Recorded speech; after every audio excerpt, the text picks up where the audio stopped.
Very good morning to all of you. Happy to see you here.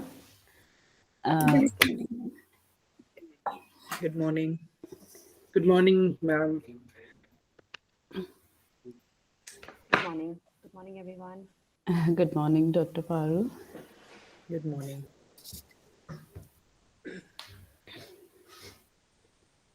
We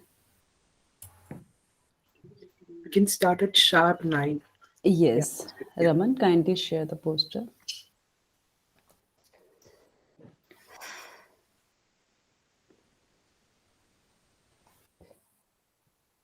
So we have 5 papers here in this session.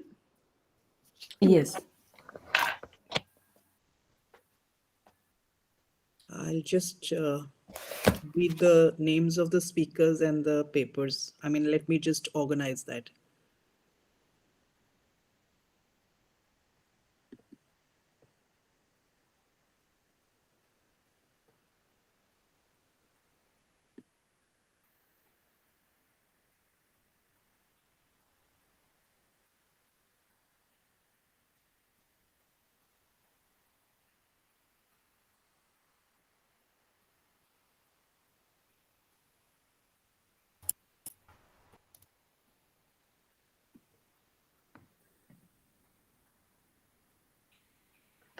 Yes, please. I've seen the names of the speakers and the papers.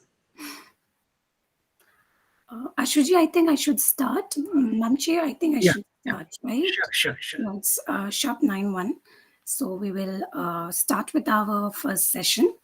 Good morning to all of you. Welcome to the third day of our 3 days international conference, which is entitled History, Archaeology, Exploring Recent Trends, Patterns, and Contribution. The chair of the session is Dr. Paru Sidhu. We have 5 papers scheduled for this session, which is put under the broad category of regional history and historical archaeology. Before announcing the protocols for the presenters and introducing the chair, I would like to take a heads up from our presenters if they have joined us. So if I take your name, please on your video and just give me a heads up. Tripti, you are here. I can see you. Yeah. Donald Thomas, are you here? Okay, I'll move on. Rimaljeet Kaur, are you here? Okay. Manmeet Kaur, are you here? Manmeet will join. Yeah. Okay. Disha Aluwalia, are you here? Okay, so we only have one presentee. I saw Disha Aluwalia also here. Okay, so we can do a thing. We can start with Tripti and others can join as she progresses with her presentation. So I would like to update Tripti regarding the protocols. So as a moderator, I have to keep things particularly in time. So as I here represent both the audience and your fellow presenters and the organizers. So thus I request you to please keep your presentation within 13 minutes. And if we don't have other presentation, you can further extend it a little later. That I think the chair will do it from her part. And you will be signaled to conclude after you finish 10 minutes. So far, I would also request all the presenters to kindly keep their videos on when you and your fellow presenters are presenting.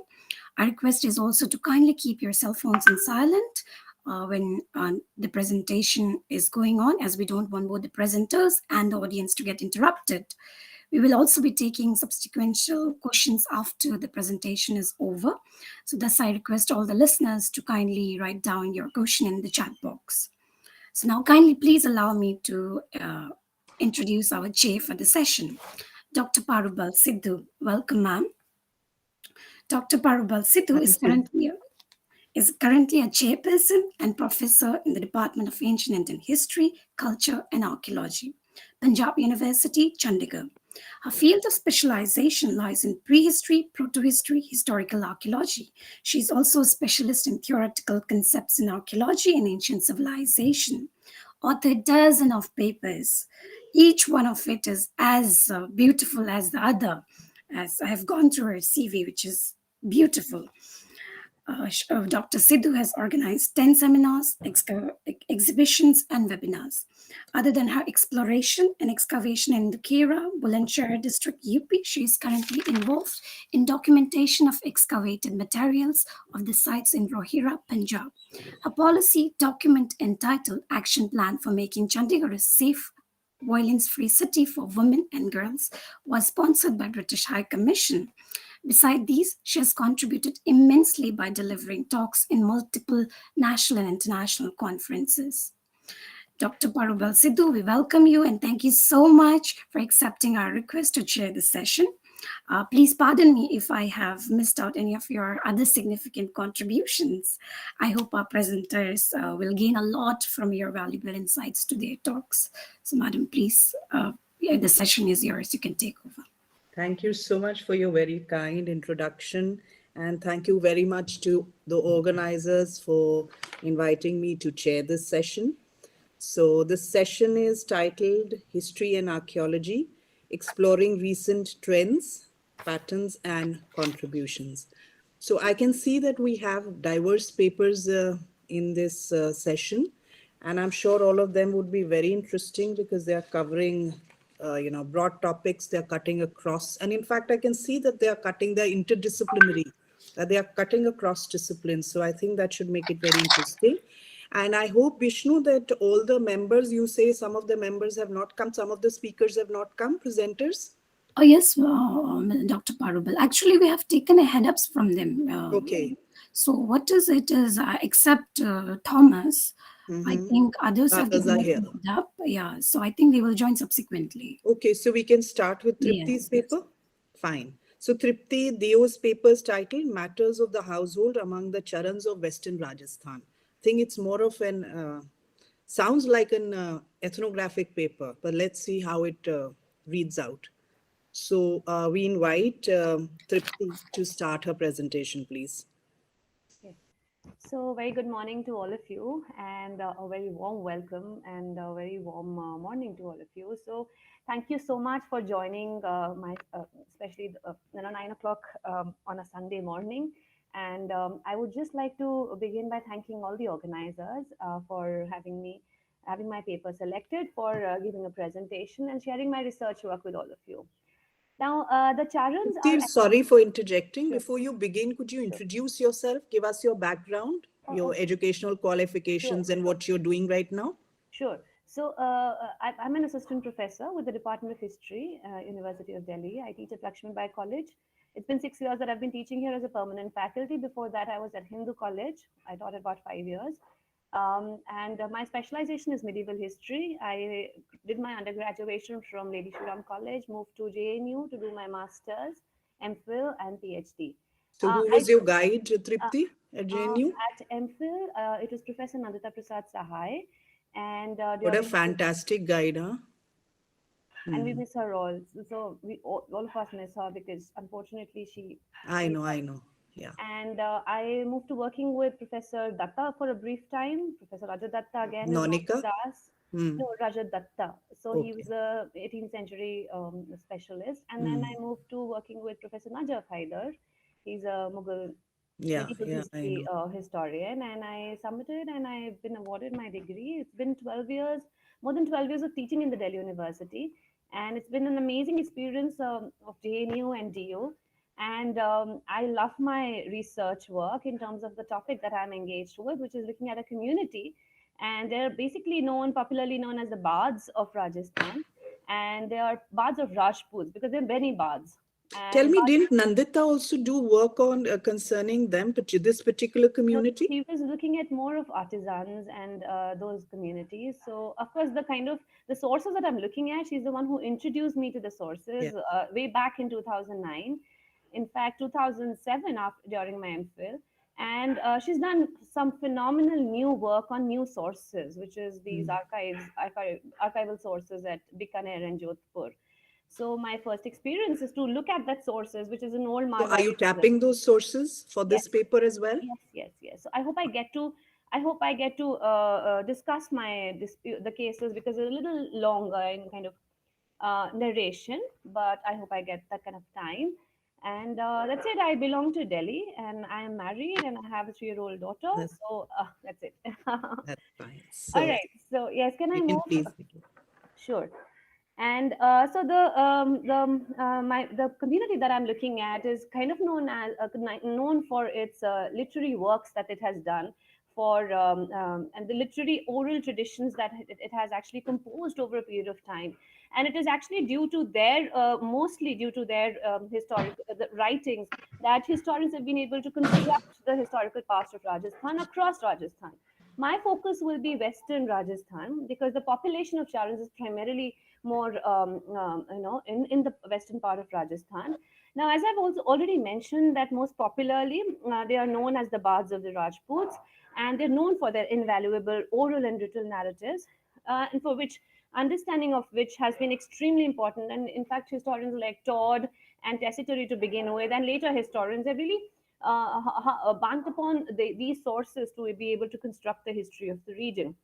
The sources that I'm looking at, while understanding their social history and their matters of household, is this Sanat Parwana Bahi, which is these petition records that they file in the courts of Jodhpur Kacheri, for example. I'll be looking at more closely, and through that we understand what is happening in their household. So basically, to understand them as individuals, not what they have written for Rajputs or what they have done for Rajputs, because enough of that is being kind of mentioned and seen in the chronicles of what has the chronicles of Rajputs, and the chronicle history.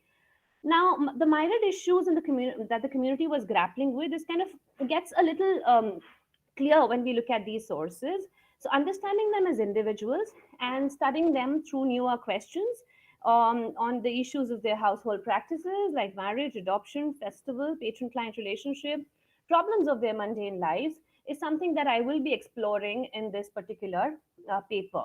Now, to begin with, I would like to say that caste and clan hierarchies were important. And it is important for us to bear in mind when we are looking at Charans because they also adhered to caste and clan hierarchies. And 6 caste groups, just to give you a little bit of a factual information of what were their clients. Their clients, who were called the Yachaks of Charans, primarily were 6. First being the Kulguru, the Brahmin, who were by and large based in Ujjain, but would come to Rajasthan to kind of do their to do their rituals, and as a Brahmin, doing all these rituals and other things that they were supposed to do. But yes, kind of Charans kind of were fearful of them because the Charans failed to give them satisfactory remuneration. It was said that they would get angry, as in the Brahmin, the Kulguru, and throw cow dung on the gate of the house and would never visit them again. So they were very strict, these patron client relationships that had to be adhered. The second groups comprised the Dhola, the Rampota, Govind Pota, and these are the subcaste of the Dholi community. All of these people had different functions that they were doing for Charans. And the third were the Ravals, who wrote about Charans and involved in entertaining them. And especially, a lot is known and about the tamashas that they did. Tamashas, Ravals did tamashas, especially in the long winter nights. And it was important for at least one Charan to be present in these entertaining tamashas, and because it was only then that the tamashas would begin. And the fourth group were of Motisars, who would again sing praises of Charans. And then the fifth is the Proyat, and the sixth is the category of Bharts, who wrote genealogies for Charans. Now, why am I mentioning this? Is because this is something that is not really focused upon. What is really focused upon is that the Charans are the clients of Rajputs, but we know very less about who were the clients of Charans. So my entire idea of putting across these little tidbits and factual information is to kind of highlight and many a times uncover things that are not known about the community. Now, broadly, a little that is known about the community is also about the Maru and the Kachela Charans. So, 2 broad group of Charans who are basically occupationally, we can see them different, the Maru and the Kachela Charans. Now, while the Maru Charans mostly settled in the Marwar region of the this is the western Rajasthan, they were primarily close associates of Rajput patrons in the court, polishing their skills in poetic writings and the language of praise and criticism. And the Kachela Charans, on the other hand, were primarily involved in trade and pastoral activities. And the traditions of Maru Charans were quite close to Rajputs, while the Kachela Charans were a little different from them. And we would find these Kachela Charans more present in Gujarat at present and the Kutch region, and they were more traders. And even the rituals that these people followed or customary practices were a little different. And I hope I get some time to kind of explain that also. Now, bringing my attention to Charan household, what's happening in the inner spaces, which are very, very complex, and one would not want to ignore them to be able to understand social history. And here is where I'll take more examples of the women of Charan.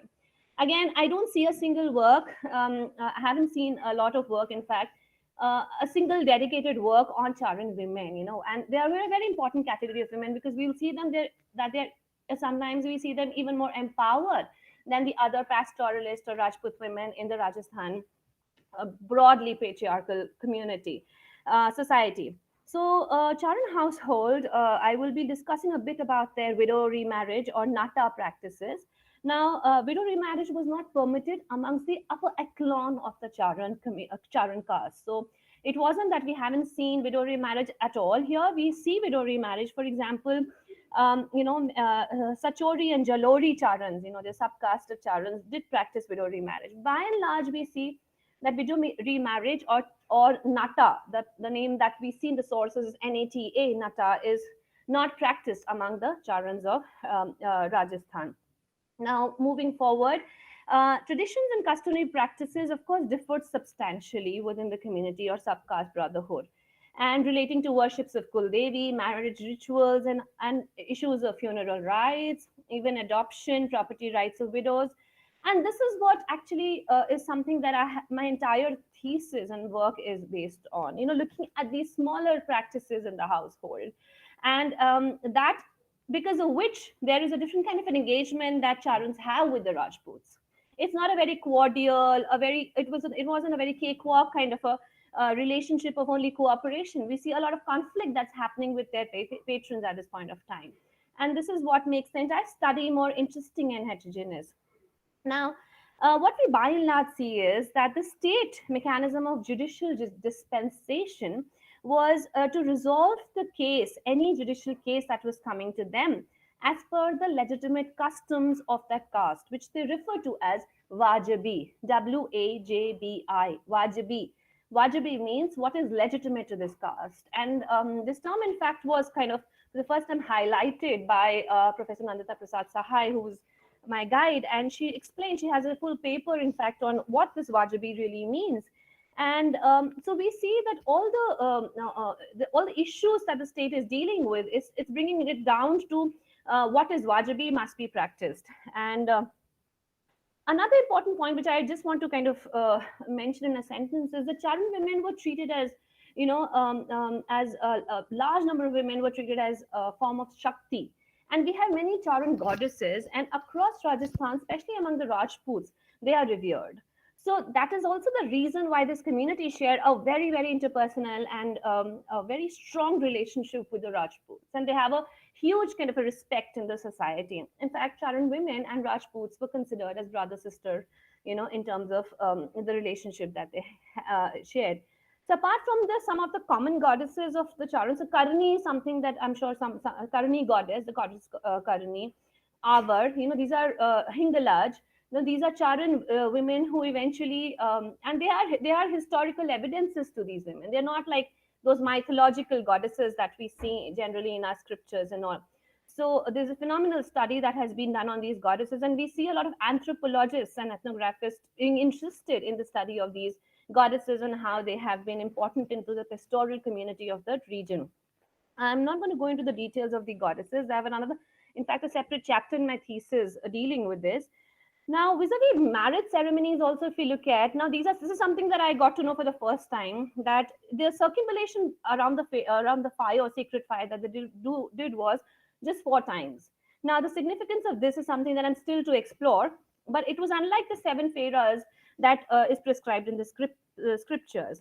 Another practice that I found through the study of these sources and other corroborative sources is that the practice of bride price was very, very strong. So much so that, when the groom's family gave money, items of gifts, jewelry, and brides to the bride's kin. Now, Tamsledge, who's a very important, very, very famous anthropologist, he said in his study of Charans that he pointed out that the Charan women as wives had stronger position than many other women in the communities of the region. So in case of the women of Kachela group, children were betrothed early. And this was interesting. In case the girl was betrothed early in Kachela Charan women group, and the girl used to visit her future in-law sometimes weeks before marriage. So she knew the family that she's getting married to much before the marriage. And this was quite unusual in northern India. Similarly, there are many things that we get to know about the Charan women and their practices in the family, which is very, very interesting and very unusual to the typical North India, setup.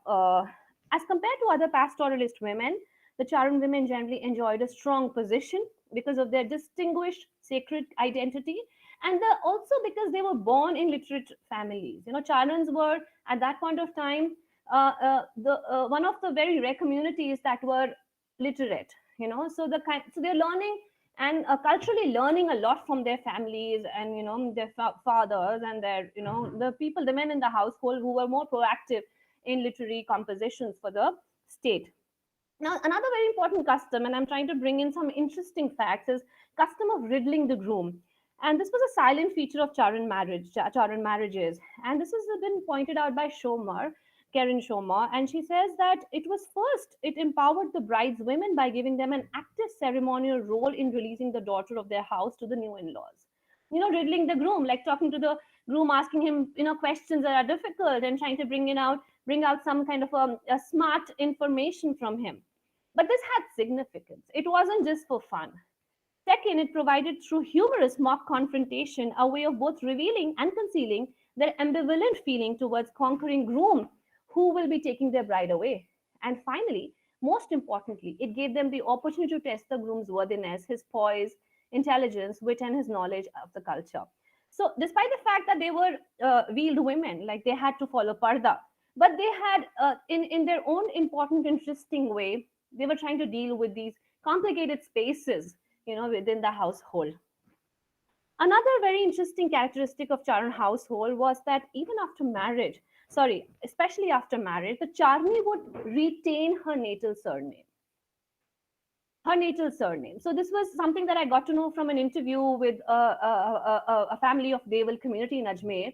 So, for example, a household with Charan husband of Deval branch and the wife of Detha branch, the wife was addressed as Dethi Ji, thus retaining her natal family's identity. So the husband would also say Dethi Ji, which was her natal surname, and in the community also she would be addressed as Dethi Ji. So it wasn't about Mr. Deval's wife; it was about Dethi Ji. And so again, I found this really, really interesting, especially in the landscape of Rajasthan, which is again a very, very patriarchal and where of course men have more stronger roles. So I would bring next 5 minutes if I would like to bring my attention to the petitioners, Charani as petitioners. Now, when you associate anything with judicial dispensation or kacheri, what comes to your mind? It is a man who is going and filing a petition, right? Women as petitioners is something that we have rarely seen. But we have rarely seen because we don't go to the sources which talk about them as petitioners. So when I looked at the Sanat Parwana Bahi, I looked at phenomenal number of Charan women who were the appellants, as in who were the ones who were petitioning to the state directly on the behalf of their husbands, on behalf of their brother-in-laws, in fact, as widows, as daughters. So it's amazing how they are moving out of their private spaces to take their concerns out to these public domains, which are more, which with the thought that they would be getting justice. And we did see that happening.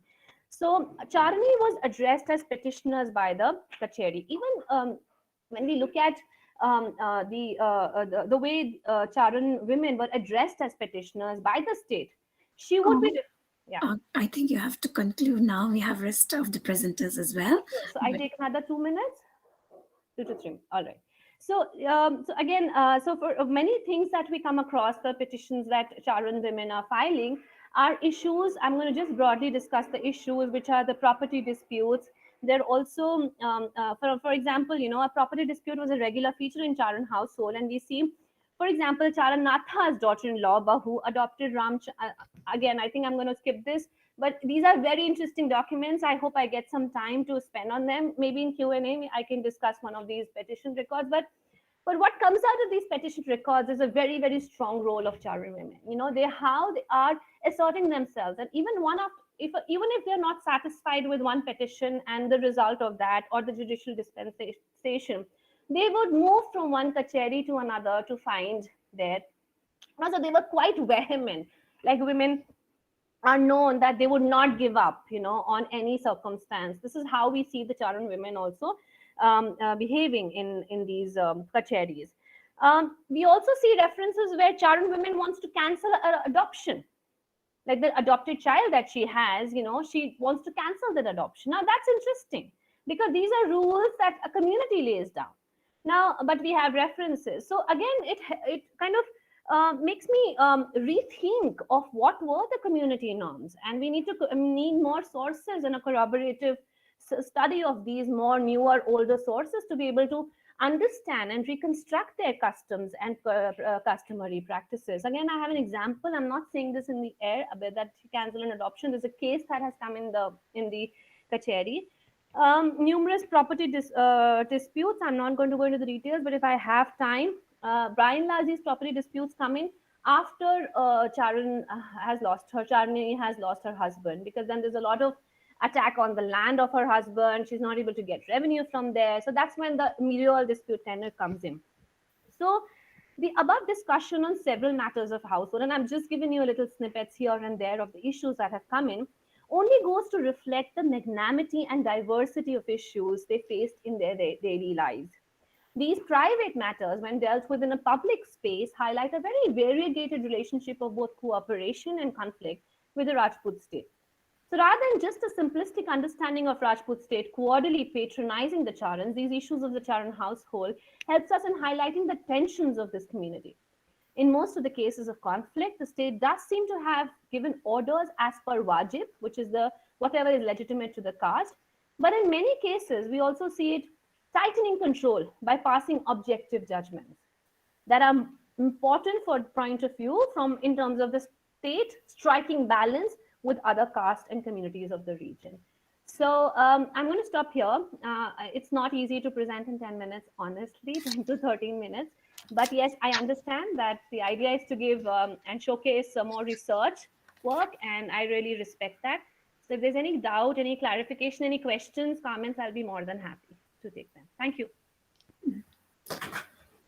Thank you, Dr. Tripti Deo. I think the next speaker I have not confirmed, so I will just surpass him. Rimaljeet Kaur, are you here? Rimaljeet Kaur, are you here? Are you with us? Good morning. Good morning. Good morning. Hi. Can everybody hear me clearly? Yes, we can hear you. Yeah, just 1 second, and let me just switch on my camera and my presentation so that I could start with my paper. Good morning, everybody. I hope everybody is doing well at their respective ends. I am very glad that I've been given this opportunity to present in this conference. And my topic for today's session is historical Gurdwaras of the princely states. Before I start, I shall like to introduce myself that I am an architect by profession. I graduated in 2013 from Chandigarh College of Architecture. But since I had more interest and a flair of history, I eventually went on to do my master's in history of art from Punjab University in 2017, and I graduated in 2019. Therein, I kind of, got a hang of history of art, architectural history, I should more specifically be saying. And then I started my PhD under Dr. Jagtesh Garewal in 2020. But owing to COVID, we were kind of given a dead year. And now we've been working on a synopsis ever since. It's been 1.5 years. I've been pursuing my PhD. And I'm also working as an architect with a firm in Chandigarh. So now I shall be sharing my screen and starting my paper. Just 1 second.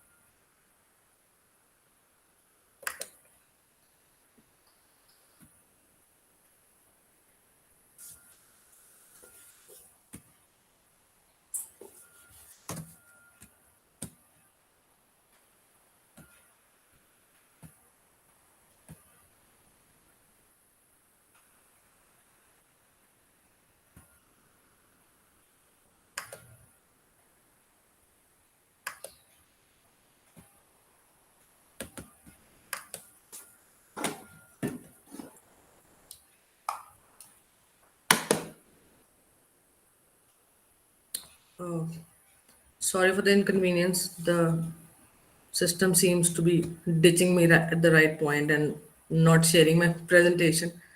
It's completely okay, ma'am. It happens over virtual mode, right? We cannot blame the technology all the time. It's okay. Just 1 second.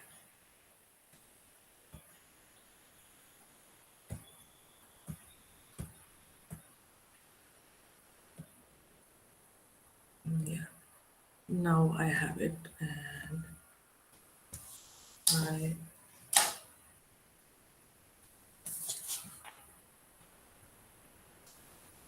is my screen visible to everybody? Yes, we can see it. Yes, it is. All right. So the paper basically talks about the historical Gurdwaras of the princely states. I am doing a case study on the Phulkian state, the Phulkian Misl, which primarily had the Patiala, Jind, and the Nabha region, also encompassing other regions around it. But these were the main places of importance in this state. The Sikh architecture is basically a style of architecture that uh, was developed in the Sikh Empire, but is not only restricted to the religious aspect.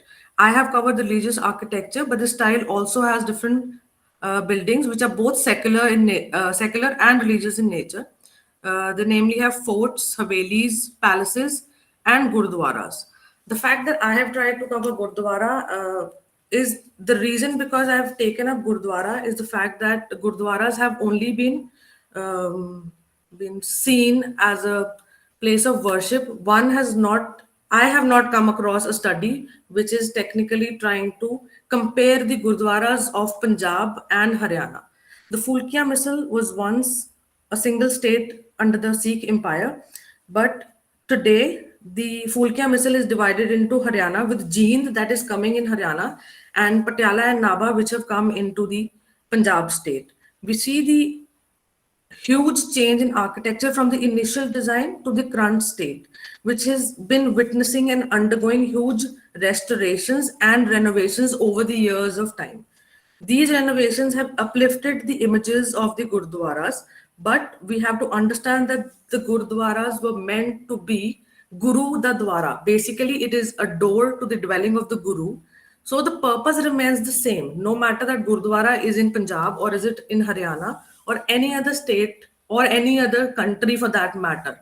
But the fact that the Gurdwara or the structure is in a different state, it is eventually hampering, or what I must say is not hampering, but stopping the growth after a certain point.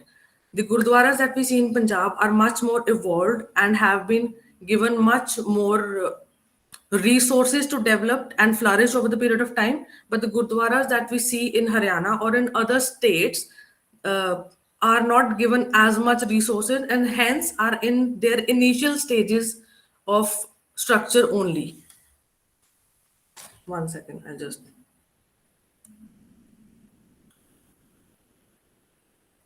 Yeah. So first of all, I will cover 3 Gurdwaras in my paper, namely Gurdwara Dukh Nivaran Sahib of Patiala. The second one is Gurdwara Tegh Bahadur Sahib of Jind, and the third is Gurdwara Siropao Sahib that is in the fort of Nabha. So the first Gurdwara, that is the Gurdwara Tegh Bahadur Sahib of Jind, as you can see on my screen, you could see 2 site maps and 2 images of the Gurudwaras, right?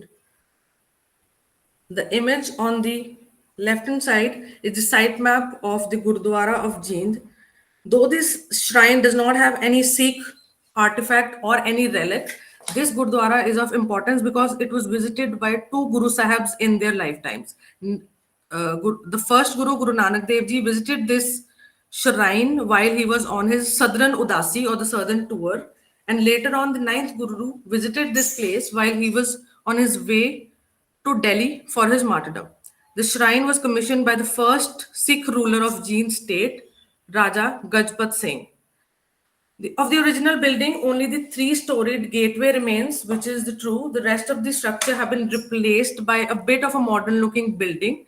But due to the fact that it is in Haryana and the fact that there are lesser, I guess, devotees coming in and lesser amount of donations happening, the structure of this Gurudwara till date remains to a more crude form rather than developing into a more refined form.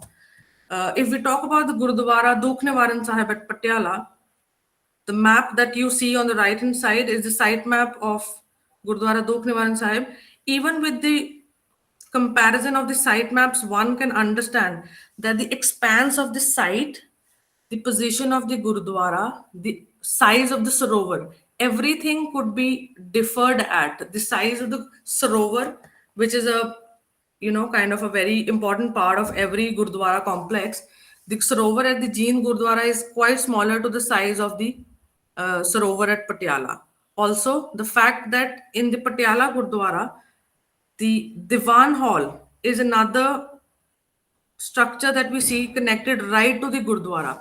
If you see from the pedestrian entrance in the Patiala Gurdwara, we have the Gurdwara complex, and right behind it, if you see the image, the Nishan Sahib that marks the entry point from the pedestrian entry, and after that you see the Gurdwara complex, and right behind the single story structure that you can see with arched doorways, the colonnaded arched doorways, that area is the Diwan Sahib. And on the left hand side, if you see the image of the Jeend Gurdwara, we can very clearly make out that the Gurdwara building is standing alone as a standalone structure and has a simplistic building design. It is definitely has the colonnaded wall on all four sides of the Gurdwara, but the expanse of the Gurdwara and the grandeur of the structure is completely different, even though these structures came up in the same princely state. They came up in the Phulkian missile. They were commissioned by the rulers, the princely rulers of the respective states, the Jeen state and the Nabha state. But the fact that after India got its independence and after the division of the Phulkian missile, each Gurdwara fell into a different state. Punjab being primarily the population, the Sikh population primarily being in the Punjab state, and devotees going on more into this Gurdwara, and then eventually more donations happening, more kind of work is being done. So these kind of economic parameters or the regional parameters is what is dividing the two Gurdwaras in form of their structure. Even though the purpose of the structure is same, even though the structure was brought up by the princely state rulers, which were a part of the same, state, the eventual, what I should say, the eventual, sorry, a lot of loss of the word right now. The eventual evolution, the eventual evolution of the structure to till date has been regulated by both economic and regional factors. Now, coming to the third Gurdwara, that is Gurdwara Sirapal Sahib at Nabha Fort. Just another second.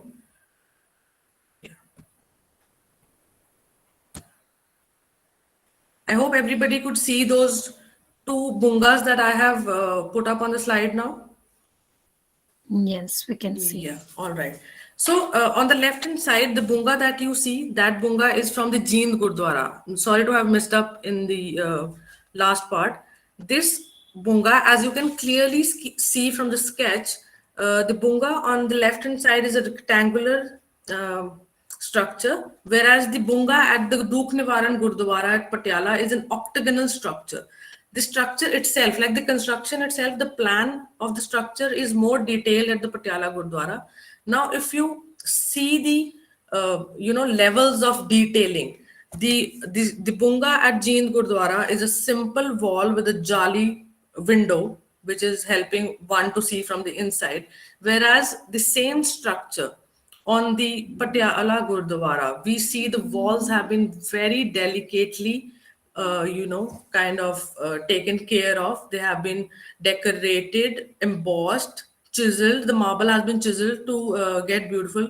Then coming to the second level, which is the window level, we see that the window sill, the bottom of the window, have been very delicately and very intricately carved in case of Patiala, whereas the same sill level, the window bottom, has been very decently and elegantly kept as a single element at the Jind Gurdwara.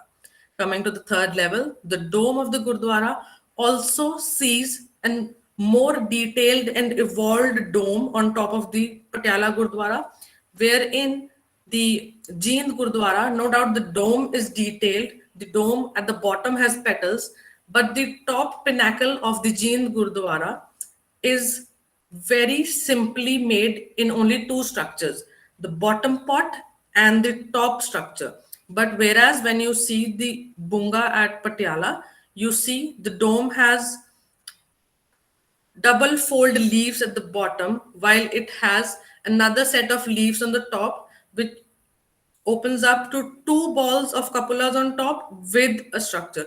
So I have only tried to make these comparisons so in to see that it is not only the site which is more developed in Patiala and as compared to a simpler structure in Jean, but we also see architecturally the further structure, the detailing of the structure also matters in comparison, because at Patiala it is much more elaborated than what is at Jeend. Coming to Gurdwara Sirapao Sahib, this Gurdwara is basically a part of the fort at Naba, is in a very bad condition. This structure, why I'm discussing this structure separately from the Jeend and the Patiala Gurdwara is because this structure is not a standalone structure. The structure was part of the fort. It did not have a separate building. It was a part of the western Bunga at the fort. I'm hoping everybody is able to see that image. Rimal, do you also have some photographs to show us about these Gurdwaras? Because the plans are a little, either you enlarge the plans so that we can have a clearer idea. Could you do that? Right, ma'am, I could. Just Give me 1 enlarge second. them. Yeah, 1 second and I could zoom into the plans. Yeah. Yeah, 1 second.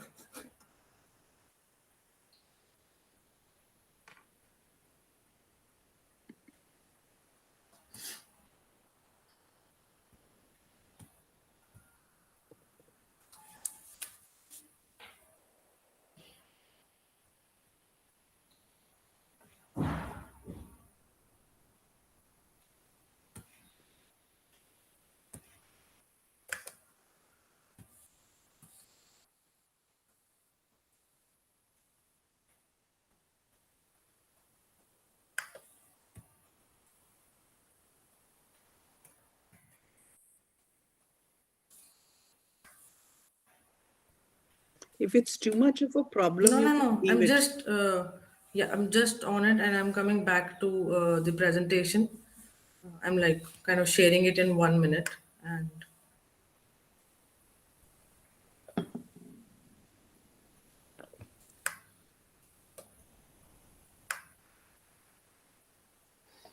And Dr. Parupal, or we can do a thing, she can continue with her presentation, keeps the pictures ready, and then once we are We done can with see all it the when questions, that's then a she good can idea always, too. yes, she can always I come. just thought that the viewers, the participants could have a clearer look at the plans because, one has to strain one's eyes to see the plans.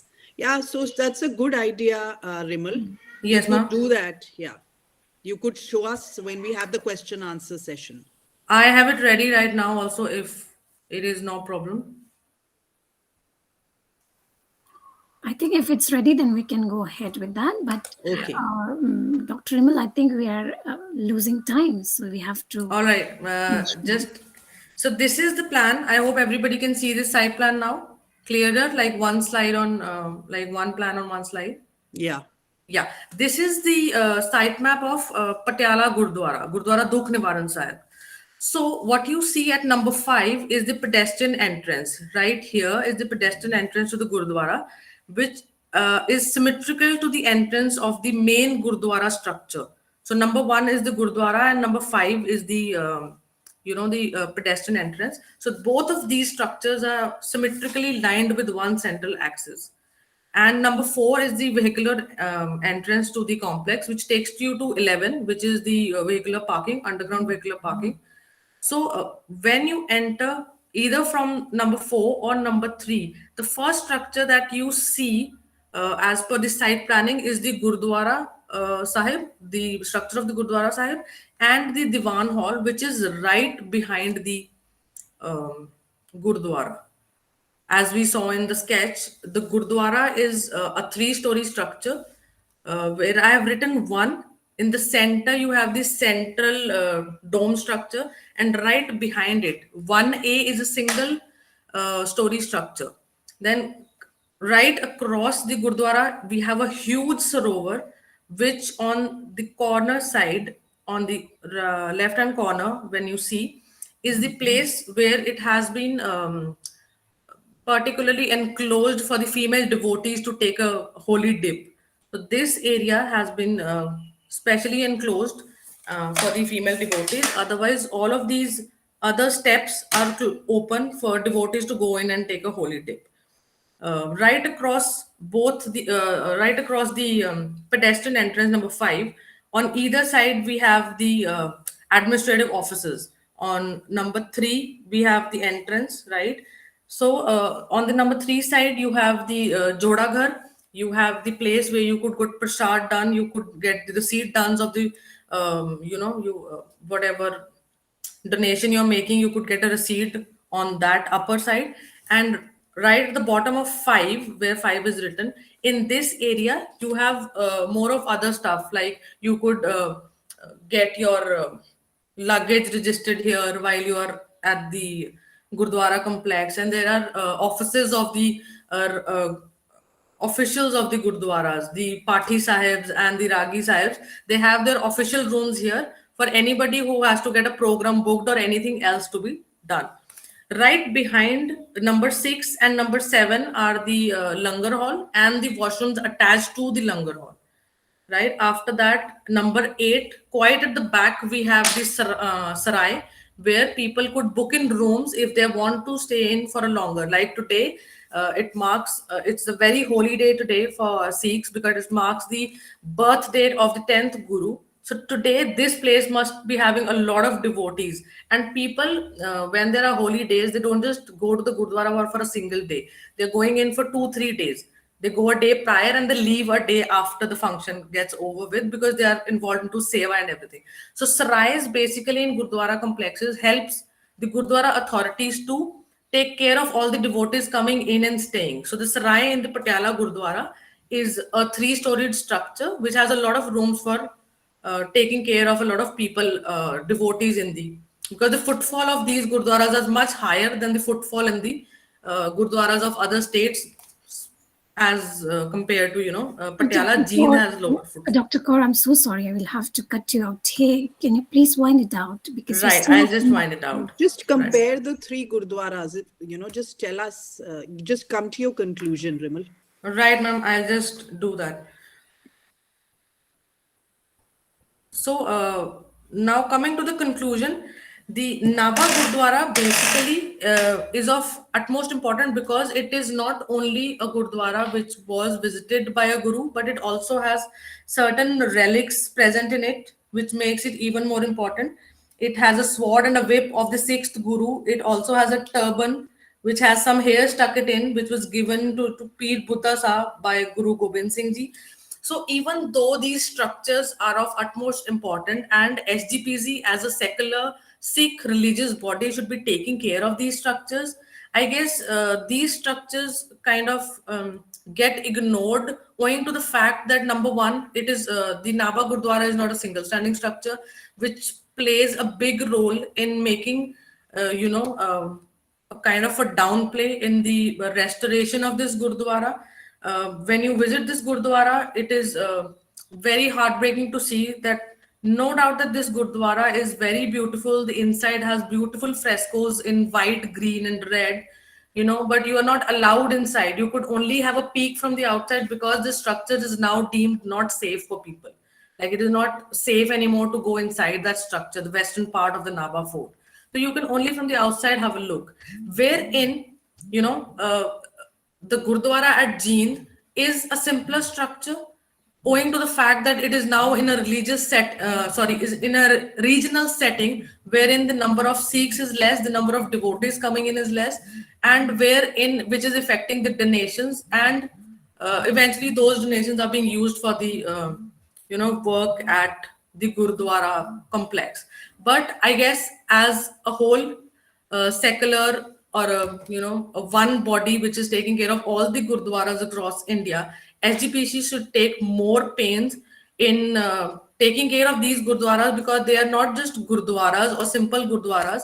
They are historical gurdwaras wherein Sikh gurus have in their lifetimes put their holy feet in these structures, and these structures eventually, as a whole, they together form a story. Like the Jind Gurdwara and the Patiala Gurdwara, they're both connected to the ninth Guru.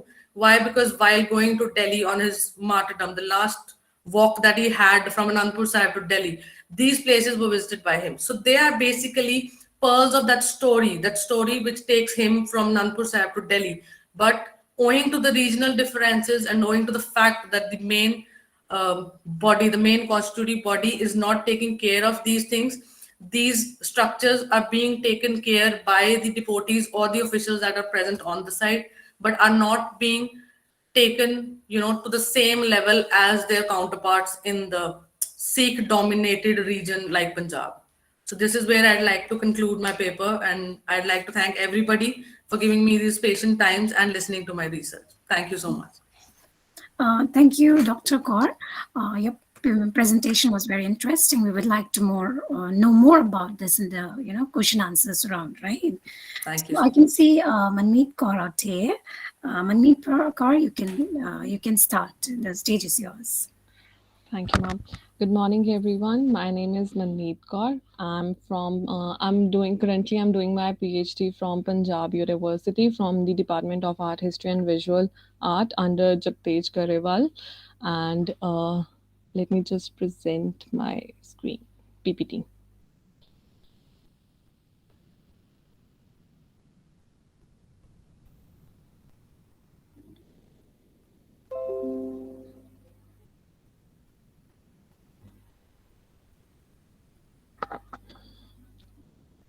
Is my PPT visible? Yes, Manmeet, we can see it. Okay.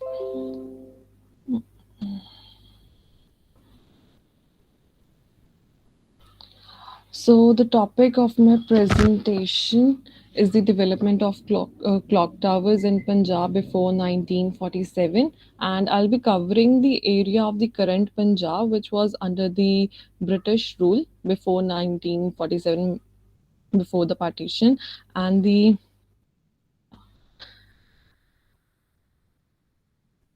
the majority of the Indian states were already under the British rule of Punjab.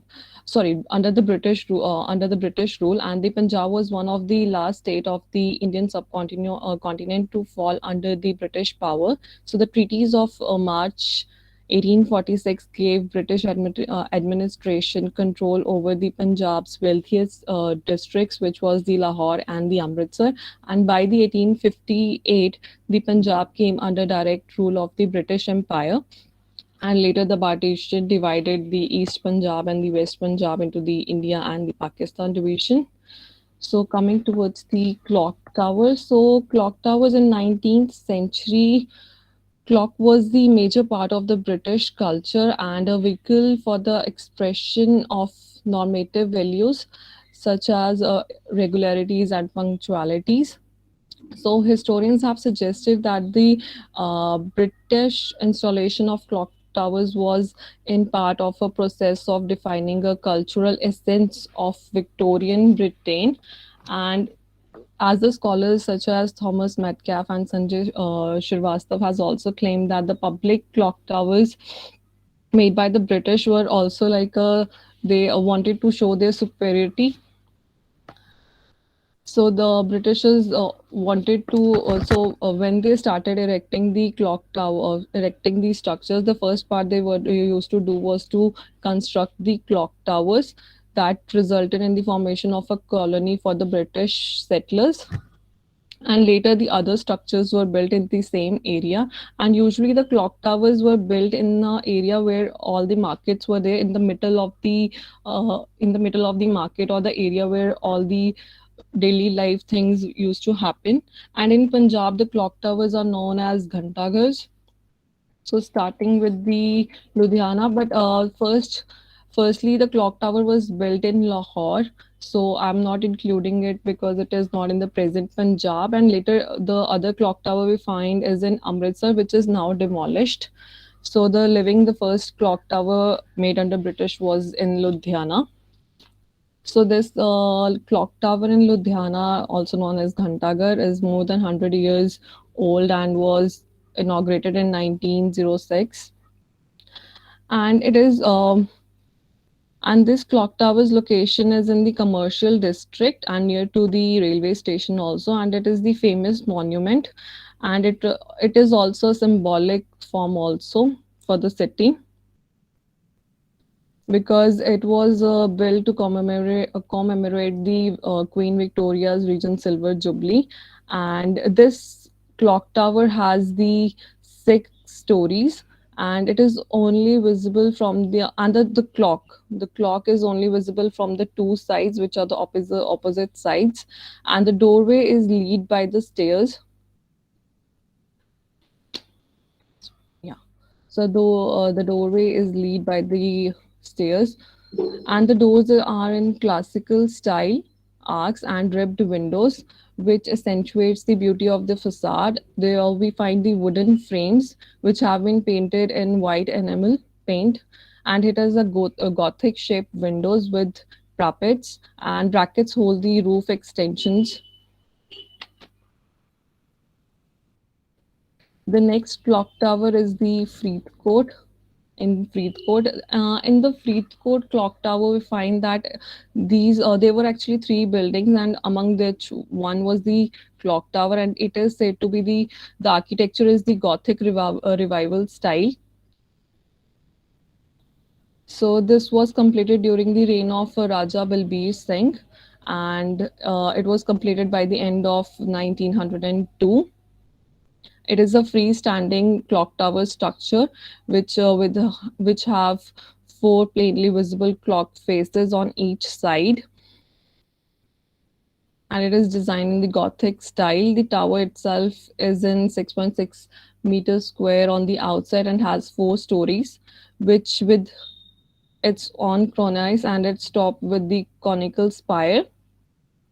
So in this clock tower, we see these are divided into 4 stories, but the first 2 are in the square and the other 2 are in the octangular shape. Only one ceiling has a domical, and the upper 3 stories have a ceiling, but just marked from the exteriors. The interior there is no roof in between.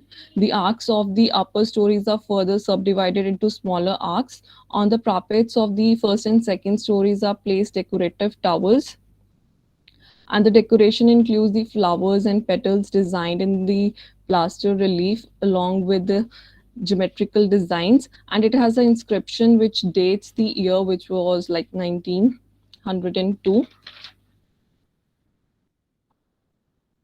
Then is the clock tower of Fazilka, and this clock tower was known as Bangla in the old times, and it is a mixture of Mughal and the British, and it was artistically constructed tower and it is in the center of the city of the Fazilka. And in this clock tower, we see 4 gates on the each directions like the other one.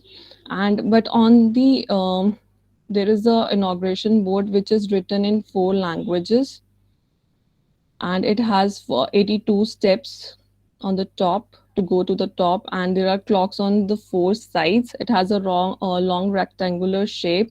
In the down first story, we see the 4 directional rectangles which have domes, and the windows are grilled.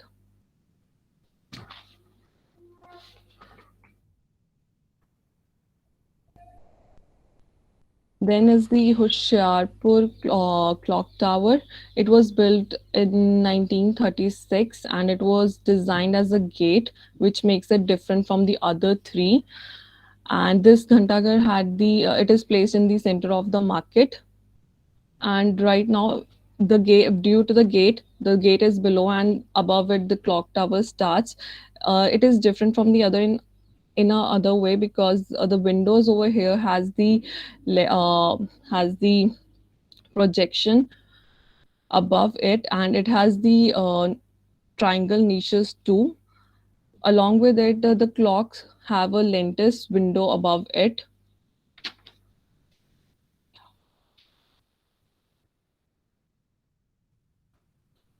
So to conclude, I would say the Britishers made all these clock towers, which was their idea. But when the architectural features evolved, it evolved with the local elements and the local influences. And these clock towers made a significant growth in the terms of architecture.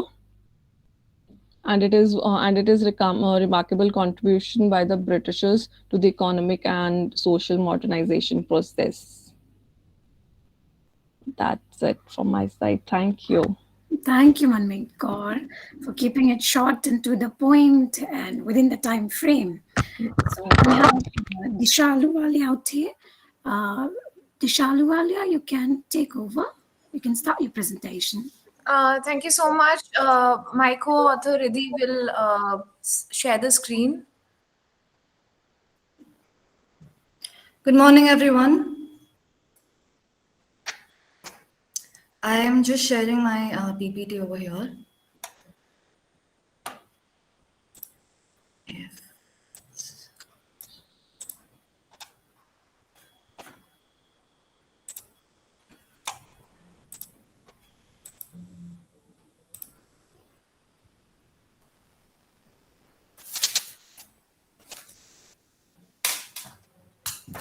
I hope my screen is visible to everyone.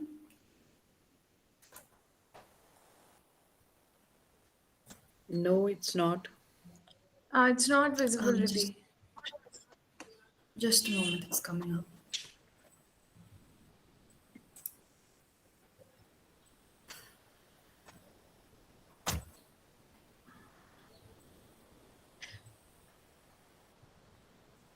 So the paper, I want to first of all thank you. I want to thank the organization and everyone to let us present our paper. The paper that we will be presenting today deals with the most celebrated statuette from the Harappan civilization. As we all know, right from the discovery of Harappan civilization, there are many celebrated work of art which have been talked over in different contexts, be it art historical, be it archaeological, be it to interpret social and economic aspects of the proto-historic civilization. Dancing Girl, however, in particularly is a very interesting figure because the term itself that was given to her, the name that was given to the figurine, the bronze figure itself suggests a lot of many things. Because Riddhi, can you share the screen? Is it?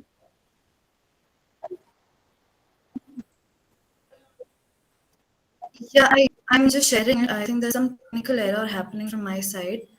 I'm so sorry for this inconvenience. But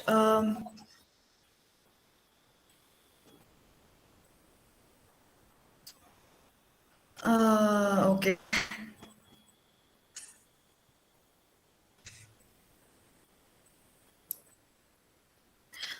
Is it okay? This is a big. Just a moment.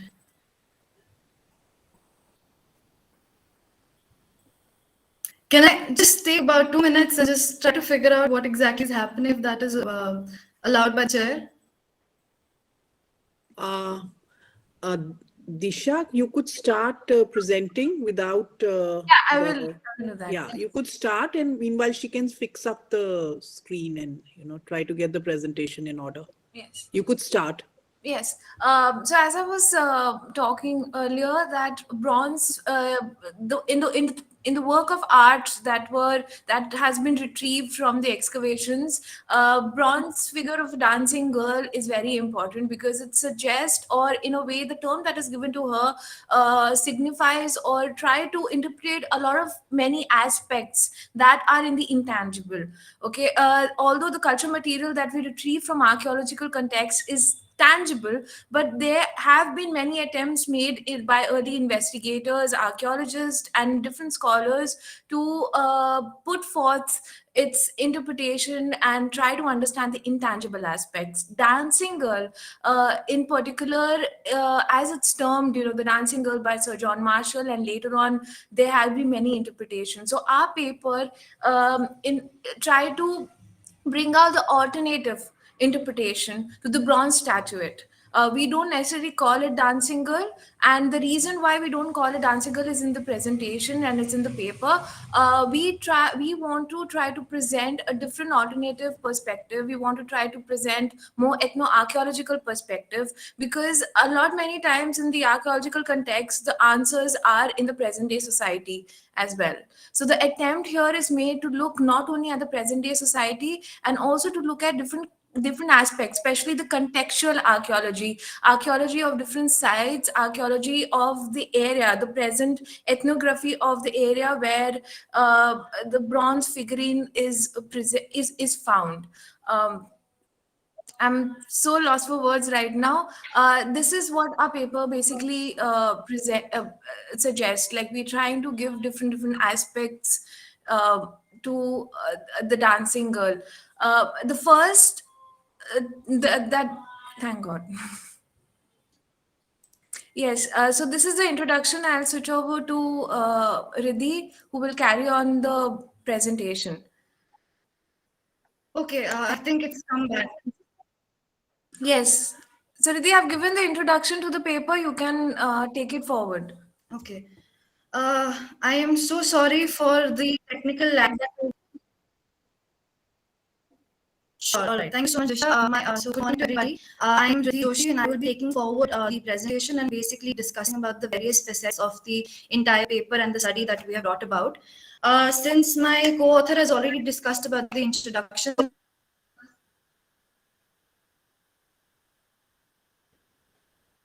going on to the objectives of the paper. Now, essentially, what we have tried to do over here is we go about to examine the various bodies of theories that already exist with regards to the interpretation of the bronze statuette. From now onwards, we're not going to refer to the bronze statuette as dancing girl, we're going to just refer to her as the bronze statuette. So we're going to examine the existing body of theories, both colonial and indigenous, on the significance, the purpose, and the function, or the utility of the bronze statuette, along with the identity of the person exuded from the statuette.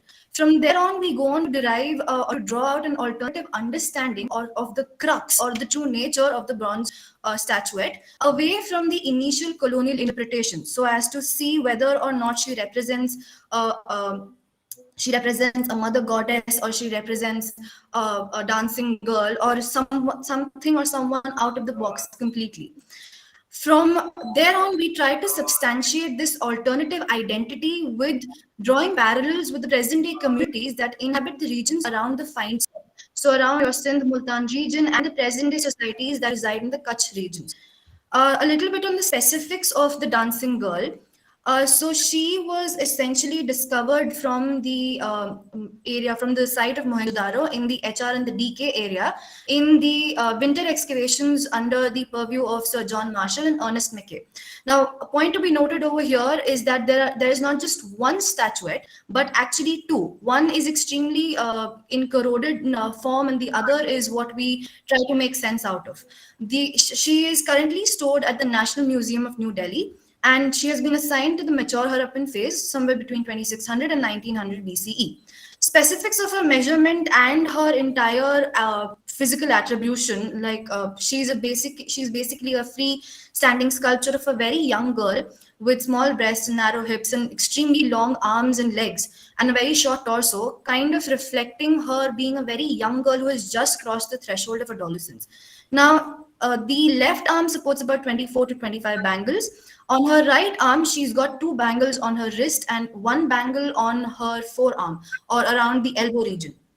Then we see a heavy chunky neck piece around her neck, and from there we go on to see that her right hand has been placed on the hip, almost like she's just striking a pose, and her left leg is slightly bent and her head is slightly tilted.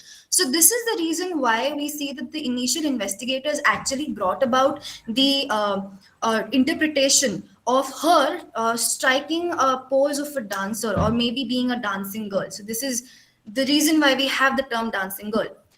Now, the drawing of our intangible cultural aspects, or the aspects of the society from the tangible material, was first seen again with the colonial interpretations, with the initial interpretations. Now, the initial investigators actually tried to interpret the Harappan society with the application of Indian or Hindu social standards to the material culture or the archaeological material coming up from the Harappan archaeological context, which we see being applied to the sculptures of the priest king or the horned yogi or the proto Shiva, and again the bronze statuette named as the dancing girl. From there on, we go to see that there are mainly 2 streams of thoughts or 2 streams of theories, the colonial and the indigenous. In the colonial theories and in the indigenous theories, we see a commonality or a common ground, which we're going to discuss later. Now, the limitation in this interpretation, or the reason why we have these interpretations in the very first place, is the unavailability of a deciphered script. So we do not have a deciphered script to understand the actual nature of the society. So therefore, the initial investigators, they sort of depended upon the pre-existing Sanskritic texts. Now, going on to the imperialist and the indigenous theories, we see that the common ground between the two is that they're highly dichotomized, they're extremely gendered interpretation of the Harappan art, which has a strong sense of social hierarchy attached to it. Now, to be noted, the point to be noted over here is that this social hierarchy is of the Indian society that was contemporary to the initial investigator. Here we see that while the imperialist theory brings her down to the level of a dasi, the indigenous position or the indigenous theories bring her to a more pedestal or more elevated pedestal of divinity, like that of a mother goddess or a fertility cult yogini. So again, her interpretations are based on the pre-existing Sanskritic texts. Now, coming to the imperialistic thought or the colonial thought, we see that these theories were actually they exude extremely imperialistic Eurocentric tone on the Indian society, on and about the Indian society. So her nudity actually becomes a very strong reason as to why she has been called a dancing girl or a devdasi, or more particularly a nautch girl. So here, I'd like to draw out an instance with regards to her nudity when compared to other male representations. So the problematic aspect of this particular interpretation arises when we draw parallels with the multiple male representations that are available. So the first representation, we see that in the accounts of Sir Mortimer Wheeler, we see that he has called her as someone who was pert and provocative due to her nudity. Whereas when compared to the interpretation that the male figurines get, John Marshall or Sir John Marshall goes on to say that it is customary for male or for men of any class to go nude. So here we see that the highly dichotomized representation of nudity itself, while your male representation go through a very non-exoticized, a very normalized perspective when it comes to nudity. The dancing girl or the bronze statuette has been called pert, provocative, someone who is probably part of a prostitution, the Devdasi tradition to be precise. The second instance is where we compare her to a dasi versus the male representations being compared to the divinity. This is only with regards to the colonial thought. The priest king or the horned yogi, also known as proto Shiva, the seal representation, have been brought about at the level of divinity or of a head of the state, whereas the dancing girl or the bronze statuette has been called as a dasi or a nautch girl. This only draws upon the highly dichotomized point of view of extremely gendered dualities through the patriarchal and imperialistic lens that only reflect the ideologies of the investigators' time and society. Coming to the indigenous thought was essentially a response to the colonial downgrading of the of the dancing girl or of the bronze statuette. So here we see that the indigenous or the Indian art historians, art scholars have attributed her to mother goddess of fertility cult. They have affiliated her to being an incarnation, or not an incarnation, but an instance of depiction of goddess Parvati or of the Shaktism cult, the Yogini cult, more specifically the Sodasi Yogini or the 16-year-old Yogini. And also drawing comparisons with the drawing comparison with the Mycenaean civilization's mother goddess cult. So she has also been told to be independent of any male consort. Now, there are certain reasons why we question these particular theories on several grounds. So the first ground would be that the context from which most of the female figurines come about in the Harappan archaeological context, they're not really burial contexts, so they're not your storage context. They come from probably dump contexts. So when compared to the site of Inamgao, the contemporary Chalcolithic site of Inamgao, we see that when you can see on the screen the images I've portrayed over here, these terracotta figurines, female terracotta figurines, come particularly from silos or storage bins from within the site. This is in a way reflectant of the mother goddess or maybe a fertility cult, whereas the dancing girl or the bronze statuette, I'm really sorry, but the bronze statuette and other terracotta figurines of the Harappan context do not really come from that context. The second ground where we have questioned this is her entire premise as a mother goddess. It does not suit her because of her age. She does not represent a girl or a woman of birthing who has already gone through any birthing process. She represents a girl who has just probably crossed the threshold of adolescence. When compared to the other female representations like the Venus figurine, very predominantly reflectant of a fertility cult existing. The third reason why we have questioned this interpretation is that she does not support any elaborate headgear or loincloth or any other ornamentation. And so it brings about a very humble, a very non-divine perspective to her existence. Now, to understand whether or not she is dancing, we have tried to understand her relation with the classical dance form of Bharatanatyam. Scholars have opined that she represents a girl who is striking a pose of that of a Bharatanatyam dancer. Now, the problem over here is that spatially and temporally speaking, she's not close to that of Bharatanatyam. Bharatanatyam originates somewhere in the first millennium CE, whereas the dancing girl is attributed to your second millennium BCE or third millennium BCE. We do not see temporally her being a correlation of the Bharatanatyam dance form. Second reason is that when looking at temporal proximity, she is more closer to the Didarganj Yakshi than to Bharatanatyam. So again, over here, taking from the Didarganj Yakshi, we have drawn a similarity with her and the Shalabhanjika cult. So essentially, the Shalabhanjika cult is where we see in the Buddhist and the Jaina literature, we see that the Shalabhanjika is a nature spirit and her mudra. So over here, we try to build upon the idea of mudra. So her mudra is that of, or her pose is that of someone who is just standing beside a tree. If you can see the next slide, you can see over here, this is the Sudarshana Yakshini on the screen, and beside her is the Chulukoka Devta. And from there, we go on to see that these two are essentially your Shalabhanjika Yakshinis or the Shalabhanjika Yakshinis. So we see that they're not necessarily striking the pose of a dancer.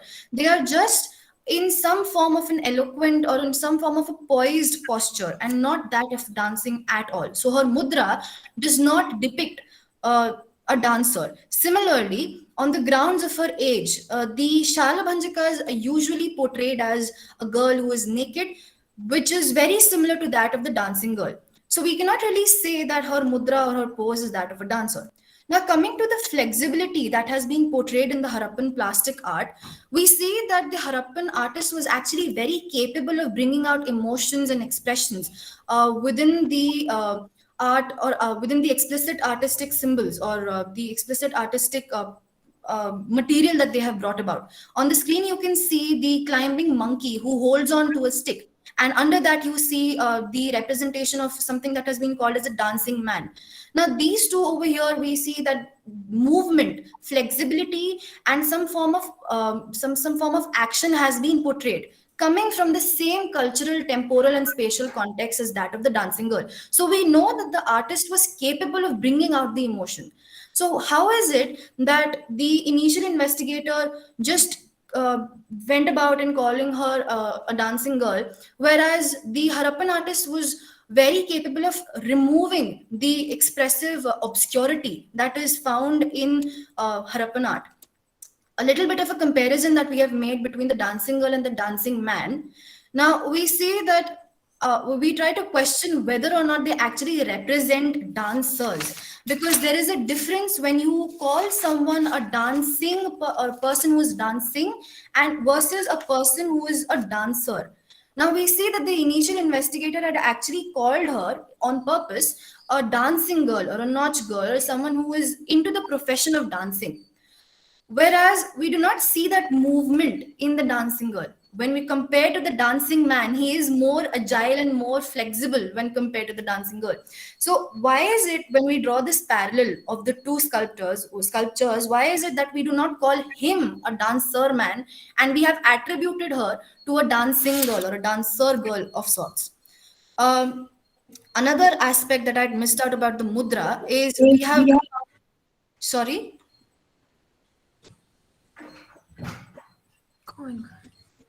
Okay, so another aspect where we have missed out about the mudra is where we find examples of the same mudra being struck in the regions of South India from the area of Kolar in Kolarama Temple Huntress, if you can just follow my cursor, and from Ganga of the Besanagar area. So here we see... I'm so sorry, I think I'll have to cut you out here. Please conclude.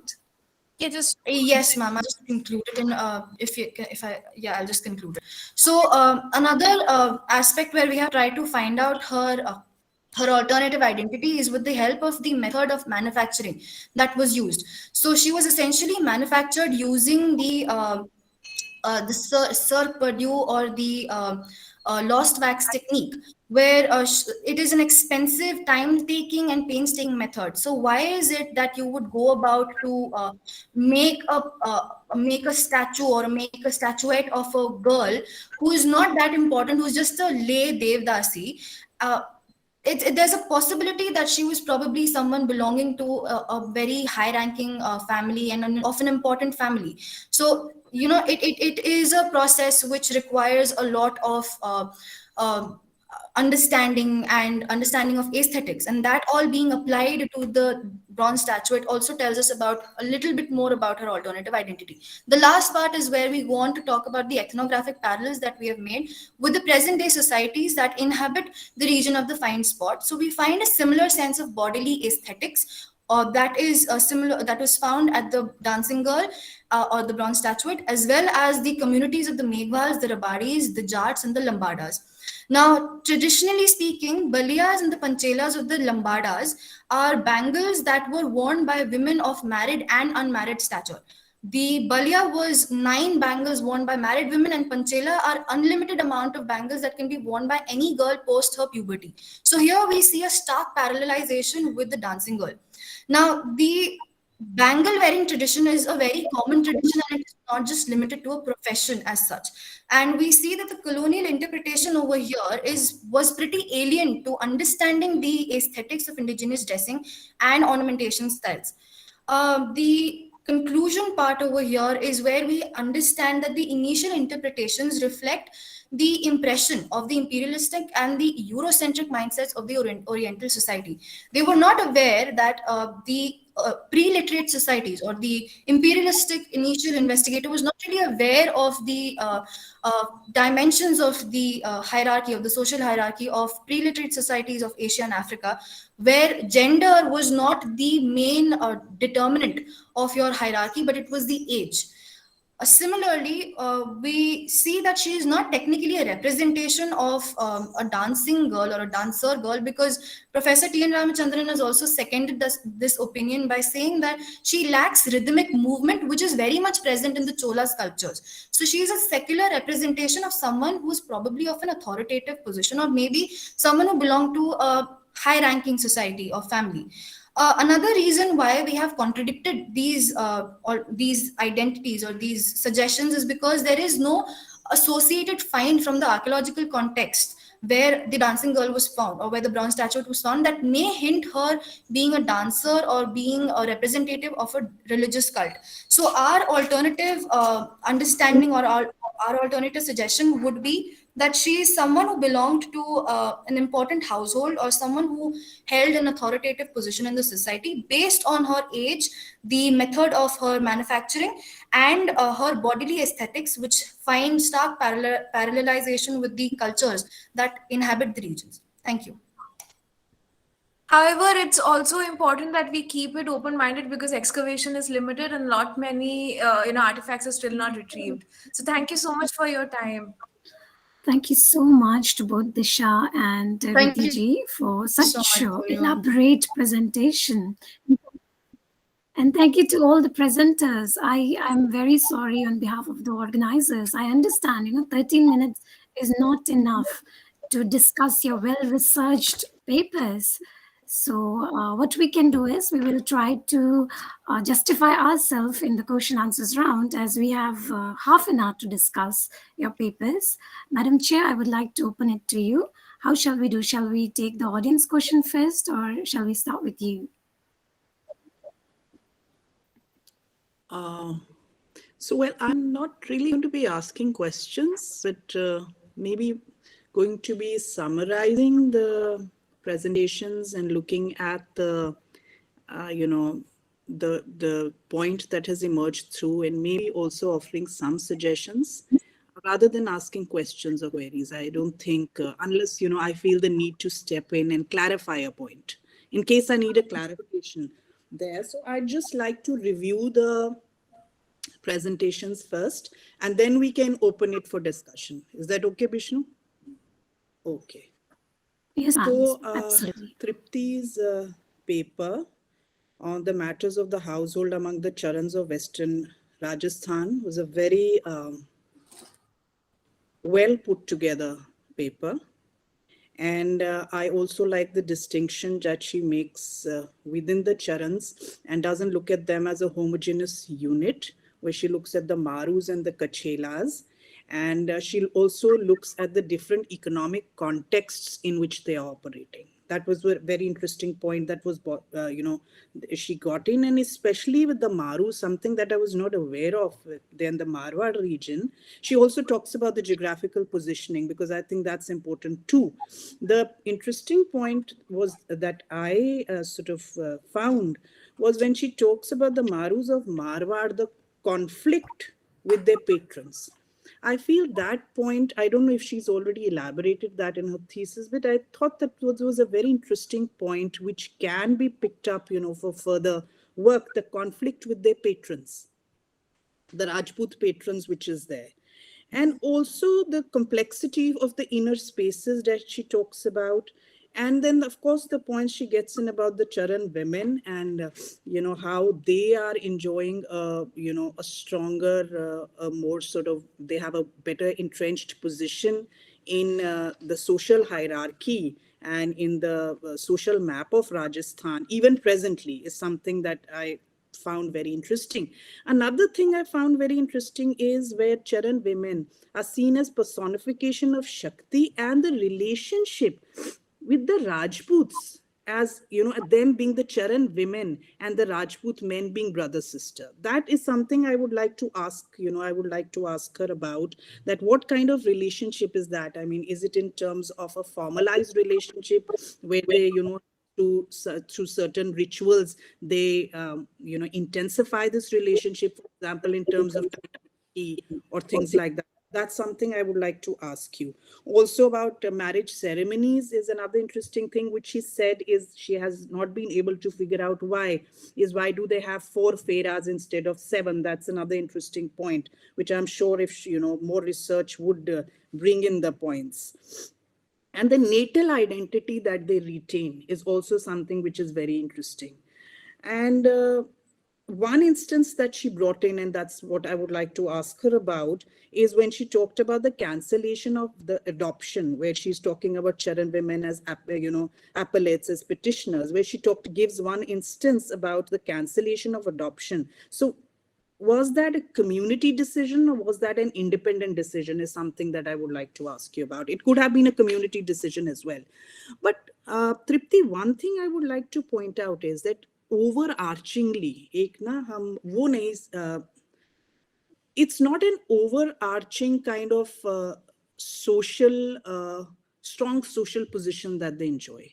I feel that there are, when we say that, they enjoy a very strong social position within the landscape of Rajasthan and communities that exist in Rajasthan, I think वो शायद picture हमको थोड़ा सा revise करने की ज़रूरत है, या आप हमें बता सकती हैं कि it's not that they are, they are strong, they might have a stronger position vis-a-vis certain aspects, but overall, do they enjoy that kind of position? I am not very sure. I have my doubts about that. For example, I know that in their society as well, the birth of a son is, well, better appreciated than a birth of a daughter. So if the position of women is so strong within Charan households, why does this still hold on? That's one of the things that I was thinking about while you were giving your lecture. So anyway, I hope you've noted down the points and you could clarify. And we could take them up if you want, or I could just, again do a thing of the other papers as well. And then we can proceed with the, with the answers. So Manmeet's, before that was Rimal Bhogal's presentation on historical Gurdwaras. I just have a suggestion, Rimal, if you could have shown us photographs. Could Rimal come in, please? Right, ma'am. Yeah.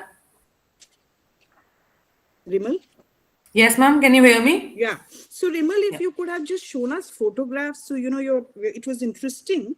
But if you could have shown us photographs instead of plans, we could have had a better idea. At the end of I'm not an architect, and I think that was right. We were operating more at an architectural level, and I'm an archaeologist and an historian, so it was a little difficult for me to understand the plans. Right. So next time when you're making a presentation, this is my suggestion that, just either simplify the plans or right, just show photographs of the Gurdwaras as they exist in the present form. Right. So, okay. And Manmeet talked about the development of clock towers in Punjab before 1947. So Manmeet, I like the photographs that you showed of the various clock towers in Punjab, and I've seen them myself personally. So I could kind of, it was going back, reliving a lot of the trips that I've made to these cities. But Manmeet, why are you not taking up the clock towers of Lahore? Ma'am, because according to my thesis, I have taken the present Punjab only, but I have researched on the Lahore also, because it was the first one, no? That was constructed by. That's exactly what I'm saying. So if you're talking about, you're looking at the forms of the clock towers and their sort of so-called evolution, then in terms of their architecture and their plans, you will have to look at Lahore. You cannot take out Lahore from there, or for that matter, other clock towers of Pakistan, particularly Pakistan, Punjab. Okay, ma'am. So for a comparative analysis, you will have to do that. See, I tell my students that because a lot of my students are working on the area of Punjab. I tell them constantly that Punjab is not Indian Punjab alone. Yes, ma'am. That I have very strong views on that. So we need to look at Punjab as a whole. Urta Punjab, Tenda Punjab, the entire Punjab has to be looked at, even right up to Haryana, which is what Rimal did in her talk, because she looked at genes. She looked at the Phulkian states, and genes comes in automatically, it comes into that. So, it's Haryana is not separate either. And the last paper that we had. So, Bishnu, we didn't have the fifth paper, fifth presentation. Ma'am, we had, I think, except one, Thomas. So He the didn't fifth, turn up. Yeah, he did not present. yeah. Other than that, I think we had 4 of the papers, and all the presenters are here. So I have a lot to say about the fifth paper, and I don't know, Disha and Ridhima, could you give me your background, please? I mean, what is it that you're doing? Disha, you are in mute.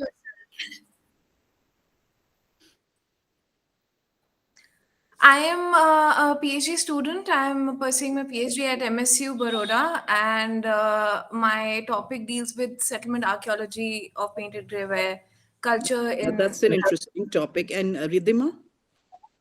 So, ma'am, at the moment, I'm an assistant professor of history at an autonomous college in Bangalore. So, it's Indian Academy. And I have recently just completed my master's in ancient history and archaeology from the University of Mysore. So, that is my background.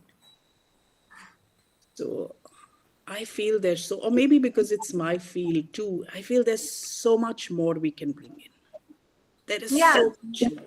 You're on the correct line, by the way. You're on the correct lines. But there is so much more we can bring in. And it shouldn't be just very simplistic like the way you've portrayed it. You know, indigenous versus colonial. Ustana nahi, but we need to go further. Because there are complexities that we are looking at. There are some points which were absolutely correct, and I agree with totally and completely. One, in terms of the gender dualities, in the portrayal of the terms, in the portrayal of the understanding of the priest-king figure versus the dancing girl figure. The other point that you brought in, that you don't have that kind of fluidity and movement that is there in, the other dancing figures.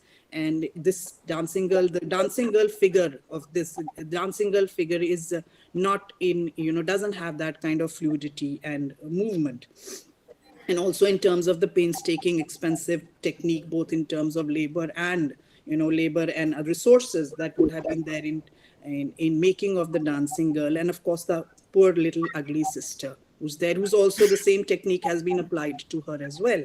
And you're also correct when you say that this is, she could have belonged to a high-ranking family, a portrayal of a girl from a high-ranking family or associated with a high-ranking family or held an authoritative position.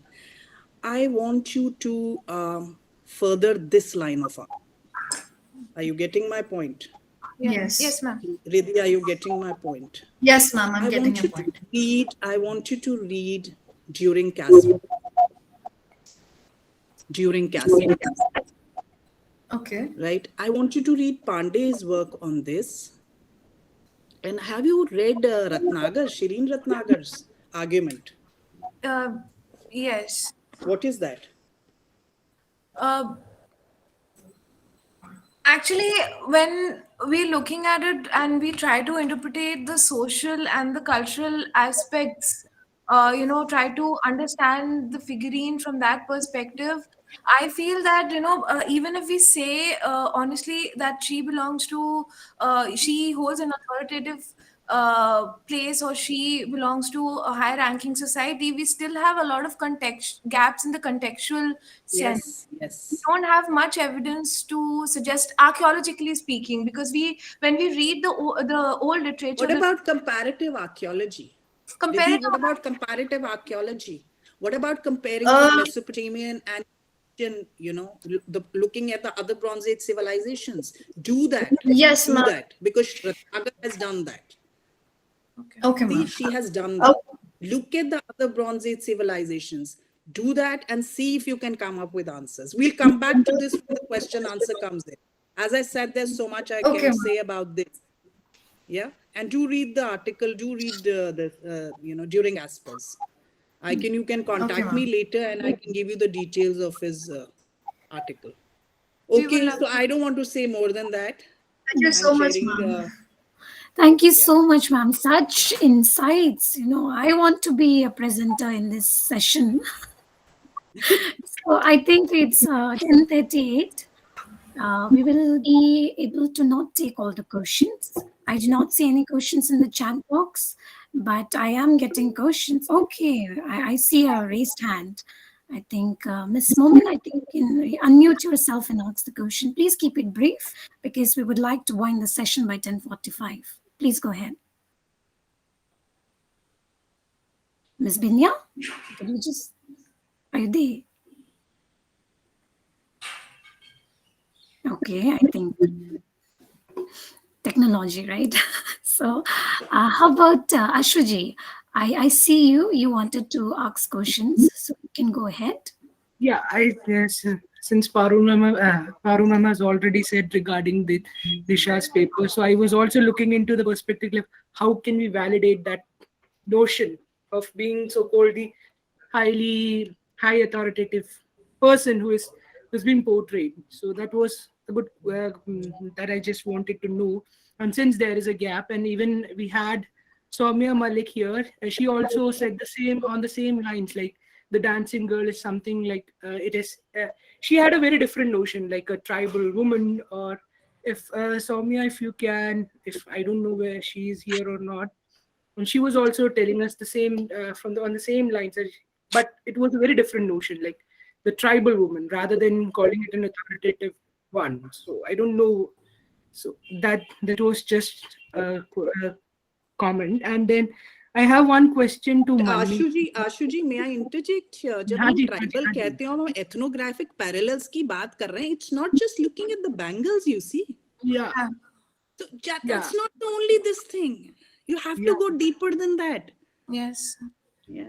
Yeah, exactly. And I just want to make a point here, and that's a reason why we wanted to stress, like in the paper, on the manufacturing technique.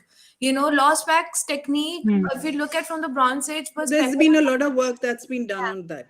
Like it's different. You have to relate it to other things, you see. You have to contextualize. Just the technique by itself, it can't be taken out of context. Yeah, but you need a lot of resources to get figurine manufactured also. It's not easy because... We know the technique. Let's not do that. Let's not do that. We have to build up strong lines of argument. Technique pe kyun jana, itna kaam ho chuka hai. Wo to hamara kaam hai. A lot has been done on that. You don't have to try to, sort of experiment on the technique. That's already been done. No, we have to build up on the lines of argument. The point that I'm trying to make is that when you're manufacturing a bronze statuette from lost wax technique, it requires, if we look at from the proto-historic perspective, it requires a lot of skill and money. So whosoever is,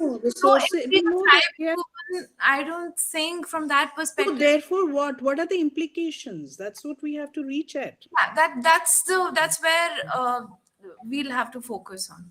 Yeah, please, Ashuji, sorry to interject. No, ma'am. And then I just wanted to ask Manmeet regarding since she was talking about the development. Have you looked into the developmental phases? Like, what are the changes that is coming in the initial phases of British clock towers, and then later on, which has been built by the people within India itself? So, do you see any kind of differences as you because you were mentioning that it was to show the supremacy at one stage, but at the same time, like in the case of Farid Court, it has been built by Raja Balbir Singh. So and same goes with the case of and I guess the Fazil Ka. It is originally known as Ram Narayan Ghantagar. So any comments on that? You're talking about Punjab with the other states or just in the Punjab? The between these clock towers, and if because clock towers were initially started from East India Company, so the first one was made in Mumbai. Then Punjab was the last one by the Britishers to be controlled. So there is a style that has evolved. But when we talk about Punjab, all the clock towers were made according to the influences that were the present influence from the city within. So in that contrast, they were built it. Okay. So do we find any sort of why the Raja Balbir Singh is trying to showcase that to memorize the Queen Victoria in 1901, that in 1902 he's building this clock tower? So is there any... Because Balbir Singh was fascinated with the European tradition and he had visits there regularly. So when that class, that romanticism phase came in the European, so that there was a revival of Gothic architecture. So with that influence, he brought that Gothic architecture influence in Punjab through Clock Tower, because Clock Tower were building according to the Britishers because their empire had the supremacy. So due to that thing, the Gothic revival came. Okay. And just yeah, this is something beyond. It's not an academic question. It's like, what was the essence? Like, if we have to think from the other perspective, like we also see the clock tower coming into the railway station. So, do they have any in the place where it has been situated? So, have you seen anything? It's just an out of the box question.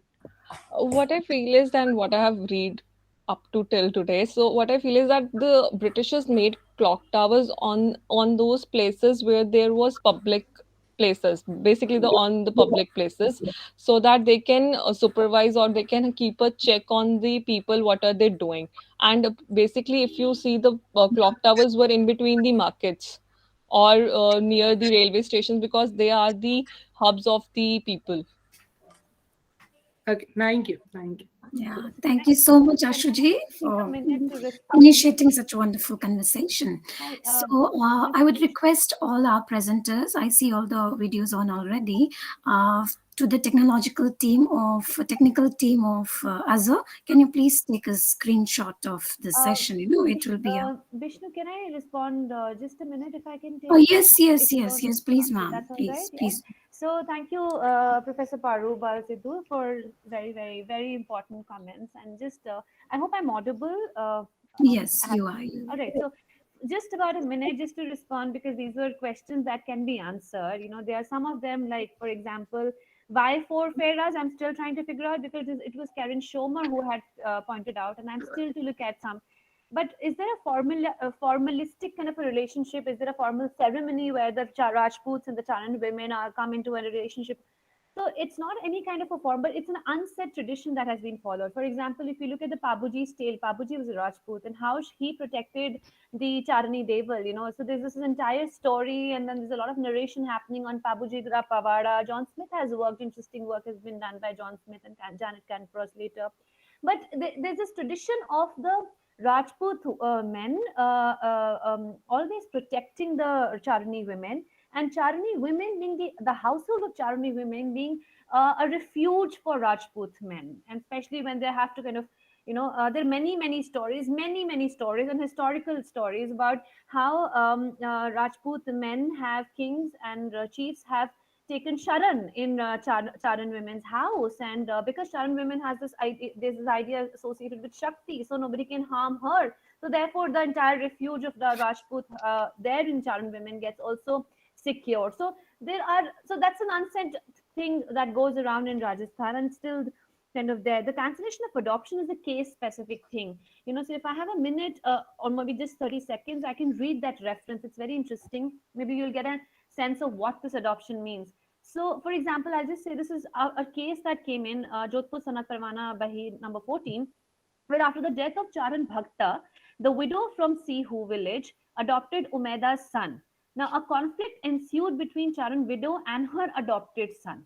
There was a conflict because the adopted son was a difficult child. He wasn't letting the mother be, whatever. So there was a conflict that came in between the widow, Charan widow, and the adopted son, because of which she cancelled the adoption. She filed a petition that I don't want this, son of mine whom I've adopted a couple of years back. Umeda was now creating problems for Charni as he was interfering in the land from where she was receiving revenue after her husband's death. And the state here ordered an inquiry and asked officials to resolve the issue through discussion between the parties involved as per the customary practice, which is the wajibi. Now, there's a little bit of there's still a lot of work that has to be done on what this wajib is. It's also a very diverse thing. What is legitimate to the community? So one has to really go deeper into the understanding of what are the norms. And these norms also keeps changing. The customary practices are still there. So it's still not clear what are the adoption rules basically. And that's the reason this confusion and this case still seems to be pending. This record highlights that the Charni could even cancel the adoption at her will. the details of the custom and tradition of Charans practice within their household get subtly reflected, although not completely, in these Kacheri records. So we need to see a corroborative study because there is no study of Charans' customs themselves. I'm still at a preliminary stage through these petition records trying to understand what are the issues and what are the issues that can be looked at to understand the customary, practices of the community. So these are things that are open ended. I'm still trying to look at because it's a new study. There are newer things that I'm trying to look at. And the last thing is overall dominant position of the community. There is no doubt about the fact that there is a huge dominance of Charans present, and Charans are somebody who are respected across, and even in fact there is this scare that people have with Charan because they in marriages and other things there's a lot of demand of nek. There are also other things. They also do dharna and tyag, which is about suicide, that the ritual suicide that they do. So there is a dominance of a Charan community. Right now, they come in a reservation category for BC, but then there is at that point of time, especially during the 16th, 17th, and 18th century, we see a dominance of this community across Rajasthan because they're traders also, they're money lenders also, they're writing communities also. So as a writing community, so there's a lot that this community is really doing in Rajasthan. So there is a dominance that we see of the community present across. So I hope I was able to respond to a little bit, Professor Paru. Yeah. And thank you so much for giving me an opportunity. Thank you so much. Can we all have a picture clicked for our reference, later? The technical team can do so, and please update us if it is done.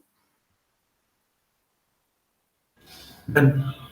Yeah, okay, thank you so much.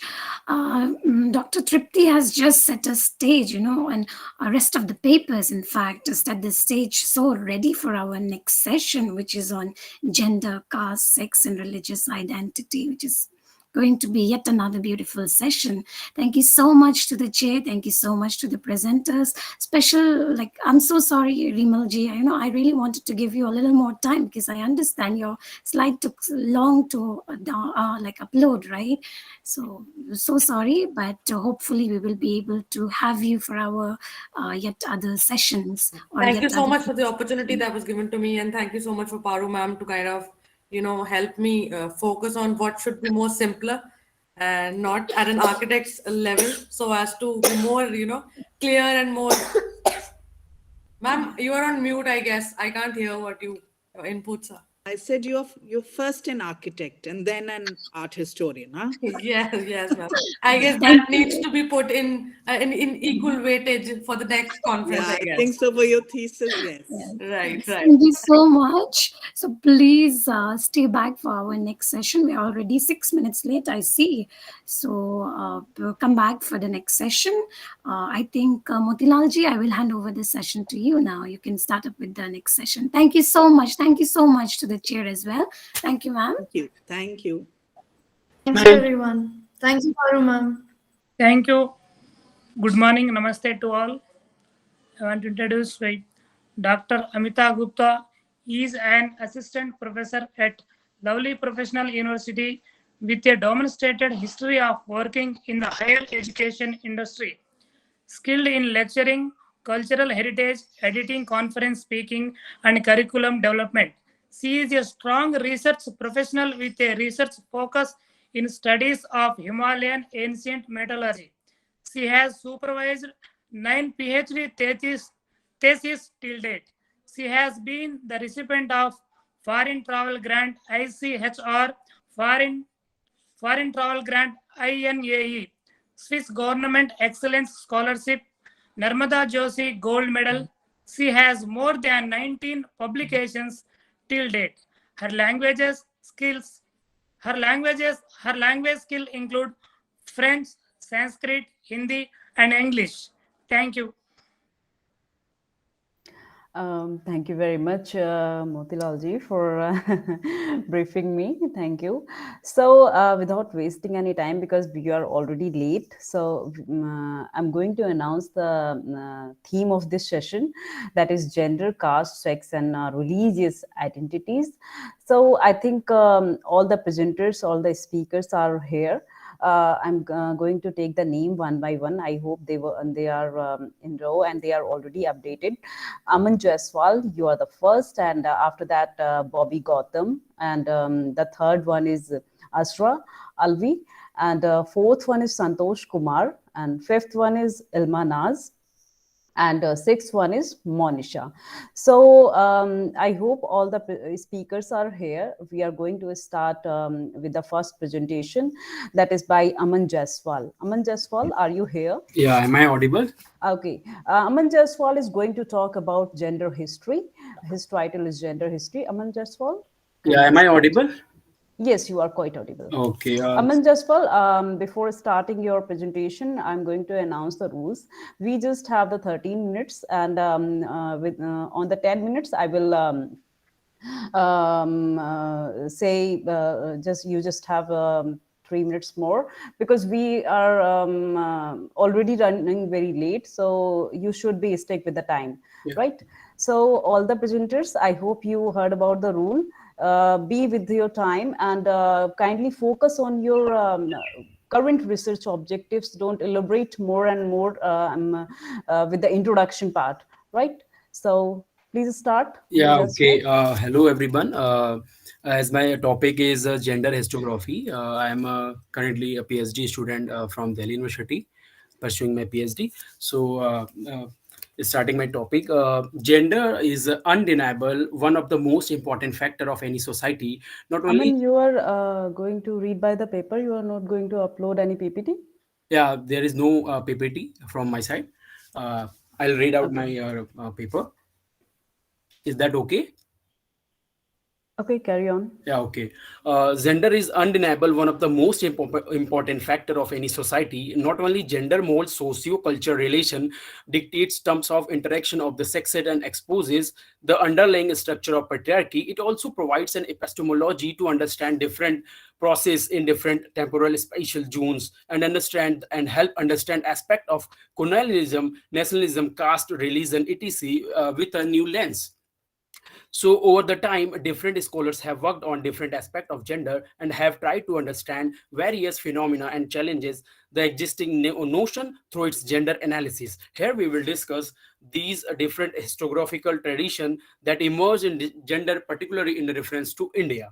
According to Geraldine Forbes, since 19th century, we find the early evidence of writing on women, but rather than reflecting the concern of women, it actually reflects the perception of both colonial government as well as the local population, wherein women become just the site where patriarchal forces assert their power. So the histories of this period talked about a golden age of women, followed by a declining middle age where the condition of women become worse. The colonial history projected history as women evolution to modernity, where Britishers acted as an agent of emancipation and savior of women. Secondly, both the European text and Asian text, they cited to justify their claims, projected a particularist image of women who was self-sacrificing, devoted, and occasionally rebellious and dangerous. Women were hardly given separate attention, and even when it was done through the male gaze.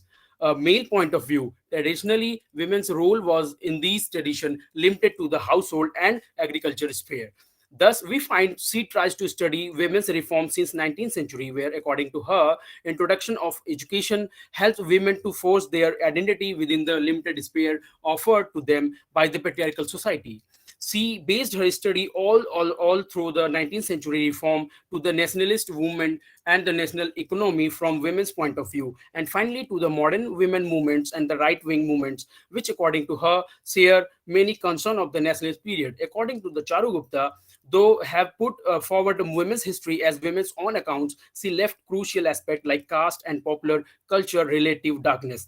Gender is a field of huge contestation, as this is a field where there is a lack of consensus among scholars over the meanings, nature, and extent of gender distinctions. Thus, the historiography or gender analysis is a complex and subjective discourse and need to be analyzed within a set of socio-economic context. Kokum Sangari and Sudeshwar tried to highlight some of the historical process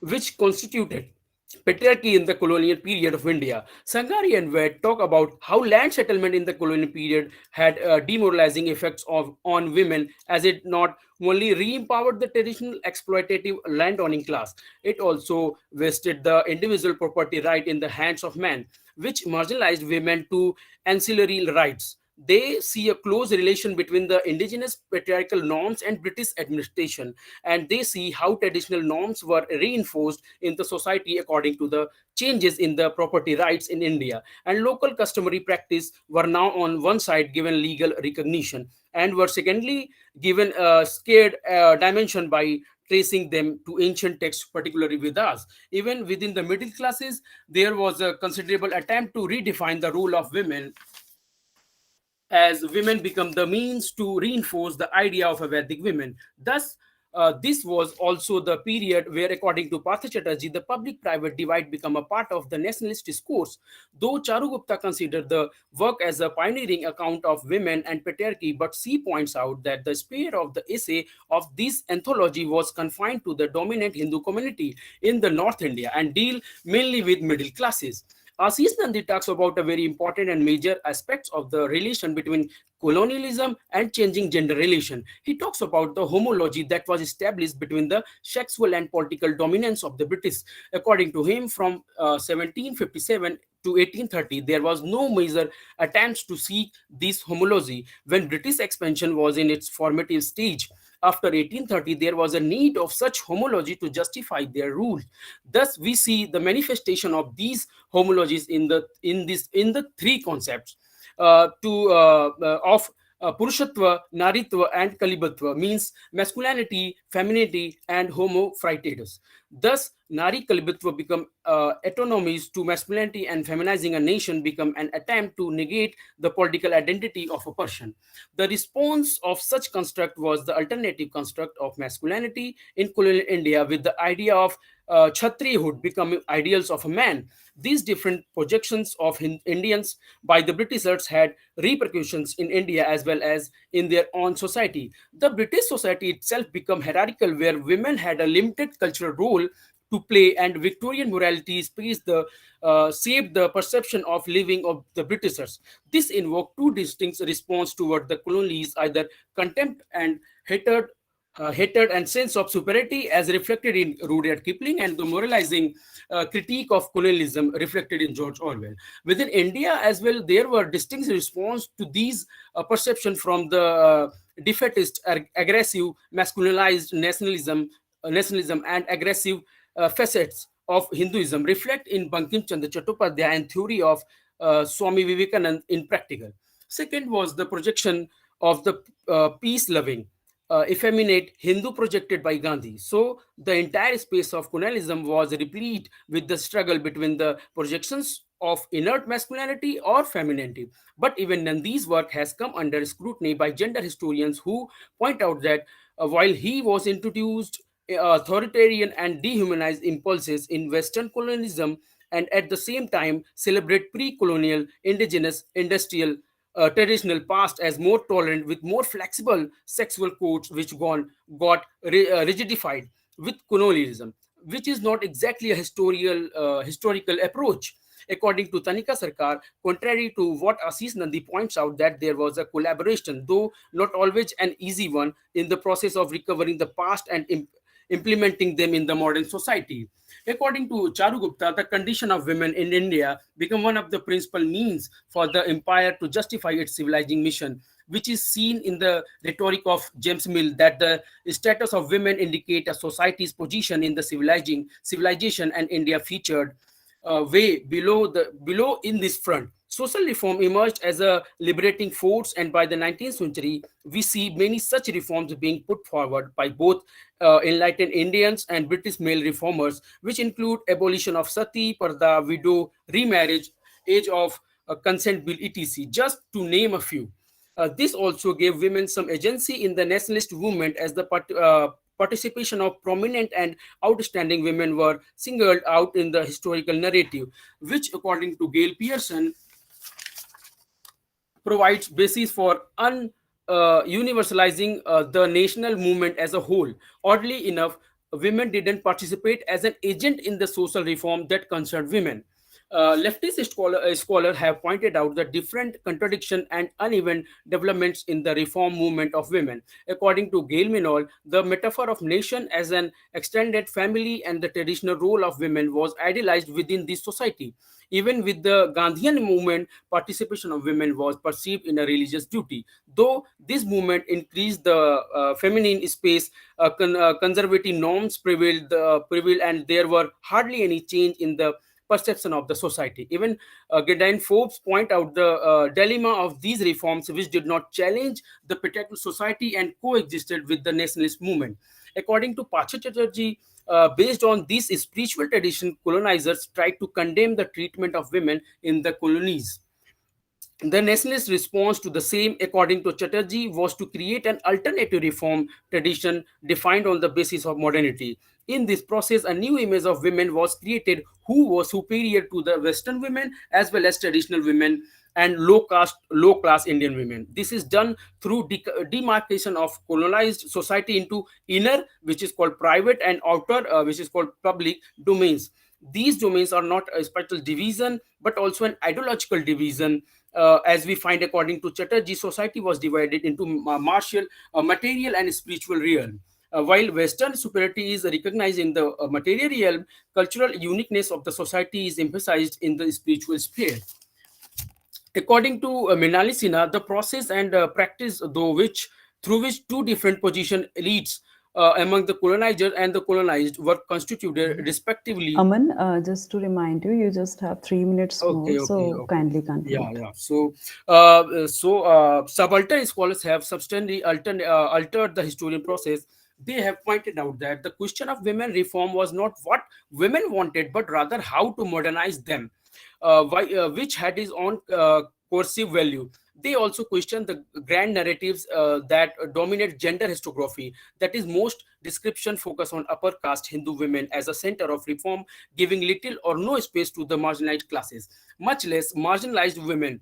They have attempted to write women's history from below and try to unearth the unheard voice of people yet unheard.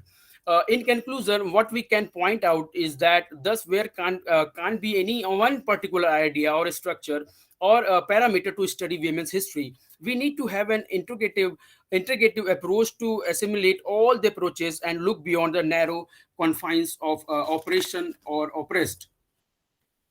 So, in the whole discussion, we can point out that there is no homogeneous understanding of gender, particularly in a diverse society like India. Also, we should not take the relation between the colonized and the colonizers as something given.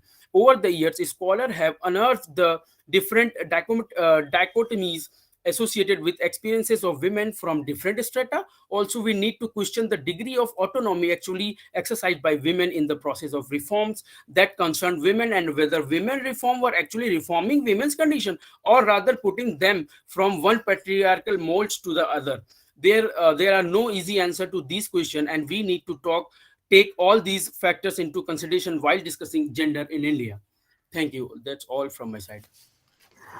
Thank you, Aman, for your topic on gender historiography. You reviewed very well the literature. So be here, because at the end of the session, we will ask the question and answer. So the next presenter is Bobby Gautam. Are you here?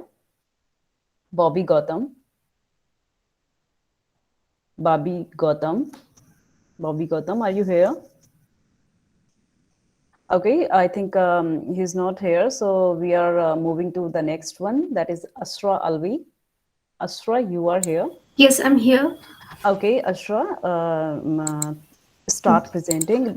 First, your presentation, I'm going to say about your title. That is the representation of women and gender in Zia Barni's Tariq-e-Firozshahi. Yes, just a moment. Let me share the slide. Yeah. Is it visible? It's working. Okay. It's visible. So, good morning, everyone. My name is Asra Alvi. I'm pursuing my PhD from Center of Advanced Study, Department of History, Aligarh Muslim University. The topic of my presentation is representation of women and gender in Zia Bani's Tariq-e-Firozshahi. Zia Bani begins his Tariq-e-Firozshahi from the reign of Sultan Balban and start his account by providing information of Sultan's predecessors. He writes during the 10 years after the death of Sultan Shamsuddin, as many 4 of his sons were put on the throne, they were young and of tender age and could not bring themselves to bear with the hardship of rulership. While making this passing remark about Sultan Balban's predecessors, Bani here completely forgets to mention Sultan Razia, the first female ruler of Delhi Sultanate, wielding direct power and authority. Sultan Razia was nominated as heir apparent by her father as he considered her to be more worthy of throne than any of his sons. The omission of Sultan Razia's name from the list of Iltutmish successors is how women's history is viewed in general, and in this paper an attempt would be made to reread the text with the object of bringing forth a more comprehensive picture of 13th-14th century medieval India. This paper attempts to read this source for writing the history of women and gender. The paper is divided into 3 sections. The first section of this paper will look at the contribution of women in shaping the political, social, and cultural life of the period. The second section deals with the state's fury and how it affected the lives of women. And the last section looks at how pleasure was sought in the society and what sort of changes we witnessed as the Sultanate progressed. Bani assigns the cause of Malik Alauddin's rebellion in 1296 against Sultan Jalaluddin, leading to Later's assassination, to domestic distress that the former faced. In Bani's opinion, Alauddin wanted to alienate himself from his mother-in-law Malika-e-Jahan and his wife, who had caused him much consternation and wanted to go to some distant territory. For this purpose, he somehow convinced Sultan Jalaluddin to remit the fawazil of the 2 territories that were granted to him as ikta so that he could raise troops for an expedition to Degir, a place rich in resources, which then he could use to utilize to face the imperial forces and capture the throne for himself, and hence rid himself from the hostility of his mother-in-law and his wife. Bani writes, fearful of Malika-e-Jahan, who had great influence over Sultan, he did not dare to bring the disobedience and hostility of his wife to the notice of Sultan. Moreover, fearing his own humiliation and disgrace, he could not say anything regarding his helplessness before anyone else. In her role as chief wife of the Sultan, Malika-e-Jahan was able to exercise power and influence the course of political events and was respected as well as feared among the courtiers. And if Bani is to be believed, it was due to her interference in the married life of Alauddin that brought down the Jalali regime.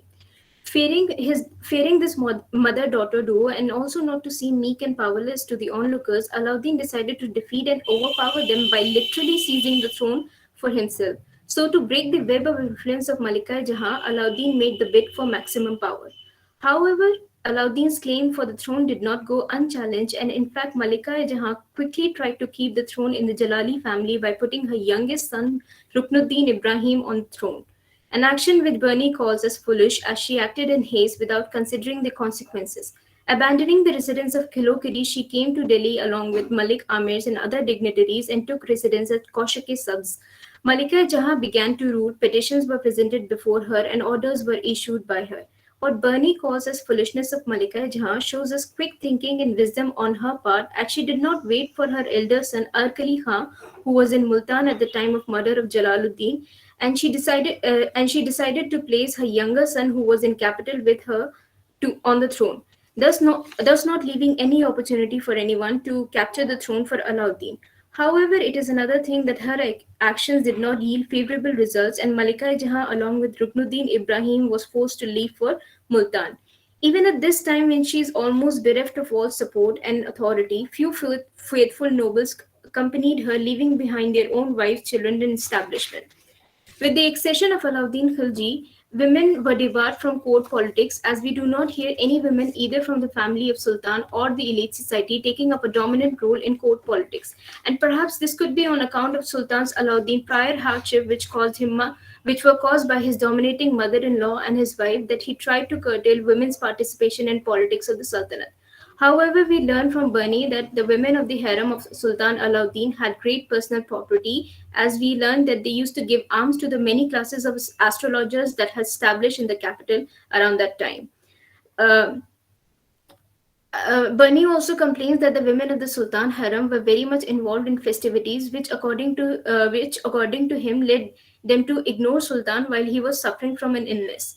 From the active participation in politics, we now see royal women adding to the power and prestige of the Sultanate by organizing feasts and celebration at grandiose level, and also through their piety and charitable works, they manifested the power that they wielded. When Makduma-e-Jahan, Sultan Muhammad bin Tughlaq's mother, passed away, Bani writes about her philanthropy as well as the respect and authority that she commanded in her role as Queen Mother. There were a number of families that had remained in their position due to her kindness and patronage, and thus we see it was not only through a direct political intervention that the women were able to contribute to the enhancement of Sultanate, but also through their charitable enterprises, acts of piety, that these women were strengthening the structure of Sultanate. Women of the period, despite being directly related to Sultan and other nobles, were susceptible and vulnerable to the dangers that came along with kingship. Balban's annoyance with Tughril, the governor of Lakhnauti, was so great on account of his rebellion that when finally Tughril was killed by one of Balban's commander, Sultan ordered that gallows be erected on the both sides of market of Lakhnauti, which stretched for more than a crore, and all the relative friends and supporters, which included the wives of Tughril and the sons of Tughril, were killed and hanged on those gallows. The carnage carried out by Sultan was such that he did not even allow the name or any other sign of Tughril and those attached with him to remain alive. The women of Jalaluddin household, including Malika-e-Jahan, were brought from Multan to Delhi and were kept at their own houses after Alauddin had ascended the throne. It is likely that they were deprived of their previous influence and power, and they were to live their life quietly under the shadow of Sultan Alauddin. The Gujarat expedition of Alauddin shows us an interesting contrast between the fate of women who belong to the upper echelons of the society and to that of a common woman. Alauddin embarked on his first project of territorial expansion owing to a plea of a certain Madhava against his minister Karan Rai, the ruler of Gujarat, who had abducted Madhava's wife during his absence from capital. Nusrat Khan and Ulugh Khan were nominated for the expedition and were successful in their task and forced Karan Rai out of Gujarat. Women daughters, treasures, and elephants of Karan Rai fell into the hands of Muslim army. The chief queen of Karan Rai, which is Kamla Devi, also fell into the hands of invading army. She was honorably escorted to Delhi, and Alauddin took her into his harem.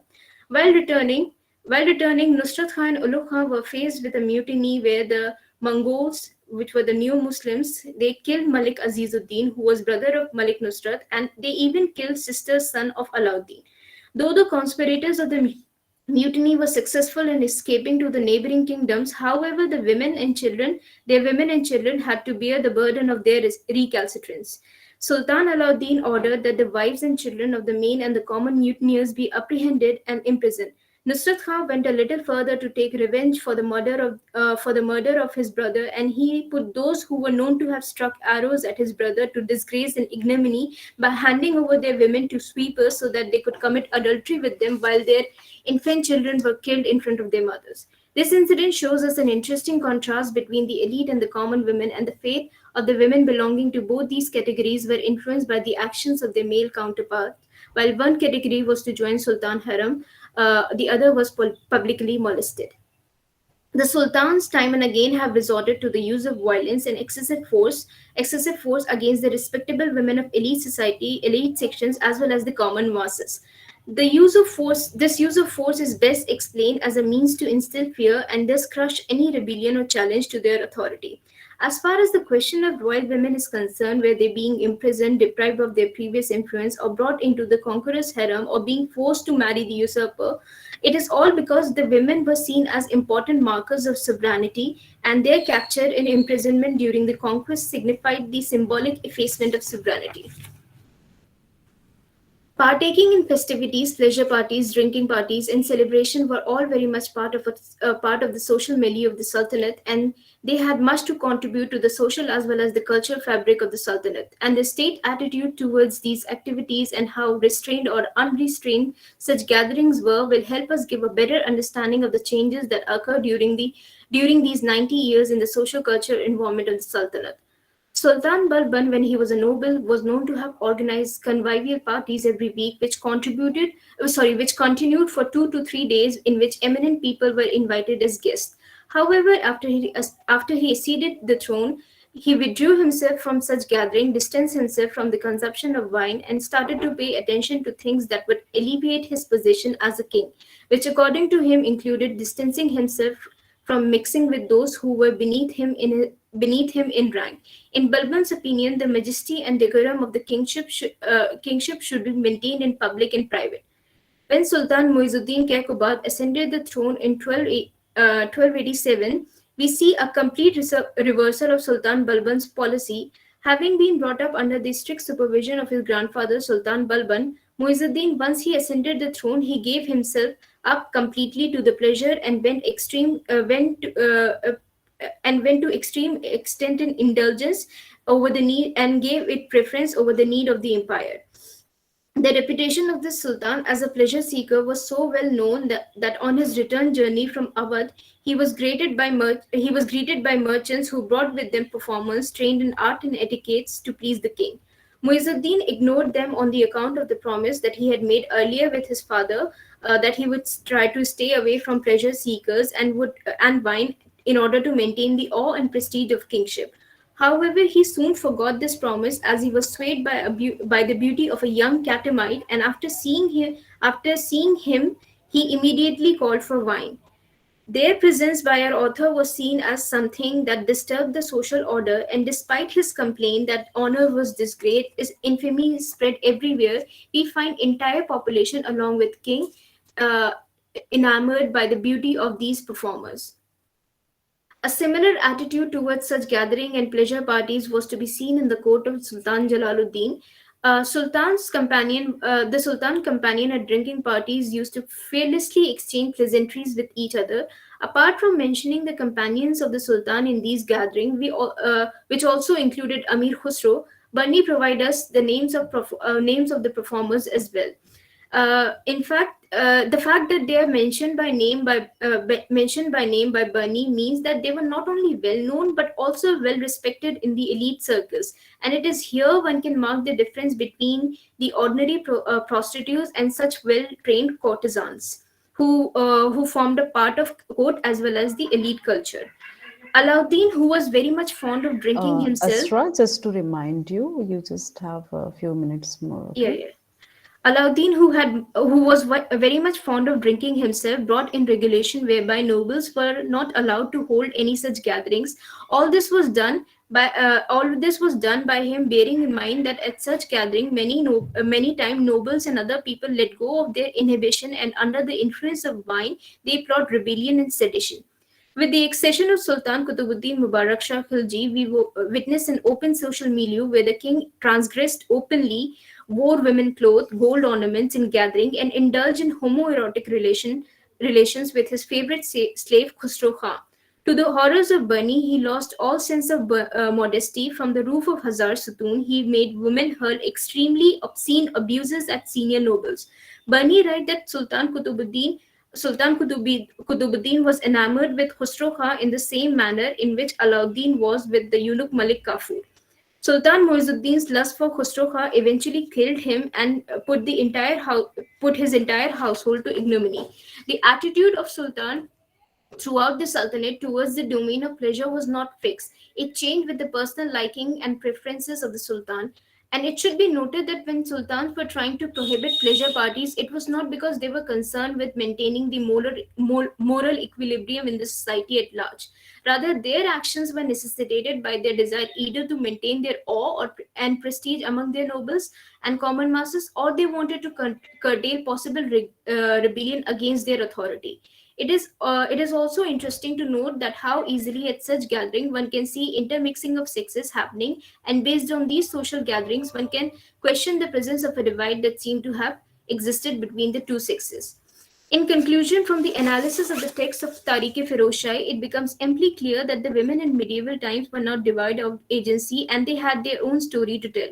The position of women in social order did not remain same at all times, and often their influence and power depended on the influence and power of the men they were associated with. In this patriarchal setup, despite their dependence, these women were able to find avenues where they could participate in political, economic, and social cultural life of the period and become visible through their actions. Though the source does not give much information on women and is almost silent when it comes to common women, however, from the few references one can discern that the study of women is necessary to get a more comprehensive picture of the period. This paper, through careful reading of the text, is an attempt to achieve the objective of finding women and gender history in the pages of Bernice Tariq. That's it. Thank you, Asra. Very comprehensive presentation of you on women's in Gia's Bernice Tariq Feroz Shahi. So I'm going to announce the name of next speaker, that is Santosh Kumar. Are you here? Santosh Kumar. Santosh Kumar. Okay, the next speaker is Ilma Naz.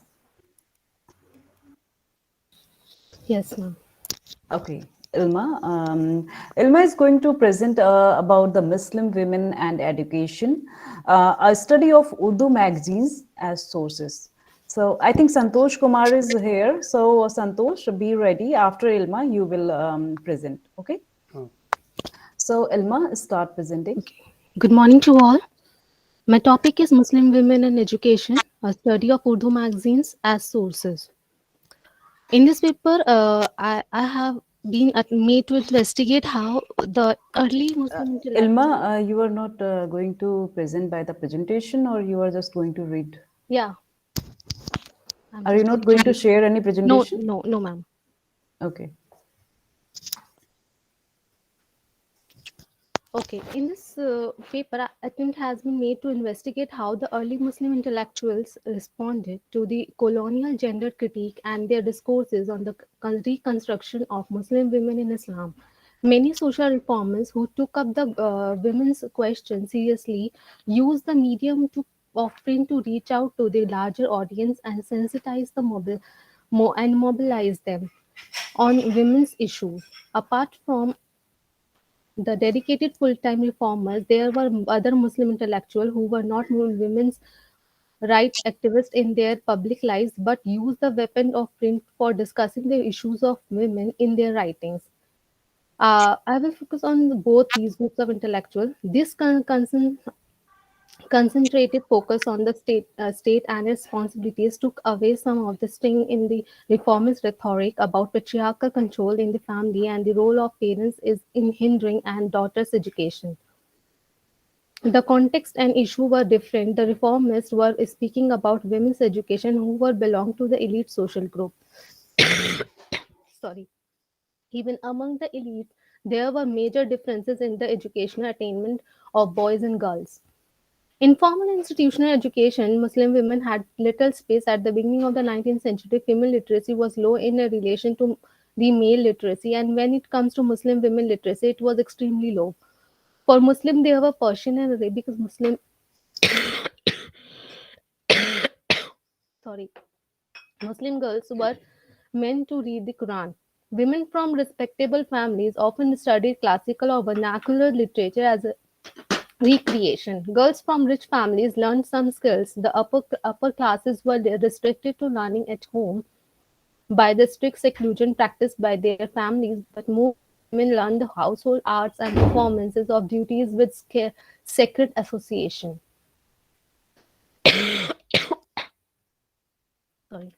The question of women's education was highly controversial, and when it comes to the education of Muslim women, and the question becomes even more serious.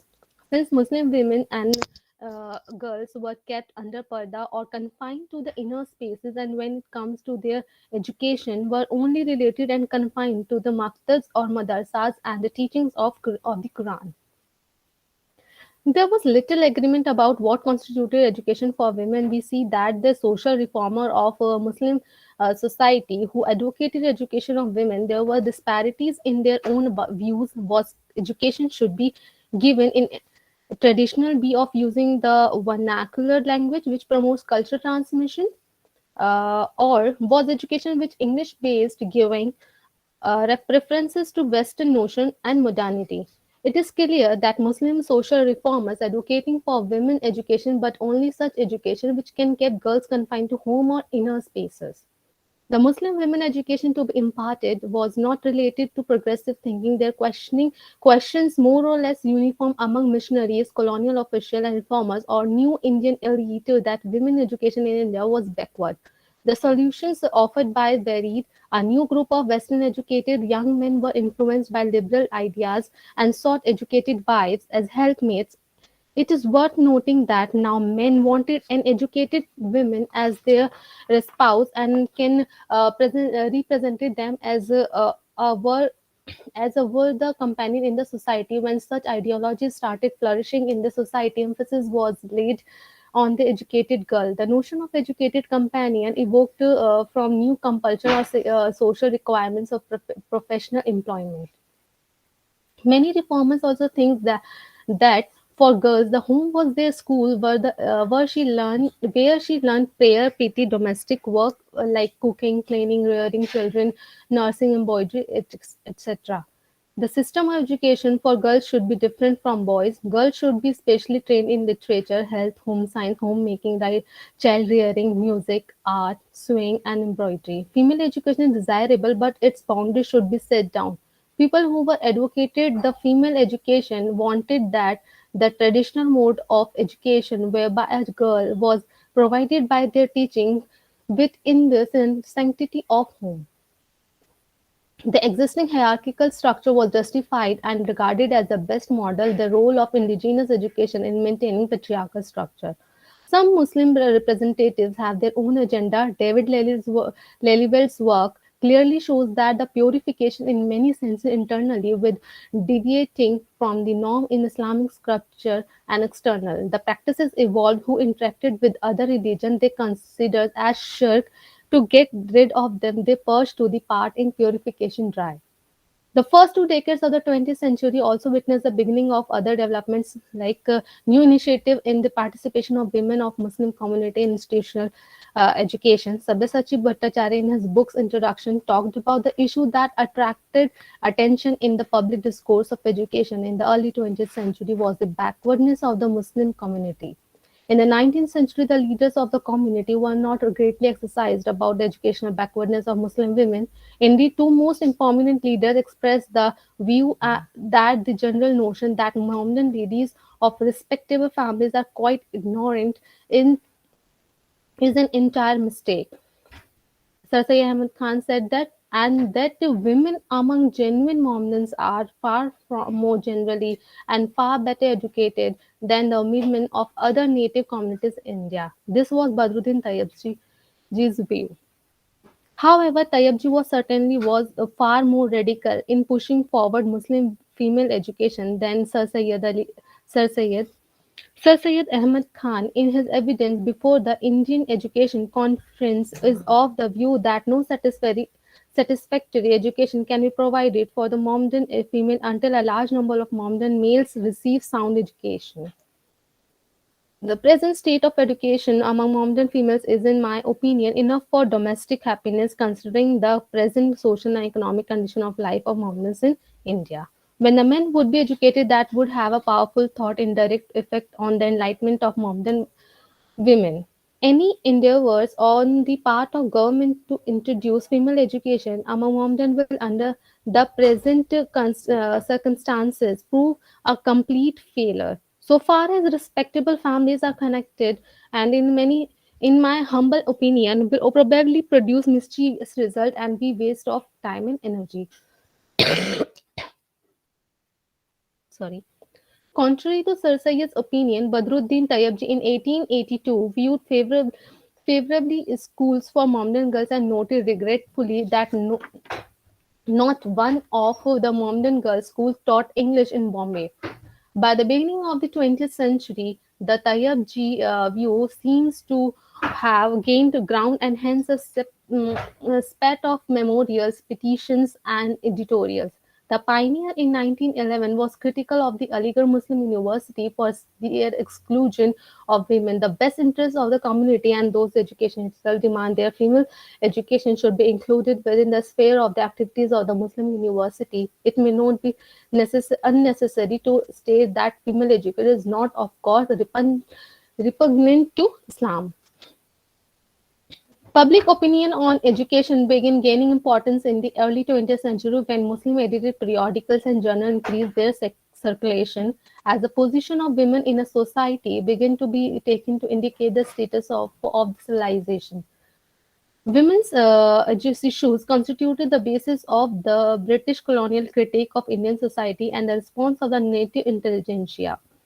By pointing at the dismal position of women in India, the colonial masters sought to establish their moral superiority over the Indians and thus gain legitimacy to rule over them. Having been made to feel inferior, the native intellectuals sought to correct the corrupt Indian institutions by reforming them. The different social reform movement of the 19th century were in many ways a direct consequence of this cultural confrontation between these two. Stimulated by the colonial critique of their civilization, Muslim middle-class male reformers use the same print technology which they have been attacked by their colonial masters to contest and reform their native cultures.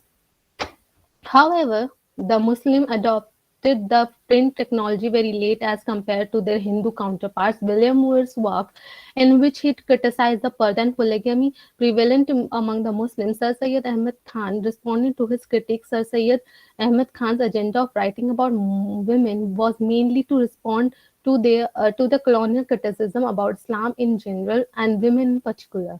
The same trend was followed by Sayyid Amir Ali, who responded in the same way as started by his predecessor reformers.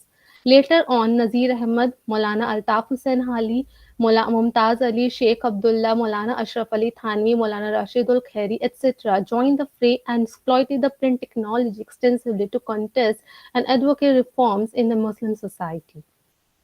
Since the public spaces were already under the influence of colonial rule, it didn't leave too much scope for the reformers to defend it, so they chose the inner space where women occupied an important position.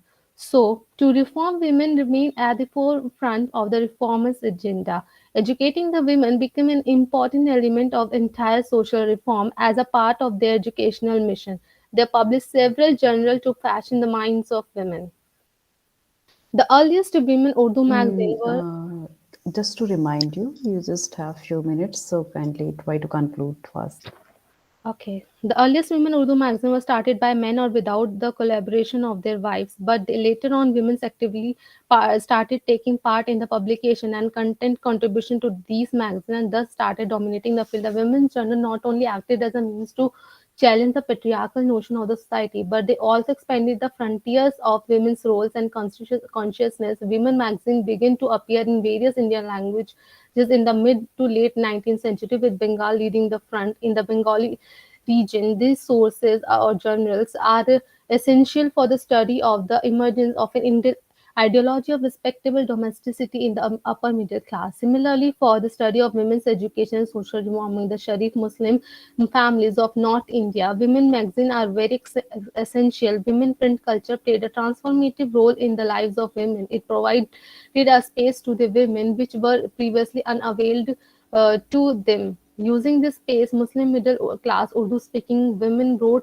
about their ideas, exchanged them with other women and men. Writing about themselves gave women immense pleasure and confidence, which helped them to contest those cultural notions which deemed women intellectually weak. The new information available in women magazines enthralled women because they considered it very important for their intellectual development. The circulation of women magazines demonstrated their accessibility to the wider public and the easy communication of knowledge and information. This helped women to imagine their agencies and the sense of responsibility. Almost all women magazines continuously gave coverage to the various women organizations by publishing their activities. This connected women to the public space without even crossing the threshold.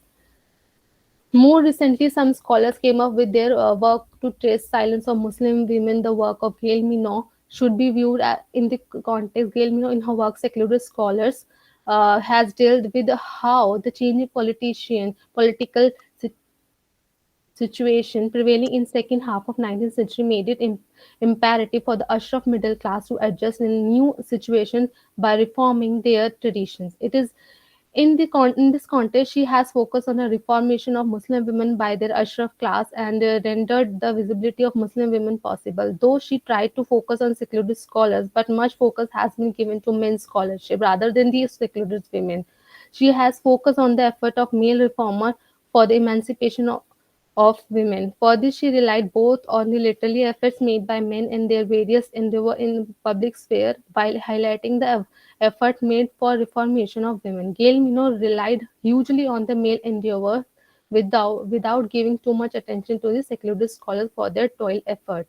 Although this work is itself a noteworthy contribution, finding work of the Muslim women reform movements in colonial India, but an in-depth study on the women genre is missing on the above mentioned works.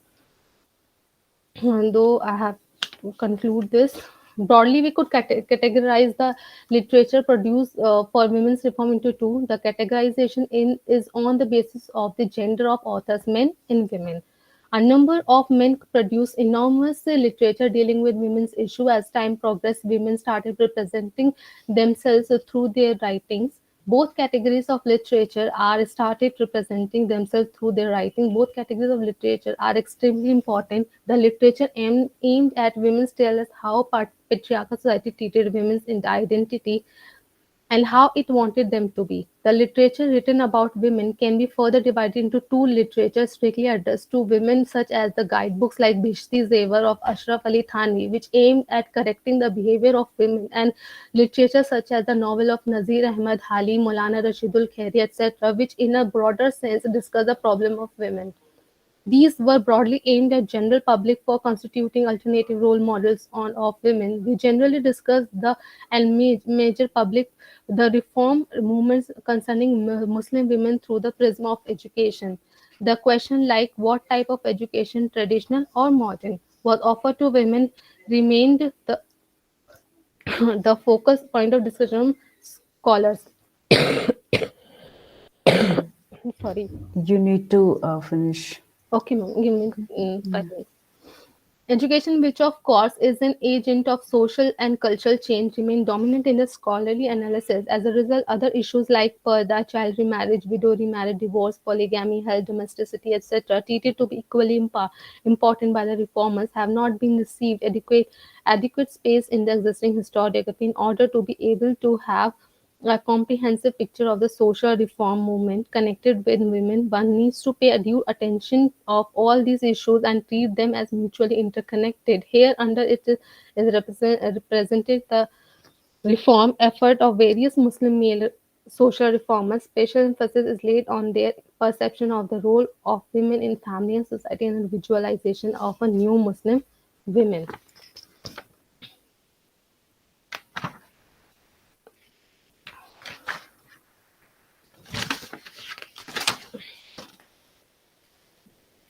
Okay.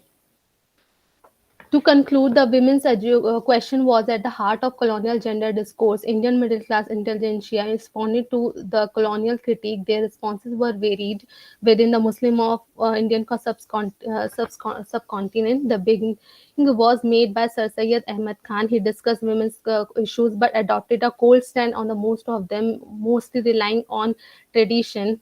With the passage of time, the need for a perfect wife started assuming importance. Nazir Ahmad and Altaf Hussain Hali suggested various ways to make women perfect. By the start of the 20th century, the horizon of women's questions started widening with the entry of Sayyid Mumtaz Ali and Sheikh Abdullah on the scene of women's right movement. The above discussion demonstrates that the women's question formed the nucleus of Muslim social reform discourse in South Asia, despite the historically conditioned limitation in the attitudes and activities of the early Muslim male social reformer. The credit for initiating a discourse on women issues and questioning of many deep-seated patriarchal notions about women goes to them.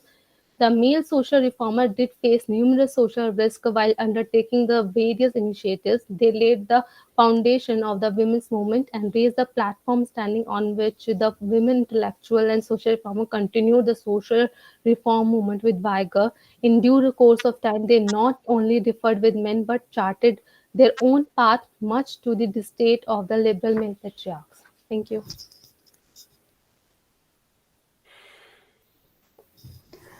Thank you, Ilma, for your presentation. You studied very well on Muslim women and education.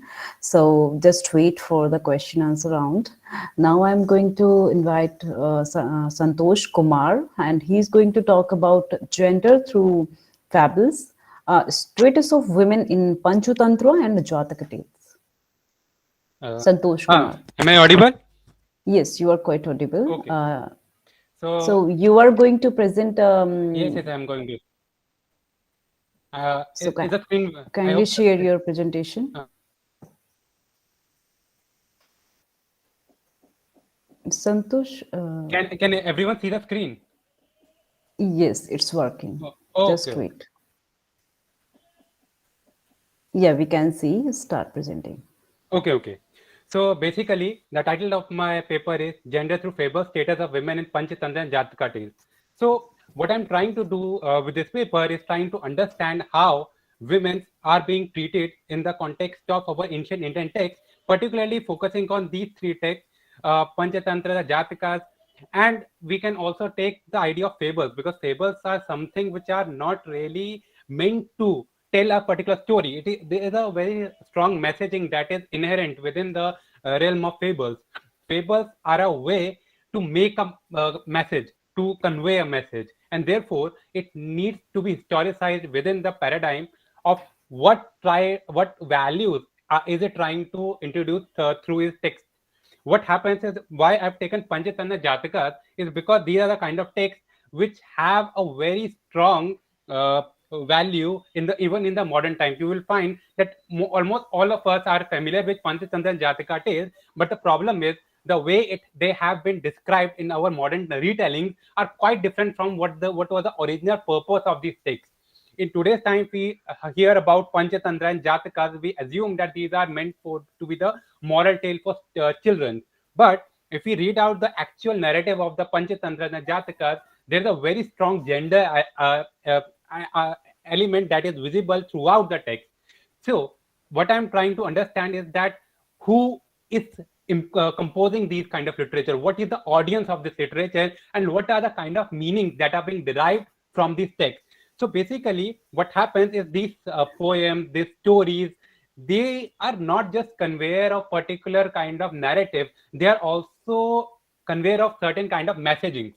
So we have to understand how they are producing certain images, they are producing certain values, they are producing certain kind of cultures. These are the things that we need to understand through our narrative. The second thing that we are supposed to understand through our text is that these texts are very much gendered in their context. Why? Because these are essentially pedagogical texts. Panchatantra is not a storybook. Jatakas are not storybook. They identify themselves as Niti Shastra. Panchatantra very clearly identifies itself as a Niti Shastra. It tries to initiate itself. It tries to refer to Artha Shastra, Manu Smriti, Bhagavad Gita. All these kind of texts they are very familiar with. So basically, it identifies itself as Niti Shastra, and it is a pedagogical text. If you see the pedagogy of the Panchatantra and the Mahabharata, Shanti Par, Anushasan Par, where we find the fables, is quite different from what we find in the Jataka tales. Why? But the messaging are quite similar. See, Panchatantra and Mahabharata are essentially political narratives. So Panchatantra is basically, if you know the story, Panchatantra was actually composed by Vishnu Acharya to teach the 4 children of Raja Amar Singh. So what happens is that the purpose of Panchatantra is to derive knowledge, to give knowledge to certain students, certain sons of kings. On the other hand, the Jatakas are supposed to be learning from Buddha to his disciples. So the basic element of Jatakas is to impart spiritual knowledge, whereas Panchatantra and Mahabharata, Shanti Par, Anushasan Par, they are meant to provide political narrative, political wisdom, and practical wisdom. And that's why we find that Panchatantra often differs from the Dharmashastric ideals. It often criticizes the Dharmashastra, but it is very much influenced by them as well. It does talks about practical wisdom. It does talk about practical thinking, and but it is very much influenced by the Dharmashastric ideas as well. So where does women feature in this narrative? First of all, what we need to understand is that the Panchatantras refer to women a lot of times, many times, but they are not the agents. They are not the ones who are talking. They are the ones who are being talked about, right? So basically what happens, there is a very strong and very discernible male gaze. There is a very strong male gaze which is very much visible throughout the text, that we find that the speakers are male, the values imparted are patriarchal, and the audience that it is catering to is also kind of male, right? So women's feature as a form of distraction. Why is there a very strong element of kind of disregard of women's sexuality, anxiety regarding women's sexuality? Because women's sexuality is seen as a possible reason for disarmament, a possible reason for the destruction of the man, right? So women's sexuality is something which is seen as detrimental for a person who is harboring spiritual enhancement, or who is harboring the aims of a political development. So in both these cases, what we find is that these kind of texts are very much talking about these kind of ideas. So first of all, if you talk about Panchatantra is one of the most it very directly is very sexist in nature. It talks about women in a very hated way. It talks about women in such a derogatory way, is particularly because it is trying to warn the people. Okay, if you have to understand the true nature of the women, or else you will be doomed, right? That's why it is important to know the nature of women in the Panchatantra text. Why? Because we are consuming these stories even now. We are consuming this narrative even now. So to take an example, there is a very popular story that we have all heard about. It is the story of the monkey and the crocodile, right? We have all heard the story of the monkey and the crocodile, but the story that we are listening to, the moral of the story according to our childhood was that you don't have to cheat your friend. But is that the real message of the story? It is not. The actual message of the story is don't believe women, because it was a woman. She's a female crocodile who was responsible for invoking the male crocodile to kill the monkey, right? So the message of the story is don't believe women. Women are promiscuous. Women can do anything.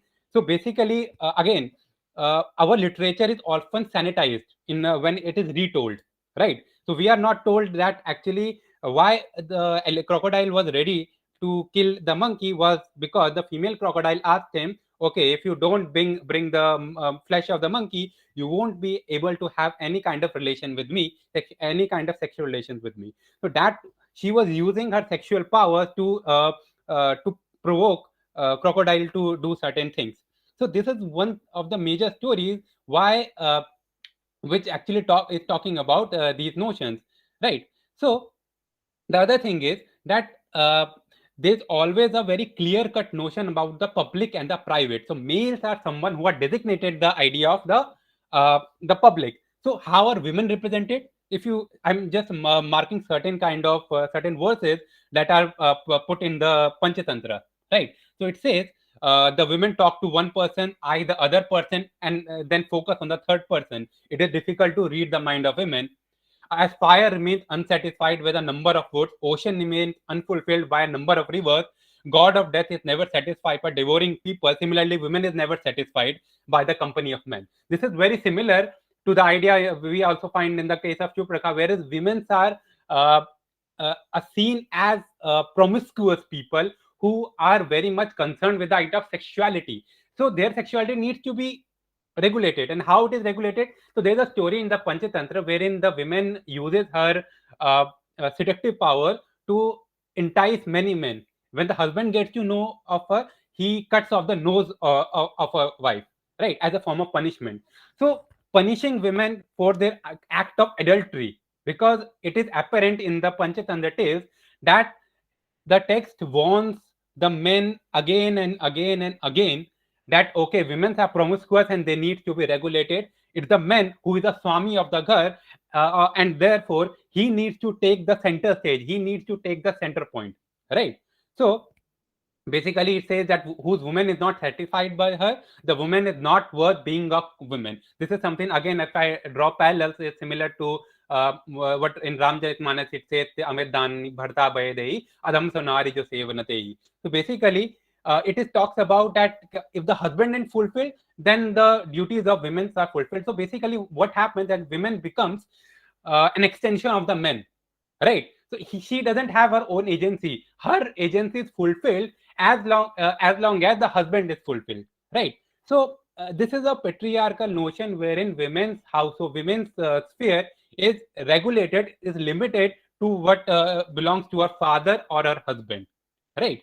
So this is something which is very similar to the idea of the Dharma Shastric ideals, which tries to regulate the daily activity, the daily functioning of a woman, right? So there's constantly bickering about women. If we talk about the Jatakas, similar ideas are presented even here.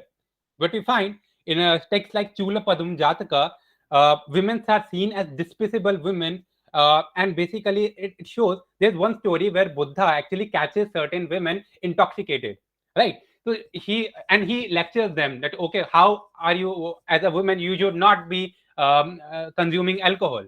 Now, this is not something which is said about men, right?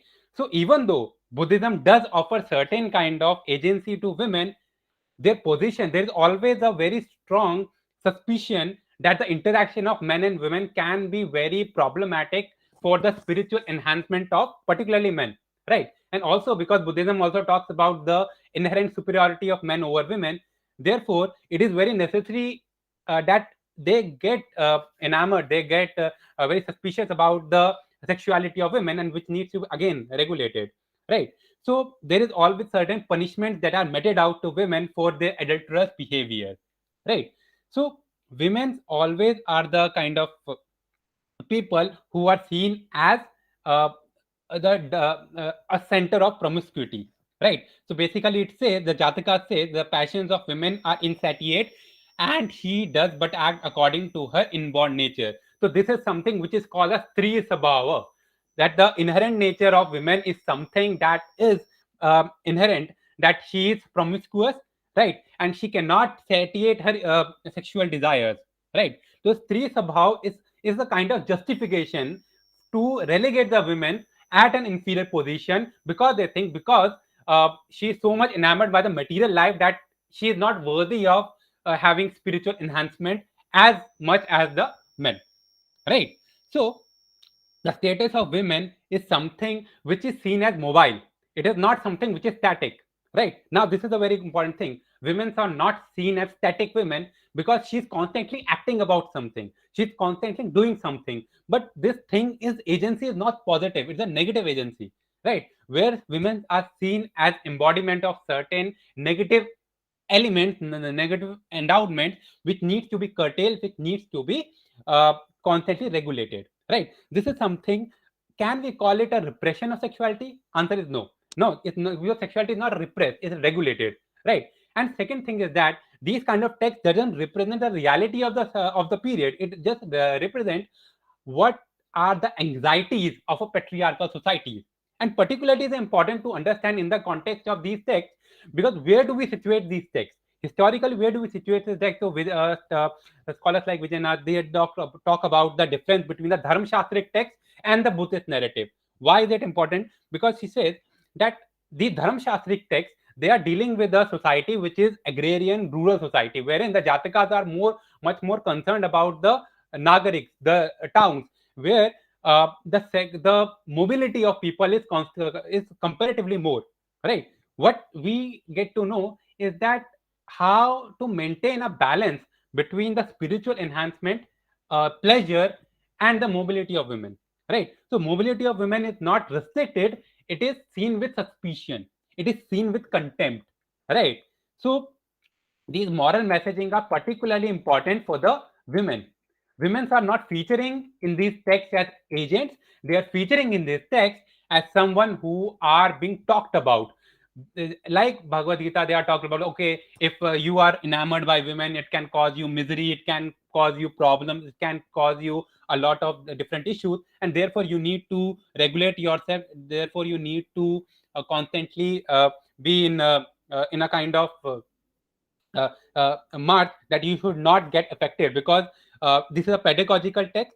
And if you are enamored by women, because women are not featuring in pedagogy, they are not the people who are being given political wisdom, they are not being given a political knowledge. The Bhishma gives his lecture to Yudhishthir, not to Draupadi. Why is there? Because it is assumed that women are conspicuously absent in these kind of discourses. Women are assumed to be invisible in these kind of discourses. So spirituality and political discourse, in both these cases, we find that women are not really present, and therefore statements can be made on her without her presence, without taking the consideration of her own agency. So this is a very big concern that we find in this text. So in conclusion, what we can find out is that when we talk about Panchatantra and Jataka, we need to be very cautious about what kind of messaging these texts are giving to us, because these texts are very much relevant even now, and these texts are somehow taken at face value, because the versions we are getting about these texts are heavily sanitized. They are very heavily censored, and therefore the actual messaging of the text is lost in these retellings, and we try to imbibe those values. But if we read the actual Sanskrit text, if we read the Jataka tales, these texts can be seen as cautionary tales against women, and they are a kind of cautionary tales about the promiscuity of women, about the sexuality of women. The sexuality of women is something which has always bewildered men. They have always felt a need to control the sexuality of women. This is something constantly that people are talking about in this context, that we need to historicize these texts in the terms of the growing disposability, the growing sensitivity towards women, the growing suspicious nature of women. In that context, Panchatantra and Jataka tales needs to be contextualized. Thank you very much. Okay, thank you very much. Well done, Santosh. Very interesting presentation and very interesting topic. So I'm going to invite our next speaker, that is Monisha. Monisha, you are here. Monisha? Am I audible? Yes, you are quite audible. So Monisha is going to present on the self-introspections and transition, a trans women's entity on parenting in stuck in the middle with you. So Monisha, please start presenting. Yeah, just a moment. I will be sharing my screen. Yeah, sure.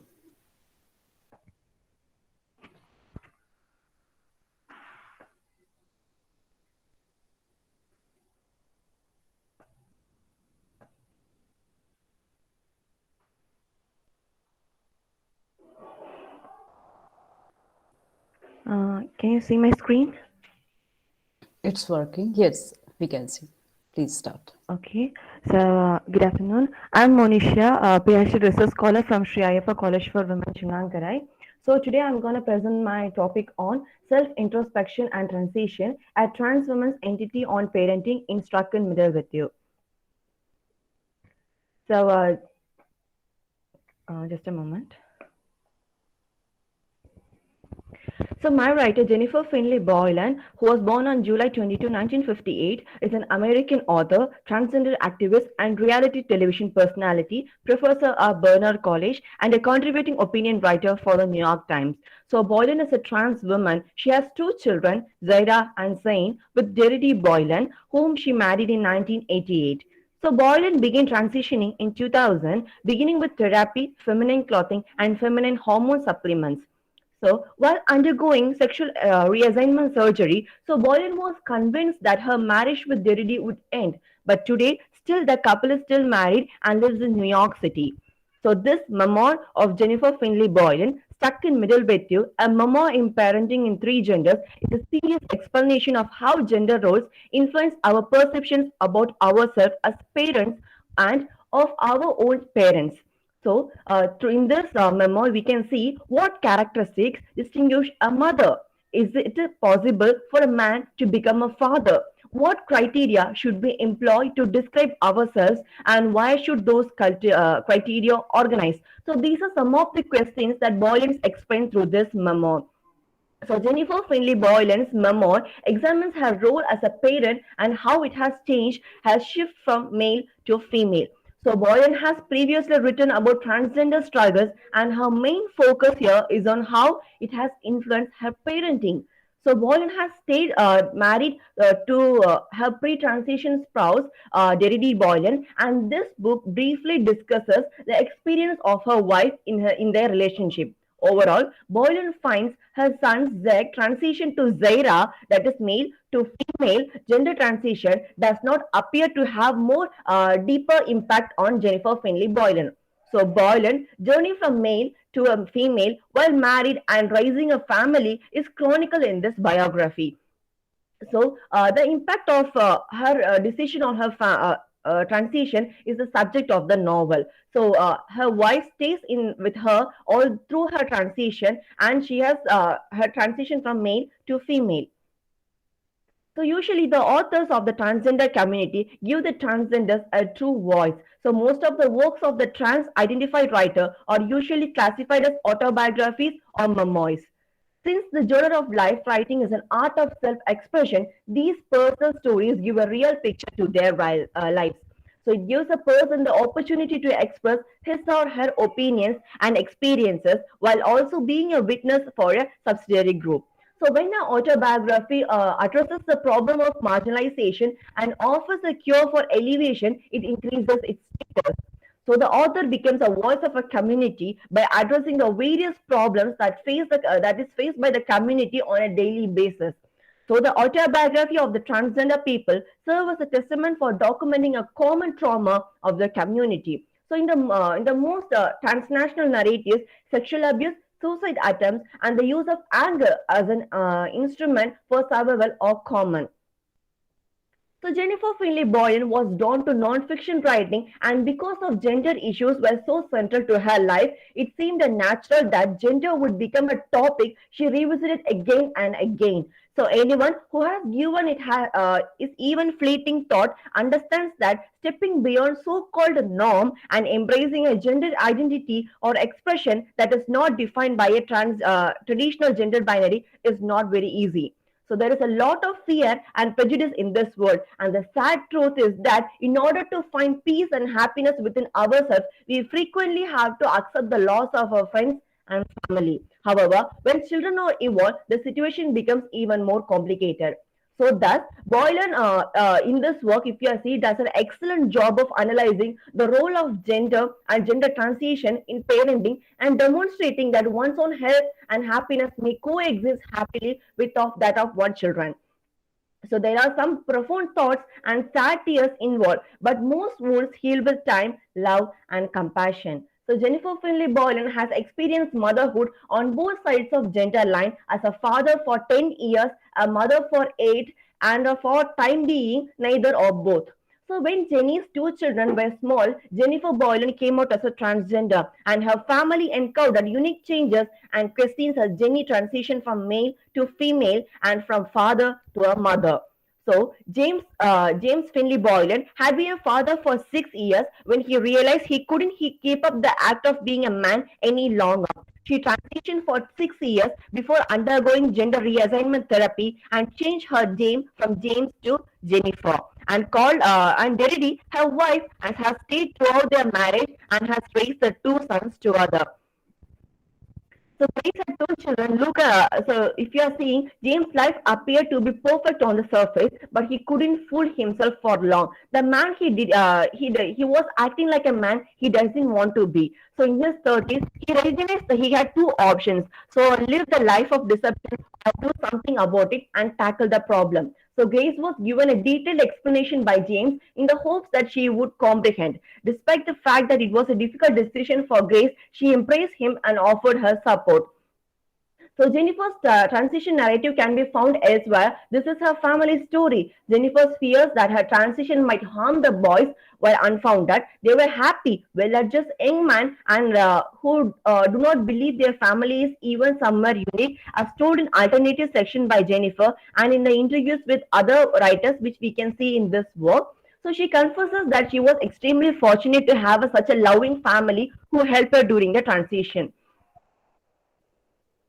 So a broad definition of transgender refers to anyone who moves away from socially enforced boundaries of the sex they were assigned at birth. This definition was typically understood as an underlying definition. So some transgender people as those who want to move away from one sex category to another, who are identified as male or female or M to F or F to M, which means male to female.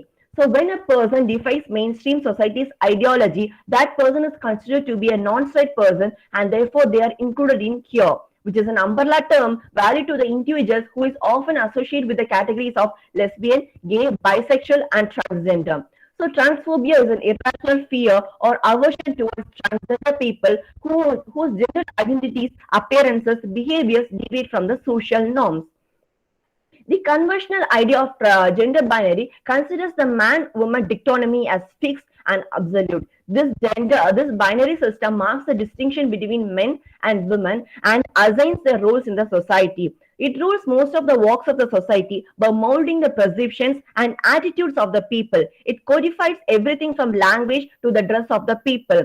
Those who deviate from the code set by this binary are treated with oddity and as an unsocial being. They are being compelled to live their life as product outsiders. So the explanation for these disparities, that is femininity or femaleness, are not valid and appreciated to the same level as masculinity or femaleness in our society. So usually trans women are considered to be fake for wearing feminine clothing and for obtaining feminine identity. So when we say women, that word always include trans women also, but most of them fail to include trans women in the category of women. So a woman's gender identity is the innermost concept of being female. A trans woman's gender identity doesn't define or carve in her womanhood. It simply describes her journey to womanhood.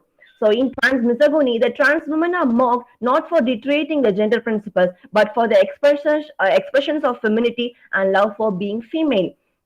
So Serino mentions that transsexuals will face the problem of two different things when it comes to their gender equality. The first one is the gender we consciously choose to identify with, and the second one is gender we subconsciously feel ourselves to be. So every trans woman ought to be respected as a woman. So becoming a woman is the way they seek normality, and hence they wish to be identified as a woman and not as a transgender. The society should let them be what they are and try not to harass or humiliate them. So Jennifer Finley Boylan mentions the significant fact that trans women undergo transphobia because of the misrepresentation of the genital status, while cis women, that is normal women, are subjected to violence as per their third gender representation. So I would like to conclude, people must first recognize that they have no control over anyone. Nonetheless, we may be appreciated for each and every moment. The second thing to keep in the mind is that no one here is perfect. So Grace tells James straight out that she dislikes his transition and afraid of losing him, but yet she supports him throughout his entire transition, and even after James Boylan to Jennifer Boylan's transition, Grace stays to be his wife throughout now. So it takes us some time to understand James' reasoning, but she eventually does. So James Boylan's book is meant to show that everyone is different and that everyone's route to happiness is different as well. So we might be courageous enough to confound our fears and fight for our own goals. So acceptance and comprehension are most important issues. The story appears to be teaching that instead of being judgmental, we should be polite, accepting, and understanding. She became a spokesperson of the entire community of transgender by addressing the various key issues they face in their day-to-day life. Through her work, she raises the key issues such as the status of transgenders, their identity, and struggle for survival. So, Jennifer Finley Boylan stresses the point that feminism must be included in trans activism, not just to bring equality, but also to challenge the old norms and idea that female is lower to male. So they are not the mere record of the memories and experiences of these people, but it is a record of a common plight of several marginalized transgender people. So thank you. Thank you very much, Manisha. Very engrossing theme you have taken, because this is very relevant for the current society, even in the current world. What is the position of transgender? So we have one more speaker, if he's available here. Bobby Gautam, are you here? Bobby Gautam, I'm announcing the name again. Bobby Gautam. Bobby Gautam. I think he's not here. So I'm going to request to all the presenters, kindly switch on your camera. This is the question and answer round. If somebody have the question, they can raise their hand, and after unmuting themselves, they can ask directly the questions. So all the speakers, kindly switch on your camera. Thank you. So if anyone have the question, they can raise their hand. I'm going to open you for the first speaker, Aman Jaiswal, who talked about the gender historiography. So anyone have the question from Aman Jaiswal on the historiography?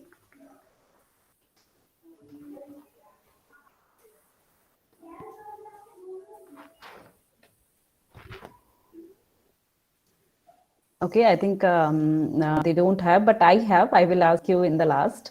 The second one is the Asra Alvi, who talked about the representation on women and gender in Jia Barni's Tariq-e-Firoz Shahi. So anyone have the question from Asra?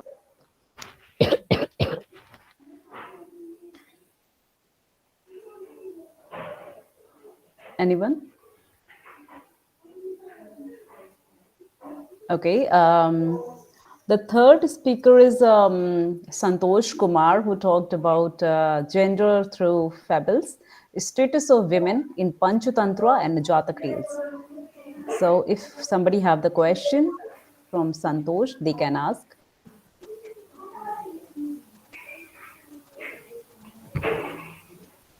Anybody? Okay. The fourth speaker is Ilma Naz, who talked about the Muslim women and education, a study of Urdu magazines as sources. So if anyone have the question, they can ask to Ilma.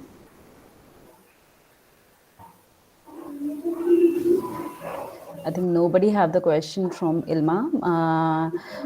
The last one is Monisha, who talked about the self-interception and transition, the trans women entity on parenting is stuck in the middle with you. So if somebody have the question from Monisha, they can ask.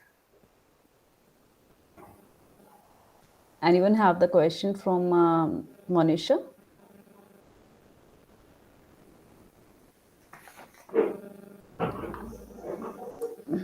So I think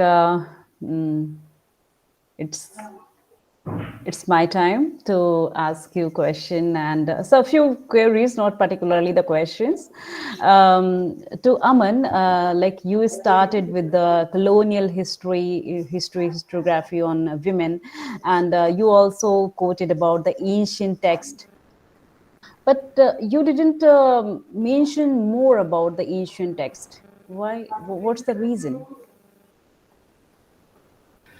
Because I have started my paper from the colonial period. When I got through James Mill, he started about writing about the what do you say reform and what women representation in our society. So I found a very what do you say? I found this is very interesting to include in my paper, that how the gender historiography was writing started writing that time, and how the what do you say how the women is represent our society through the text, as Santosh very clearly mentioned about the agency of women. This is I think really important to understand that is there a women agency for the reform movement.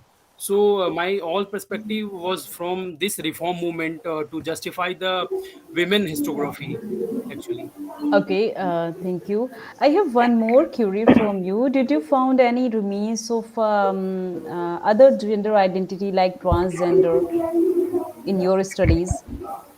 No, basically, my study was on social reform movement. So, in social reform movement, I was trying to convey the idea of women that is that a social reform movement for women, or the women itself was there in that reform, or the this reform was only for women through the men. That is the Okay, my idea. as we all aware of the social reform, so can you please explain, is there particular area in India from Yeah, there? we can see the basically the Bengal where it started from. I have some what do you say primary text I can mention here that I've one sec. Yeah, Raj Sundari's autobiography I have read about that women how women express herself in this in these texts about that time. That is the important that we can understand women from these texts clearly, that what they wanted about themselves, and what male or what you say reformer wanted to show about women. Okay, so very well done, Aman. Just I am appreciating your literature review. What is your perspective? What is My your own if you view? ask about my perspective, is that is this that the women where we can show women where in this discourse when we are talking about the women reform, when we are talking about the reform like child marriage and widow marriage, remarriage. So where in this discourse where is the women lie, where women lies in this discourse, that women are where is the women agency in these things, that women herself women themselves was there in this particular discourse, or someone else was discoursing about discuss about the women behalf of the women, is that women was present there in this reform, or the someone on the behalf of so called on the nationalist movement, someone takes their ownership behalf of the women. Okay, okay. So, Aman, you mostly focused on the Muslim women's. What about the other classes? Because during colonial time, as far as my consideration, the society was fully set up with various type of religions. So, what is their participation in Yeah, these I have reforms? talked about whole women, like when reform was started. There are something like Hindu women were Hindu. What do you say? Hindu society was were present in North India. So it all started from Bengal. So they started about. There are something about when we read about Awadh. There we can find the about Muslim women because in Awadh there are particular things women were holding the political some rights to holding their societies to women have their own agencies in the political system in Awadh. So after when British inject in Awadh, then what we can find about the Muslim women, we can say that the journal women, we can say there we read about the political women, Begum Sab Awadh, and lots of thing is there. So when we are talking about the reforms, yes, of course, is there about Muslim women also, but I didn't mention some about these things. But yeah, we can search for this. Okay, very good, Aman. I just have few suggestions for you. Yeah. Like while presenting your topic, kindly make a presentation just with the major things, major thrust, because the general audience is difficult to understand what you are exactly presenting, Yeah, sure, right? sure. And one more thing, like when you are reviewing the literature, you should include your aspect, your views too. So thank you, Yeah, Aman. Very sure. nice Thank you so presentation. much. There are two questions from Monisha. Uh, mm, so one from Nikita Rathor and one from Ashuji. So Nikita, you can ask directly, or I will. read your question. Nikita's question is, are you also researching on transgender celebrities in India? Monisha. Uh, no, I'm just focusing on the common transgender issues and particularly focus with reference to I have taken two authors for my PhD. One is Jennifer Finley Boylan and another one is Julius Reno. Both of these writers are American writers. Okay. I think Nikita Rathore, you got your answer. Ma'am, Nikita. Yes, Nikita is here.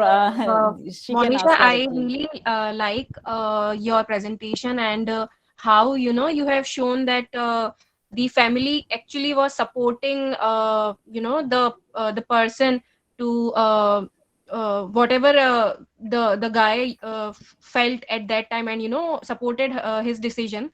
I just wanted to like suggest you that even if you are working on common issues that transgenders generally face, you can also uh, like take studies from India as well, because even in India I have come across a few transgender celebrities, like the one Rudrani Chetri, who recently appeared in Vikas Khanna's movie The Last Color.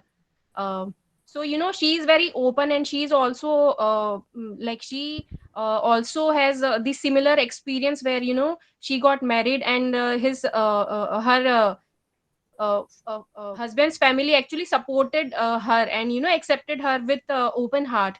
So you can also take some examples from India also, because it will also tell us how in Indian society also these issues are now taken care of. Okay, thank you, Nikita. Thank I'll you. take into consideration. Yeah, thank you, Nikita. This is a really good suggestion. She can think about that in the future perspective. There is one more question from Ashuji. You can ask. Yeah, thank you, Amita ji. Monisha, I just wanted to know, since Nikita ji was right, essentially he was focusing on the foreign context. So since you are looking into the issues, so how do you think so that how can we sensitize our Indian society to see them as a normal concept rather than being something which is very critical, and the people, the way the people think about the transgender? So what can be the remedy according to you, since you have been reading into all those things, like because the mentality of the people is very different when it comes to the transgender? So Okay. So thanks for that question, Ashuji. So first of all, I would like to set a few basement for before getting into my talk. So the main foundation here is, if you look back our mythology, we may see that the transgenders or eunuch has also been a part of us from the beginning. But most of us have failed to acknowledge that. For example, if you are seeing in Hinduism, the concept of Ardhanarishwara, half female, half men. The concept is celebrated. So if you see into Mahabharata, Arjun has been an eunuch for 1 year. So apart from that, the concept of Aravan. So likewise, there is so many concept that has been praised by Hindu mythology. So if you are coming into his Christian also, we can see there is a lot of references to eunuch in Bible also. So I have, and if you're coming to Muslim also, I have come across a particular term that eunuchs has been the guardians of the chamber for Muhammad's chamber. So I don't know whether it's true or right, but I have come across that. So if you're seeing, the eunuchs or the transgenders have been living among us.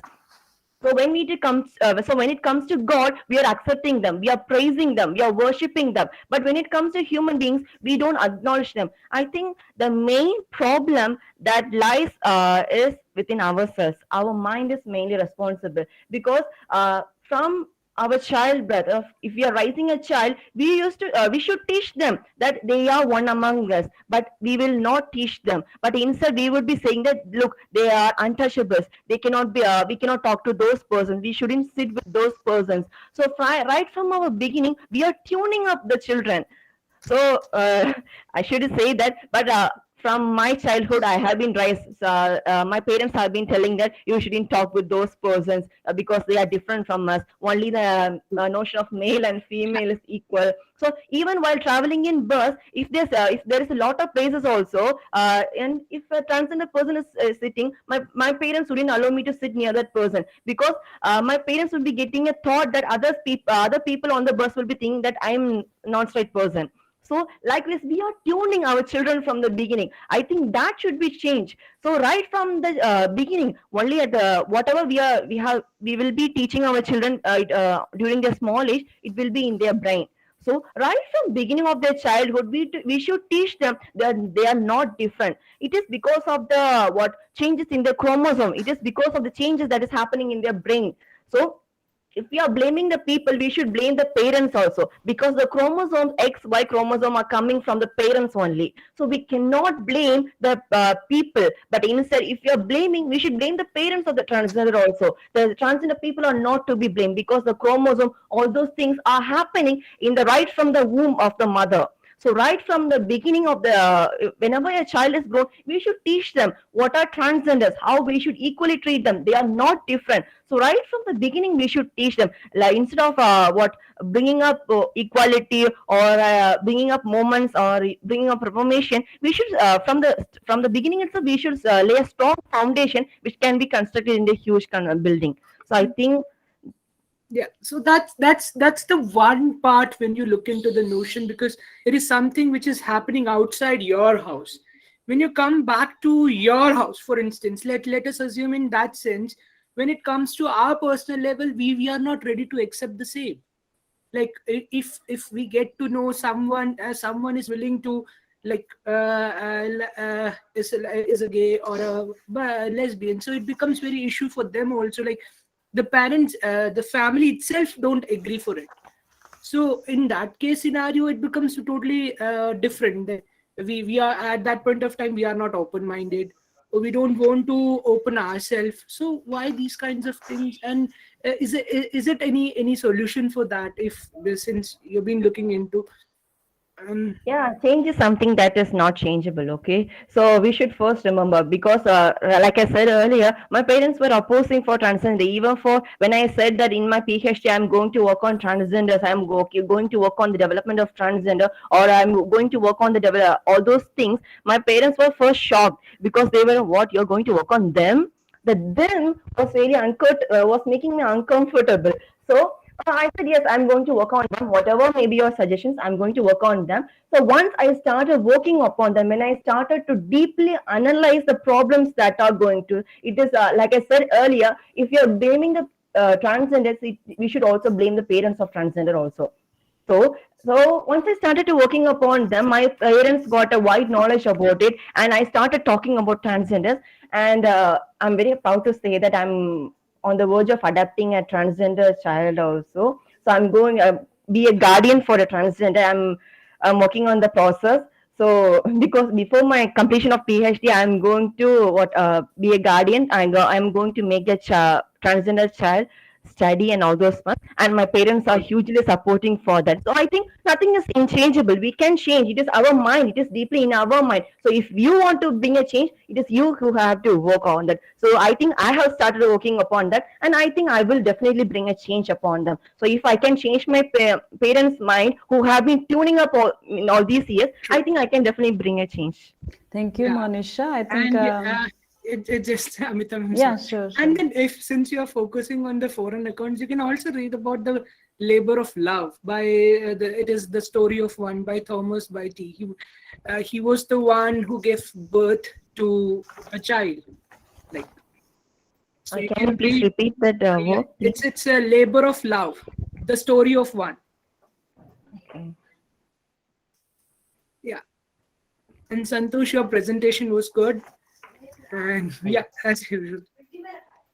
Okay, thank you, Ashruzi. Very nice interaction with Monisha. I think most of the queries has been solved. So I'm coming to Asra because we are running late. Asra, you talked about the representation of women and gender in Jia Barney's Tariq-e-Firoz Shahi.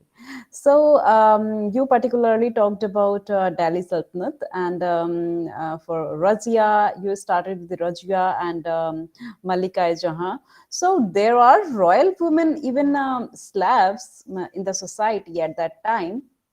So what were the position of common women who were not royal? It is actually a very good question because see the main lacuna with these resources are that they're written from the foot of sovereignty, so they're not particularly concerned with the women common masses, but we do get references about them. Like for example, I did share an incident, an episode during the Gujarat expedition, that how these there is a dimension where we could look that how royal women are treated on the same expedition, and the common women are being treated, that they're being molested, and the other women are have this opportunity where they are able to join the conqueror's harem. So the source is definitely very, it's not it is not giving us ample information about common women, but whatever one whatever references that one can decipher, we can still see that these women were going out daily. Like for example, due to the lack of time, I couldn't share everything that I had written in my original paper, but I will share out the few references that I did make about common women. For example, that during the reign of Balban, the common women were very much threatened by the Mewatis. So whenever they used the water carrier girls and whoever and other maids who used to go to Hauze Elahi, so they were molested by Mewatis, and their clothes were being their clothes were taken off by them. By they used to steal their clothes and run away, and they were constantly molested. So even though these women, they belong to a working section, they belong to a working class, they had the mobility to go out with ease, all right, every day. But that ease came with certain dangers, and this was one thing that they had to face on a regular basis. So there are not many references, obviously, because Bernie is writing from a very different perspective. He does not. Exactly. Yeah. That's why I ask you what he wrote about the local women, Yeah. like the common women. So thank you very much, Ashra. Very nice and very comprehensive talk. But I'm going to suggest you one thing. Please include the presentation because it's quite difficult for the attendees to make attention on your lecture. So just, I know these are the descriptive thing, but it's up to you. How can you make very interesting? So kindly include presentation for this also. Next one is Ilmanaz. Your studies particularly dealing with the topic Muslim women and education, a study of Urdu magazines as a source. So you particularly deals with British India, I mean the colonial time, or you are talking about the contemporary, because you also mentioned about the contemporary time. So this is only the question which I want to ask you. No, ma'am worked on early 20th century. Early 20th century. Yeah. Okay. Thank you. I think I have few more questions from you, but I just ask one because we are running very late. Is there any particular classes varied like higher class and middle class in your study? Because you talked about particularly on the most of the powerful Muslim women, like. So did you found any variance between the higher class and middle class? No, I mainly focused on the Muslim class where Muslim reformers mainly talked No, about the Ashraf. particularly in Muslims. Yeah. Because, yeah. Yes. Muslim and where Muslim reformers mainly focus on the Ashraf class, that is upper class, and not talk about the lower class or normal middle class. Okay. Thank you, So much. Ilma. Thank It you. was a nice talk. Thank you very much. Due to And lack of time, I couldn't able I to can understand because present. it's a very descriptive topic, so I can Yeah, understand very yeah, well. many. And 13 minutes is quite not enough for us And to I'm elaborate unable to everything. present my Okay. paper in very fast way because my I have lots of That's quite okay. That's quite okay. okay. Thank you for presentation. Next question is from Santosh. First, I would like to congratulate you. Very interesting presentation, Santosh. Thank you. You talked about the position of women by the religious like the Panchatantra and Jataka. So I just want to ask you one thing. Did you compare your literature with the cave paintings? Like what type of elaboration in the cave paintings? Like you can see the Jataka tales you found in the cave painting. So what type of portrait you can see about the women? Ma'am, there are two things. First thing, what are most of the visual representation regarding the Jatakas are dealing with spaces like the stupas or the viharas or the chaityas. So basically, a lot of them are votive inscriptions. So basically, these are the kind of inscriptions whenever so a kind of devotee or someone great person, he tries to a kind of vocation or votations, and he commissions such kind of work. For a lay follower, it is difficult to follow which particular Jataka is being addressed in this particular frame. Most of the temples have these kind of frames where Jatakas are being interspersed, the Jatakas are being portrayed in the different kind of circles. So for a lay follower, it becomes difficult to follow what kind of Jataka is portrayed in this literature. So sometimes we do find some references, some name of a Jataka. Sometimes we have to make guesses out of the kind of pictorial representation. Okay, this is Gaj Jataka or the Deshantar Jataka, etc., etc. So first thing first, that most of these the visual representation of Jataka deals with the reincarnations of Buddha, because it is assumed that Buddha was born like 500 times in different births. A lot of these things are dealing with his experiences with in that particular birth. As far as the paintings and murals are considered, they are also, it also depends on the positionality of these kind of art, because if you even see Ajanta art, there are certain structures which are supposed to be viharas, which are supposed to be chaityas, which are supposed to be cave walls. So it depends whether it is a prayer hall, whether it is a cave, whether it is the residence of the monk. The content and the form of painting will change according to that. So it can be devotional, it can be, we can't basically in ancient time we can't really differentiate between what is Yes, secular and Asian. exactly. But as per as my thinking, my consideration, like we can make a comparative study, like how they depicted in Jataka tales in the paintings, because this is also a good point. So, You can go through that also. Kumkum Roy and Uma Chakrabarti did such work. Kumkum Roy actually dealt with these kind of stupas. She was more inclined towards understanding the idea of patronage, who is patronizing them. Whereas Uma Chakrabarti, actually, I didn't have the time, because I did in my historiography, I did mention Uma Chakrabarti, and she did mention how there is a pictorial representation of different Jatakas, and in those representations, women are represented. So Uma Chakrabarti refers to these kind of digressions from the women, particularly the representation of royal women. Okay, thank you so much, Santosh. Really, such a nice presentation of you, because it's very interesting topic.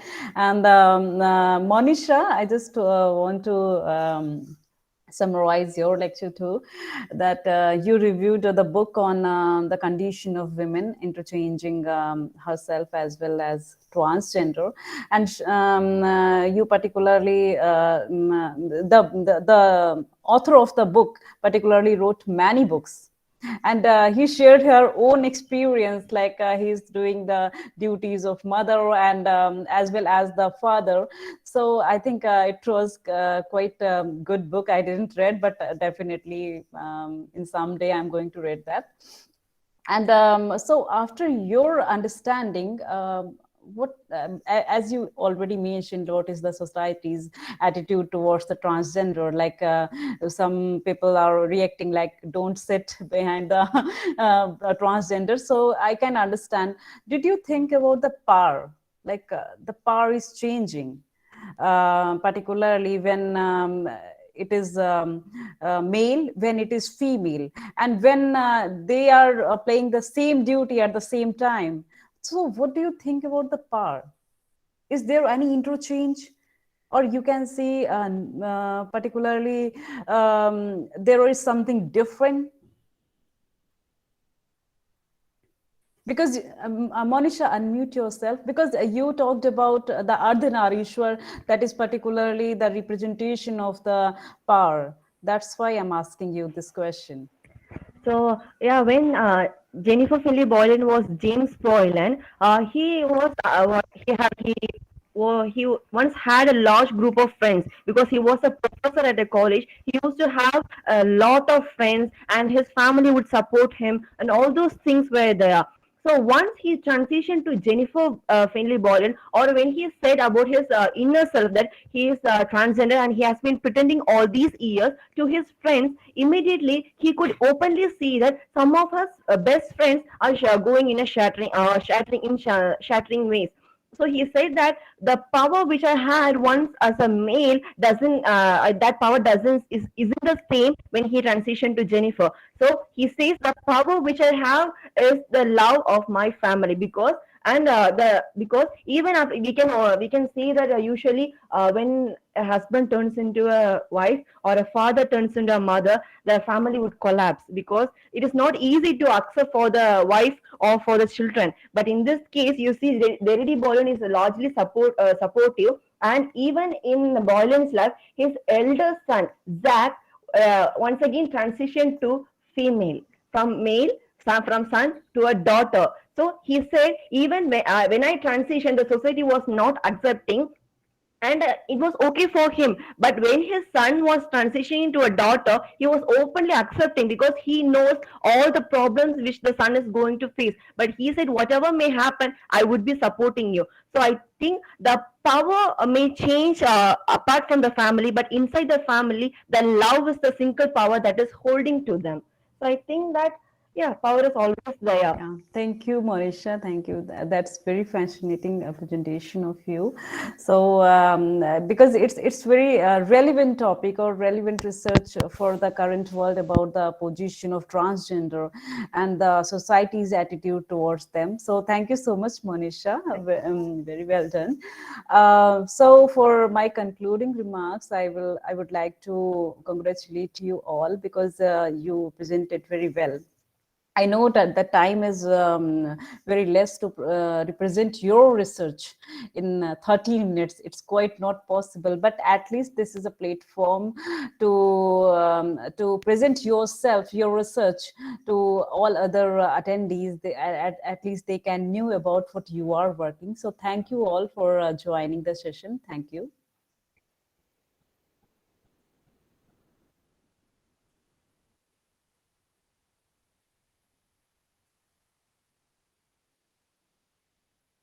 Ashuji? Ishani ji? Yes, thank you, Dr. Amita, for a wonderful session. And we still have 2 more minutes, so we'll wait for 2 more minutes and then we can start with our special lecture today. We can already see Dr. Charu Gupta here, so welcome, ma'am. So we'll only wait for a minute and then we will start with the session.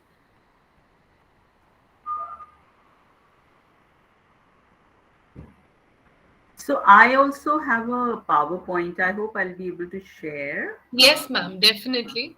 So, okay, so let me introduce you to the audience, though I'm sure all of them would be knowing you already, but I'll introduce you and then, ma'am, you can definitely present your PPT. So, today I do my heartily welcome to Dr. Charu Gupta. So the Professor Charu Gupta is a professor in the Department of History, University of Delhi. The focus of her work is gender, sexuality, Masculinity, Caste, Religious Identities, and Vernacular Literatures in Early 20th Century North India. Her monographs include Sexuality, Obscenity, Community, Women, Muslims, and the Hindu Public in Colonial India by Permanent Black in 2001, and The Gender of Caste, representing Dalits in print by University of Washington Press in 2016. She has been a visiting professor and ICCR chair at the University of Vienna, a visiting faculty at the Yale University, the Washington University, and the University of Hawaii. She has also been a fellow at Nehru Memorial Museum and Library, Delhi, the Social Science Research Council, New York, and the Asian Scholarship Foundation, Thailand, and the Wellcome Institute, London, as well as the University of Oxford. She is presently working on social histories of particular genres and subjects through life narratives in Hindi in early 20th century North India. And today we are going to hear Professor Chara Gupta on reimagining history, gender in colonial India. So I welcome you, ma'am, on behalf of Asiatic Society for Social Science Research. It's our honor to have you here. And over to you, ma'am. The stage is yours. Thanks so much for that introduction. So can you see my PowerPoint? Yes, ma'am, we can see it clearly. And okay, so I know that the focus of your conference is, largely on ancient India and archaeology, and I'm venturing into, the modern arena. But I did see that some of the papers were dealing with modern India as well. And this is a great initiative. I congratulate the organization for organizing this wonderful conference where so many of the students, research scholars are presenting their work. And I think that is the most exciting thing. This is the arena which produces the best research, the most exciting possibilities, and they all seem to be great books in the making and great PhDs or scholarship ahead. So I really congratulate the organizers for this. And there may be a feeling of deja vu if there are my students present, because it's something that I've presented at various places, and but I just thought that there may be a different audience as well here. So I will do something which draws from my last 30 years of research, and I give this broad kind of ways in which the history of colonial India, when seen from a gender perspective, what is new that it brings? I mean, is it something different from the mainstream kind of ways in which we look at history? Does bringing gender just add another thing, or does it make us rethink, reconceptualize the way we see history as a discipline? And I think that is something that we need to see and analyze. Now, of course, feminist scholars have tended to distinguish these kind of categories of women, gender, sex, which are sometimes conflated. Sometimes they are seen as something same, but of course they carry slightly different connotations. And when we talk of women, we assume that women means all, it's a natural category and it includes all non-men, and that it is a homogeneous category. But it is not either of that. It is not a natural category. It is very difficult to determine, as we know, who's a woman, who's a man. There are all kinds of ways. There is a fluidity of identities. And nor is it, this kind of idea of universal sisterhood has now been seriously questioned, that the diversity, the multiplicities, the hierarchies as well, within the larger kind of what we describe as women, needs to be taken into account. Similarly, of course, Judith Butler has always, argued that, how her work has been pioneering in arguing her gender is also not, a natural or a biological identity. It is, constructed, historically, socially, politically, and even, sex is not a given natural fact. So it too produces, and is regulated by dominant discourses. So in that sense, broadly we can say that whether it is gender identities, sexualities, they are socially produced, they are regulated by dominant discourses. And what is interesting is to see the way in which they are constantly interrogated, how this identity of, a heterosexual identity, a monogamous identity is constantly questioned by non-marital, non-monogamous, non-heterosexual, non-reproductive sexualities, and how we need to look at that. Now, if we look at the historiography of modern India, what we see is, of course, like almost all histories, they were written, largely from a male perspective. And there was an overt emphasis on the public sphere. So, it is about, where, this argument that has been made by so many scholars that the public sphere is, identified with male, when the private sphere is identified by female. And of course, that has been questioned and interrogated by feminist historians themselves. But still, we do see there is an overwhelming presence in the public sphere of men.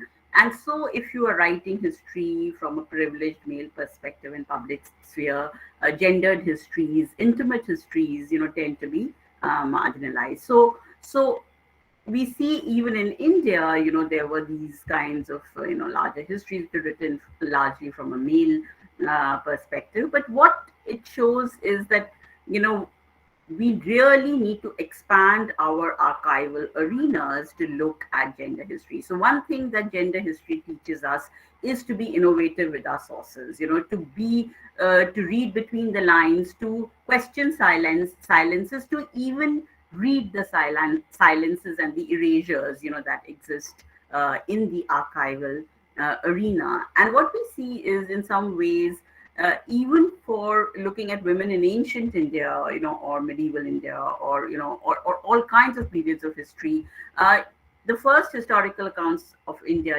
emerge actually from 19th century in some ways. And of course, by the end of the century, women are organizing themselves, and there are new kinds of ways in which history starts getting rewritten. Now, of course, it is also, with the coming of social reforms that we really see a large amount of, focus on women, and the woman's question becomes a central question, with the coming of social reforms of the 19th century. Of course, the way in which the language of it, the kind of idioms and metaphors used in that needs to be questioned. Now, of course, what we see is once this kind of women's history started emerging, or women, there was a recognition of women as actors of history. What we see is that there were these kind of various visions where somebody like there were these British and missionary perspectives, and somebody like James Mill was arguing that basically the position of women determined, where a society stood in the rung of civilization. And he said that, if you look at the position of women in India, it is of extreme degradation. And that is why, India stands very low in that ladder. And that became, a reason to justify actually colonial rule, to justify that, the white man has to save the brown woman from the brown man. And so we see that they say that, all these reforms, whether it is abolition of sati, whether it is widow remarriage, or, whether it is raising the age of consent, it is largely because of their endeavors, and because of this, after a long period of darkness, women were able to see light, and so they see themselves as they see social reforms as a truly liberating force, and they see themselves as the pioneering champions of that. And what we see is that in parallel to this, if you look at suppose nationalist discourse, and then what you see is that they also uphold this kind of view that women were in this era of darkness, but many of them then create this myth of a golden age of the past of in ancient India, which has been seriously questioned by scholars like Uma Chakravarti, Kumkum Roy, and many others. This model of this kind of mythical golden age, when women were extremely educated in ancient India, and when women were, really progressive. And then they say that, the medieval period came with the coming of, basically with the coming of Muslim rule. There was parda, there was early marriage to protect women from the bestial Muslim male. So there are these kinds of stereotypes, that we see in a considerable amount of nationalist historiography, when talking of women and when talking of reform and the national movement. And so they say that basically the only major difference I see between British and nationalist rhetoric or reformist rhetoric is that while the British want to take all the credit for themselves, here, they say that it is basically from internally, it is indigenous efforts, that led to the liberation of women. So both of them basically talk of this kind of a linear view of history, that there was this period of darkness and suddenly there was this light, which came with the coming of reforms, with the reformers taking these indigenous reformers taking initiatives, and on the one hand, the British taking initiatives. And so, and also what we see is they largely look, when they're talking of women, they largely look at the context of women's participation, in the national movement, in various kinds of struggles, etc. That becomes a key arena, when we talk of a nationalist perspective about gender histories, and of course, there has been a massive critique of this, this kind of view that, they offer a very problematic analysis. They regard, social reforms as a straight forward affair. We need to remember, that most of these initiatives were largely taken by men. Also, if you look at the issues, they're largely pertaining to upper caste women and middle class women. So basically, they are really not looking at questions of caste or the questions of lower caste women in that sense, and most of these discussions are flowing from an upper caste perspective. They are only seeking in many ways, this kind of controlled emancipation of women. And also, regarding women's participation in the national movement, there is this argument that it is, the metaphors and the language of it, remained very limited. It was, like Gail Minos gives this metaphor of the extended family, which says that, basically now with nationalism, the whole kind of country was seen as family, and so the woman was expected to just expand her duties. What she did for the family, now she did for the nation. So in many ways, the language of the nurturing woman, remained as an ideal. So even in Gandhian movements, there is this language of sacrifice, of fasting, which are seen as inherently more conducive for women. So, and also there is this idea that, once this crisis is over, women should go back to their, traditional roles. So in some ways, what we see is that there are various limits in this kind of perspective. It is also, not enough to say that women are now more visible in the public arena, or nor is it enough to say that, women have been hidden from history and we should now, we are making their history visible. Those are very those are first steps, but those are limiting arguments. So I think in order to adequately talk about gendering history, we need to understand, how every aspect of history is gendered, and how how it impinges and impacts social reforms, nationalism, partition, or even our everyday arenas, and historical events.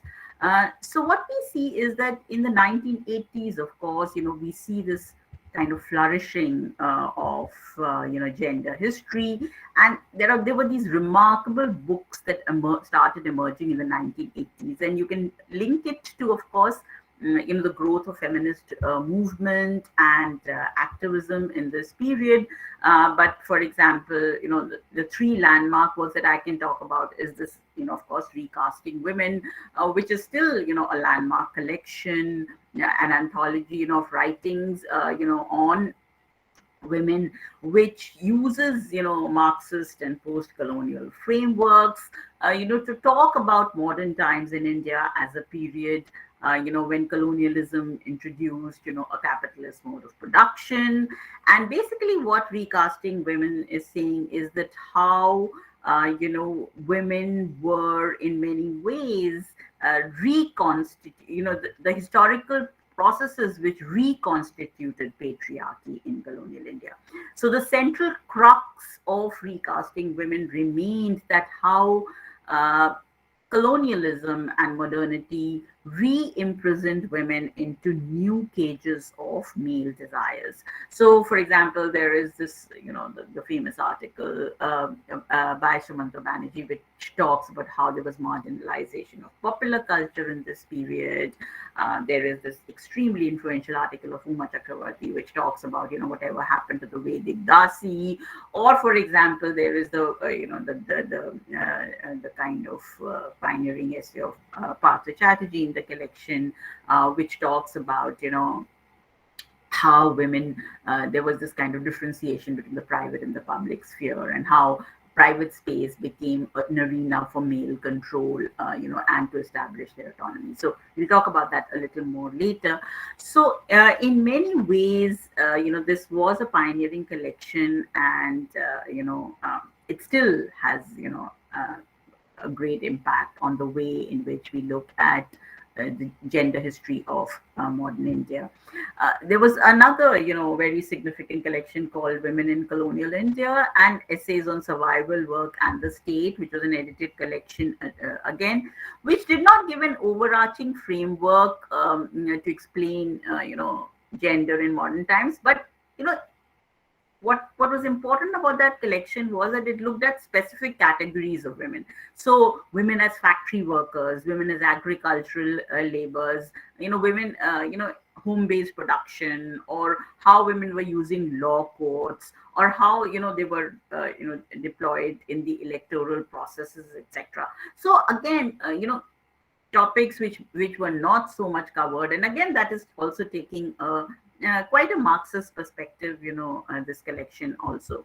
So in some ways, and then of course was this Geraldine Forbes, the Cambridge volume, Women in Modern India, which, is now being revised, and Tanika Sarkar is now writing another, Women in Modern, the new Cambridge volume on women in gender India. I'm really looking forward to it because while again, Geraldine Forbes' collection is very, very good. I mean, it's a wonderful book. She puts forward a women's history by, privileging women's own accounts. And it is very, very important.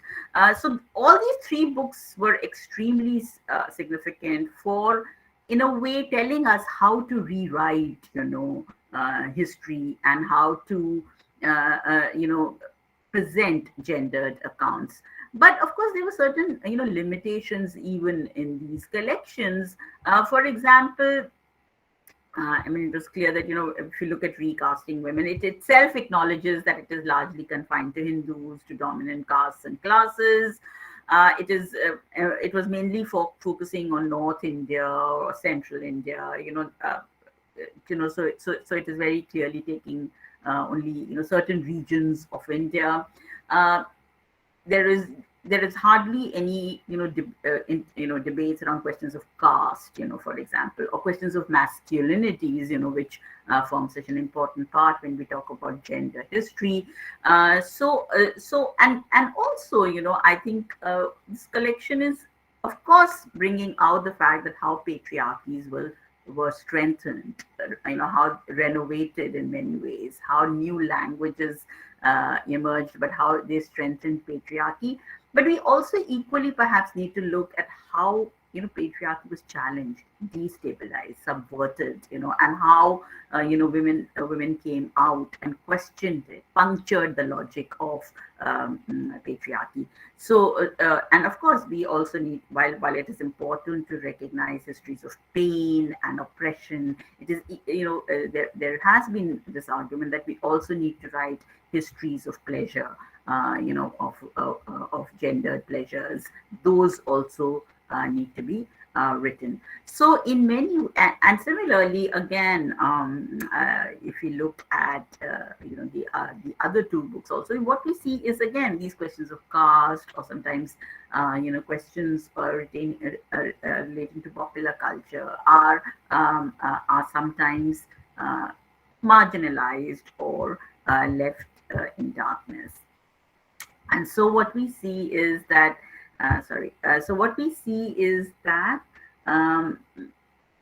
while these books are very important, there has been a whole flooding, in the last 40 years. What we've seen is this, these collections were written in the 1980s, and what we have seen in the last 40 years is a flooding of work. And I think what is very critical when we look at gender history, and particularly of modern India, is that while initially it was this additive history, so that we add the topic gender in various kinds of courses. And I think what's shifted, the ground seems to have shifted, where actually gender history is providing to us many of the theoretical constructs in which we write even environmental histories, in the way we write labor histories, in the way we write caste histories. So in many ways, what is important about gender history is that it has provided us with some of the theoretical paradigms to even look at other aspects of history. And also, not to say gender is an additive process, but how it intersects with so many arenas. And gender is not just gender history, it's labor history, it's caste history, it's all kinds of history. So that needs to be taken into account. Now, of course, if we look at gender historiography, we cannot forget the landmark works of these two male scholars. One is Ashish Nandi, and his work is important because he brings out questions of masculinity, of course, sometimes in a problematic way, and that has been given further nuances by the work of Mrinalini Sinha and other scholars. But basically what he's saying is that you need to also look at symbols and metaphors and idioms. They are as important as talking of women's participation. And he also provides this sharp critique of modern Western colonialism by saying, how they were not just marginalizing questions of women, but how they were privileging masculinity and marginalizing femininity. And and of course Nandi also says that Gandhi basically attempted to subvert these kind of notions by articulating that feminine was worthier and preferred, and that it was actually better than masculinity. And perhaps through that he pulled the rug, in some ways, from the kind of colonial upholding of masculinity. But at the same time, I think what Ashish Nandi's work does is it opens this whole arena of, masculinity studies, and what we see is actually from, Vivekanand to Gandhi, from Sanatan Dharmis to Arya Samajis, they all are, talking about this notions of masculinity, where, there is this new kind of celebration of brahmacharya that emerges. And of course, it's drawing from ancient ideals of brahmacharya, but it is giving it a new spin by linking it to how the nation requires this great sacrifice, and how celibacy is important for, or semen strength is important to, get freedom. So what we see is that from, Sanatan Dharmis to Arya Samajis to Gandhi to somebody like Bhagat Singh, all from different perspectives are upholding this ideal of celibacy. And of course, they're seeing women as, something that needs to be, avoided. So there are those kind of notions emerging. And there is also these kind of notions of, what Bankim Chandra is doing about this kind of image of the warrior Krishna, that the image of the playful Krishna is replaced by this image of the warrior Krishna, of the Mahabharata. So in some ways, masculinity becomes a national preoccupation, though of course it remains very much, within this paradigm of heterosexuality, that, if you have to, the family, if you have you should be celibate, but if you can't be celibate, you have to do sex only for reproduction. So there is this kind of, heteronormative desires, that are really upheld, in this kind of imagery of masculinity. So I do think that, Ashish Nandi opens a whole arena of masculinity studies. And of course, Mrinalini Sinha's work, brings new aspects to studies of masculinity in colonial India. Scholars have, of course, again critiqued Ashish Nandi's work because sometimes it's said that, in the process of critiquing colonialism, he tends to at times celebrate the pre-colonial indigenous traditional past. So, for example, their feminists have critiqued, for example, sometimes even Ashish Nandi's position, which perhaps is a little more nuanced, but they have critiqued his position on sati, which seems almost like a defense of sati. So there has been this kind of critique, by scholars like Anika Sarkar and others who say that, sometimes the kind of argument that is presented seems as if you are seeing the traditional past as more tolerant, and the recovery of that is shown as the hope for the future. So in some ways, we need to see that how actually in the colonial period, if you look at the print public sphere, it actually reveals not so much as marginalization. Of course, there may be conformity and marginalization to some extent, but at the same time, there are new arenas opening up, and those which are, internally offering challenges to suppression of women's spaces. And so, this kind of new forms of bazaar literature, new kinds of ways of expressing sexuality, pleasure, and love. All these are open to much more diverse readings. So, in many ways, what I'm trying to say is that these kinds of various endeavors that are being done to control women, or to how this argument that is made that modernity and colonialism is bringing patriarchy in new ways, it's controlling women. Of course, that's happening, but we should not assume an all-encompassing domination. So the very fact that there is so much literature being produced about telling women how you should behave, how you ought to behave, there's a flooding of didactic literature, perhaps implies the actual or the potential, recalcitrance of women. So because they're finding these new ways to express themselves and carve out spaces for themselves. So I think that needs to be seen into account. And also this kind of an argument that is given that popular culture was marginalized also, I think, needs to be interrogated to some extent, because there are new kinds of emergence of theater, where women emerge as actors, or cinema, and all this kind of arenas also come up, in this period, promoting popular culture, where women do carve spaces for themselves. And also, I think we should also not assume that when we talk of popular culture, it is always healthy or it is always subversive.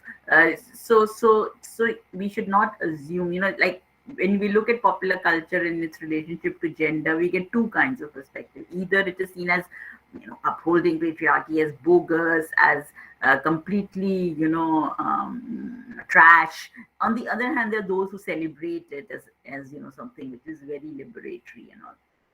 I think both these positions are problematic because what we see, I think in the popular literature, what is important is that the prurient and the puritanical clashed and at times came together in complicated ways. So sometimes they can enact a reformist and patriarchal script, and at other times, depending on the context becomes very important.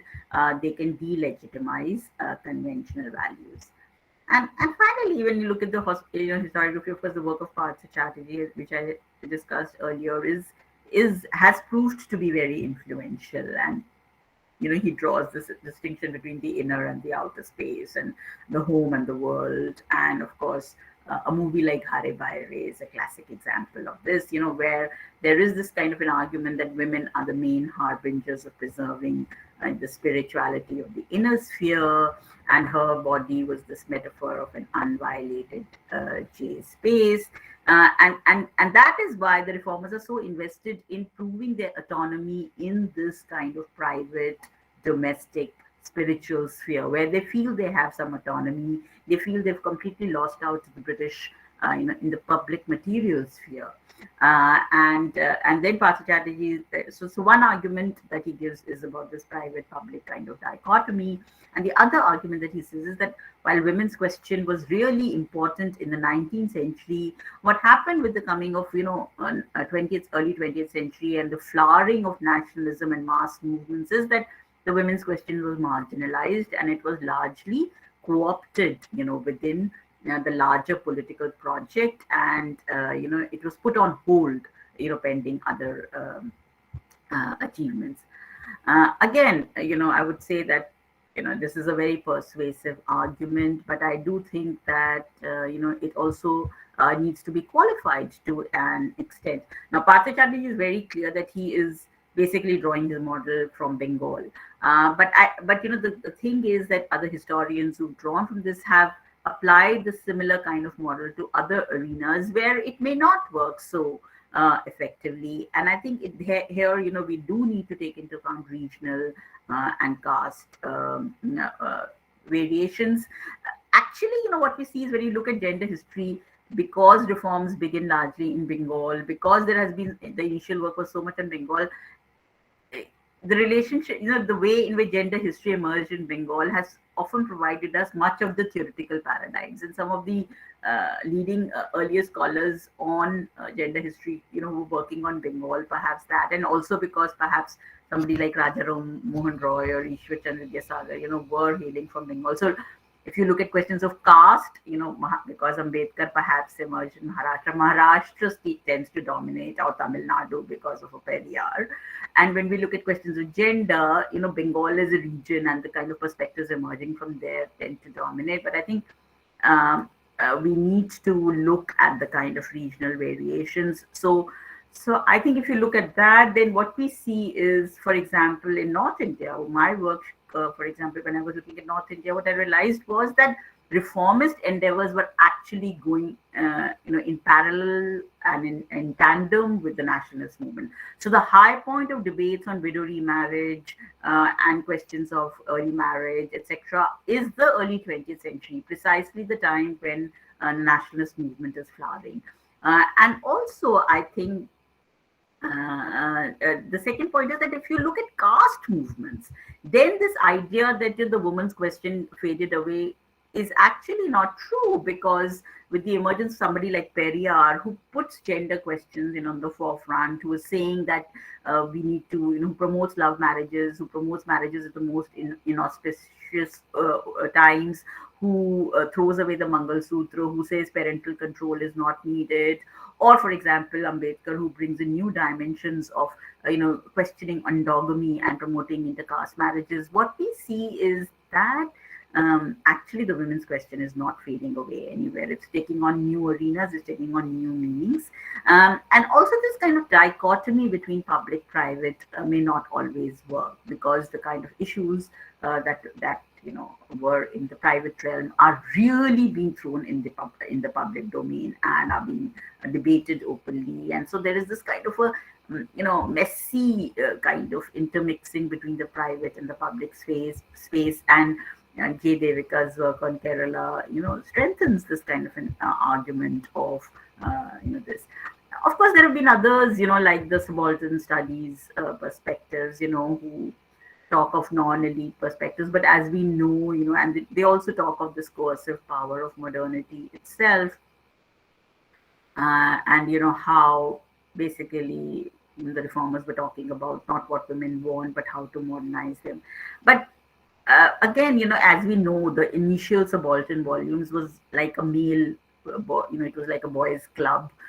There were hardly any, pieces. There are hardly any women writers, except Tanika Sarkar was there in the first initial volumes, and that also, there was this one, maybe a lone essay on women. So they really were not writing on. So when they were talking of subaltern as a category, what we see, it remained largely a peasant category. So even questions of gender, even questions of caste, actually in its initial volumes were neglected. And of course, that is where subaltern histories has had this kind of uneasy relationship with feminist historiographies. Then later on, there were essays which interrogated this project from within, even while they participated in the ongoing deliberations on the subaltern gender. So in some ways, there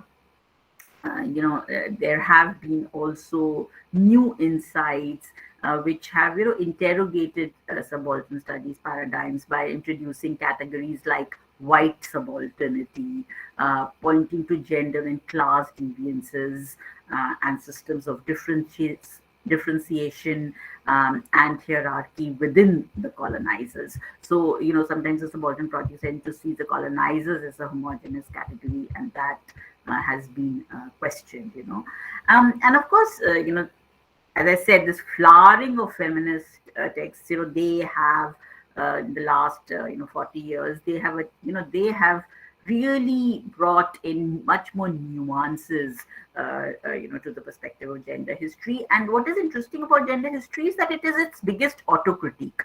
So some positions that it takes, then it critiques itself. So for example, like when it is looking at questions of law, it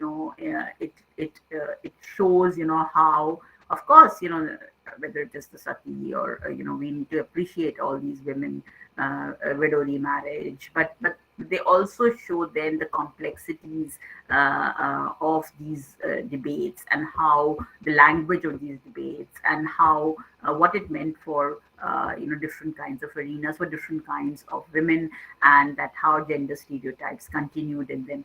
And one of the critiques that has really been, so they're basically pointing out to various kinds of double-edged implications of whether it's a social reform or the national movement or any kind of arena where gendered spaces are visible. And one of the critiques that was made of gender historiography is that they ignored the question of caste. So what we see is that in the past 15-20 years, there is now emerged, again, there was an auto-critique, by the gender, feminist movement, that how they have inadvertently largely focused on middle class, upper caste women, and in most of their writings, and assumed, for example, Dalit women or tribal women within the category of, women. So then what we see is that there have now been this kind of rich works, whether it is Anupma Rao's work, S. Anandi's work, V. Gita's work, my work, and lots of other works which have looked at the gender of caste and the caste of gender, and have tried to see, the kind of how, there was not this kind of universal homogeneous women, but how there were these kind of differentiations marked, between upper caste women and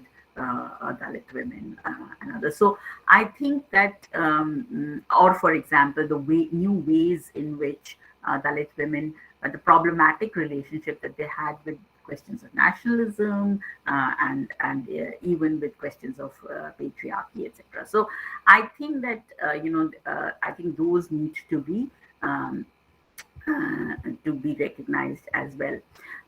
Now, while early feminist history, in tandem with something like recasting patriarchy, was largely presenting a critique of the way in which gender histories was written, or also of the reformist movement and the nationalist movement.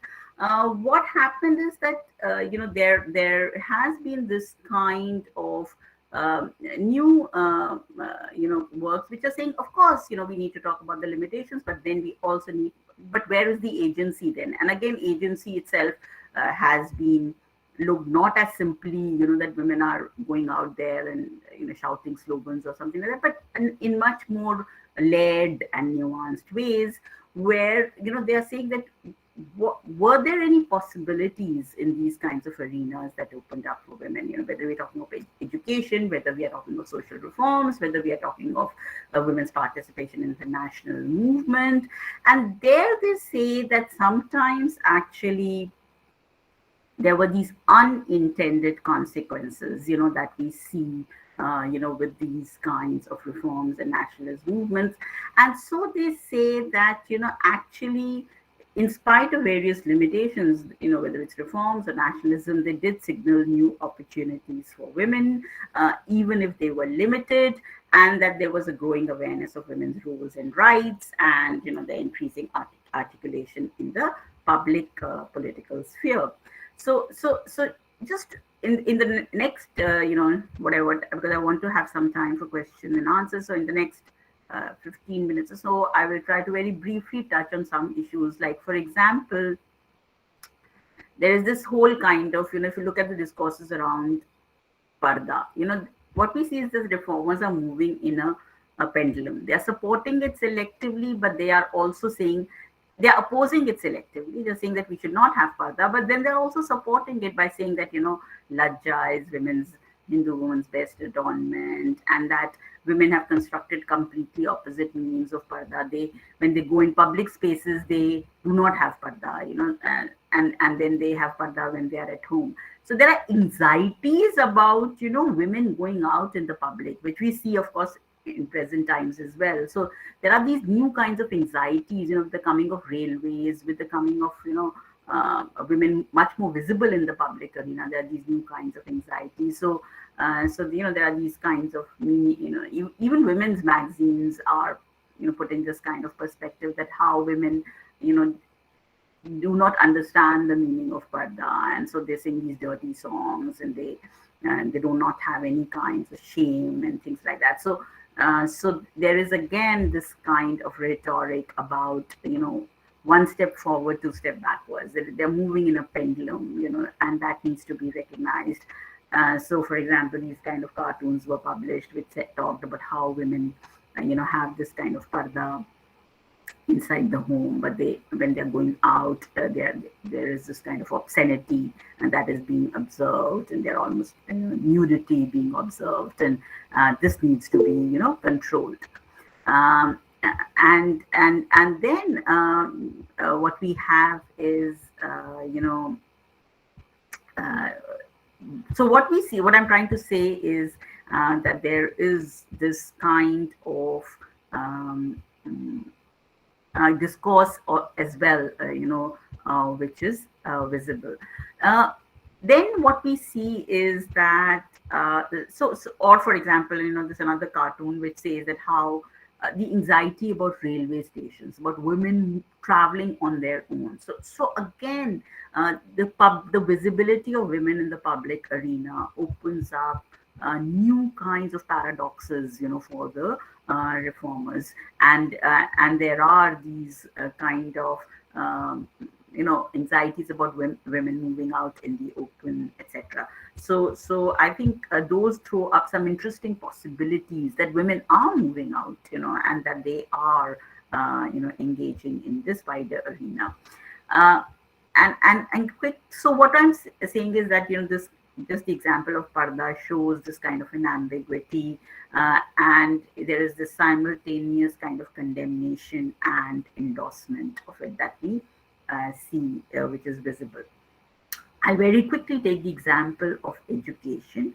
And so again, what we see is that education emerges very high on the agenda of social reformers. There was some form, informal education before the coming of colonial period in the form of Zanana education. But it was really the missionaries actually that took the first initiative and opened up schools for girls. And then soon, Indian reformers take over, but we need to see, what is the kind of language in which education for women is camouflaged. We see, while of course we need to recognize that education was so important, that formal education was introduced, what we see is that it is not linked to employment. It is geared towards making women better wives and mothers. It's controlled, highly controlled from a male perspective. It is argued that this kind of modern Western education has extremely negative consequences, and that women should be, women should have only limited education. They should basically study religious texts. So there is, education is given a moral fervor. And even, for Muslim women, for example, what we see is, I know there were papers also presented on this topic, but how, Gail Mino's work shows, how the first generation of Muslim reformers, basically argued that elite Sharif Muslim women should either be educated within the homes, or even if they received education in schools, then it should be geared to making them better companions for their husbands and better mothers and wives. So in some ways, education is again very controlled from a male perspective. For example, it was said that every Sharif Muslim woman should get a copy of Behishti Zevar, this book of 1905 written by Maulana Ashraf Ali Thanvi. So, which attempted a thoroughgoing Islamicization of Muslim women. And also there are these fears about, what education can do to women, that it would destroy homes, that it would lead to immorality, that, so we need to really control the kind of education. So there is this anxiety and fear about education. So there is, this argument, even somebody like Annie Besant is saying that, it should be, women's education should be on national lines, that it should be, completely given, it should not be linked to employment in many ways. And it was said that, the effect of education on men have been disastrous. And so we need to, control the kind of education that we give to women. It should be different from what we are giving to men. We should not be promoting Western education. And so, there were these kind of cartoons expressing about what will happen if we give too much education to women, so there were these kind of, that, it would domesticate the male. So, and what's the harm in that? But again, there was this kind of anxiety about, what will happen, if women get too much education. Or, for example, it's another kind that if women are getting too much educated, they're going to neglect their homes, and the men would be looking after children. No harm in doing that, but then there was this kind of caricaturing of that. And there is this great fear of the modern woman that is visible in this time, so for example, there are these kinds of poetry that is visible in a lot of didactic literature, that, if, these women who get modern Western education, they are like butterflies, they go to theater, they learn English, and they also sometimes convert. So there is also this kind of fear of conversion, that is expressed. And then there are these kind of series of cartoons published in this magazine, for example, Chant, which, describe this routine of the modern educated woman. So like she takes bath at 7 a.m., she decorates her hair at 8 a.m., she does her makeup at 9 a.m., she goes to college at 10 a.m., then she drives in the open air at 5 p.m., she listens to the radio at 8 p.m., She reads novel at 12 at night. So when does she have work for household work? And again, it's significant that the charkha is given, as this wifely household work, which women need to do, and that they have no time for that. So again, what we see is this kind of a whole, while education is being promoted, there is also this whole range of didactic literature, which is setting limits to the kind of education. The curriculum, the syllabi, the formal syllabi is also setting limits to the kind of education that women should get. So for example, this kind of didactic literature is published at this time, and it is stressing, that basically women need to be taught domestic sciences, home nursing, cooking, swimming, moral education, etc.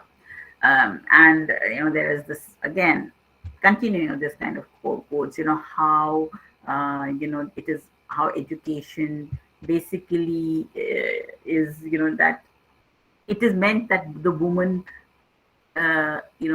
runs the household efficiently, and that the main purpose of women's education is to increase morality, basically. So that is there. Or another example, that we do not want our sisters to acquire BA and MA degrees or indulge in fun and entertainment. Basically, the real purpose of female education is sacrifice, endurance, and self-elevation.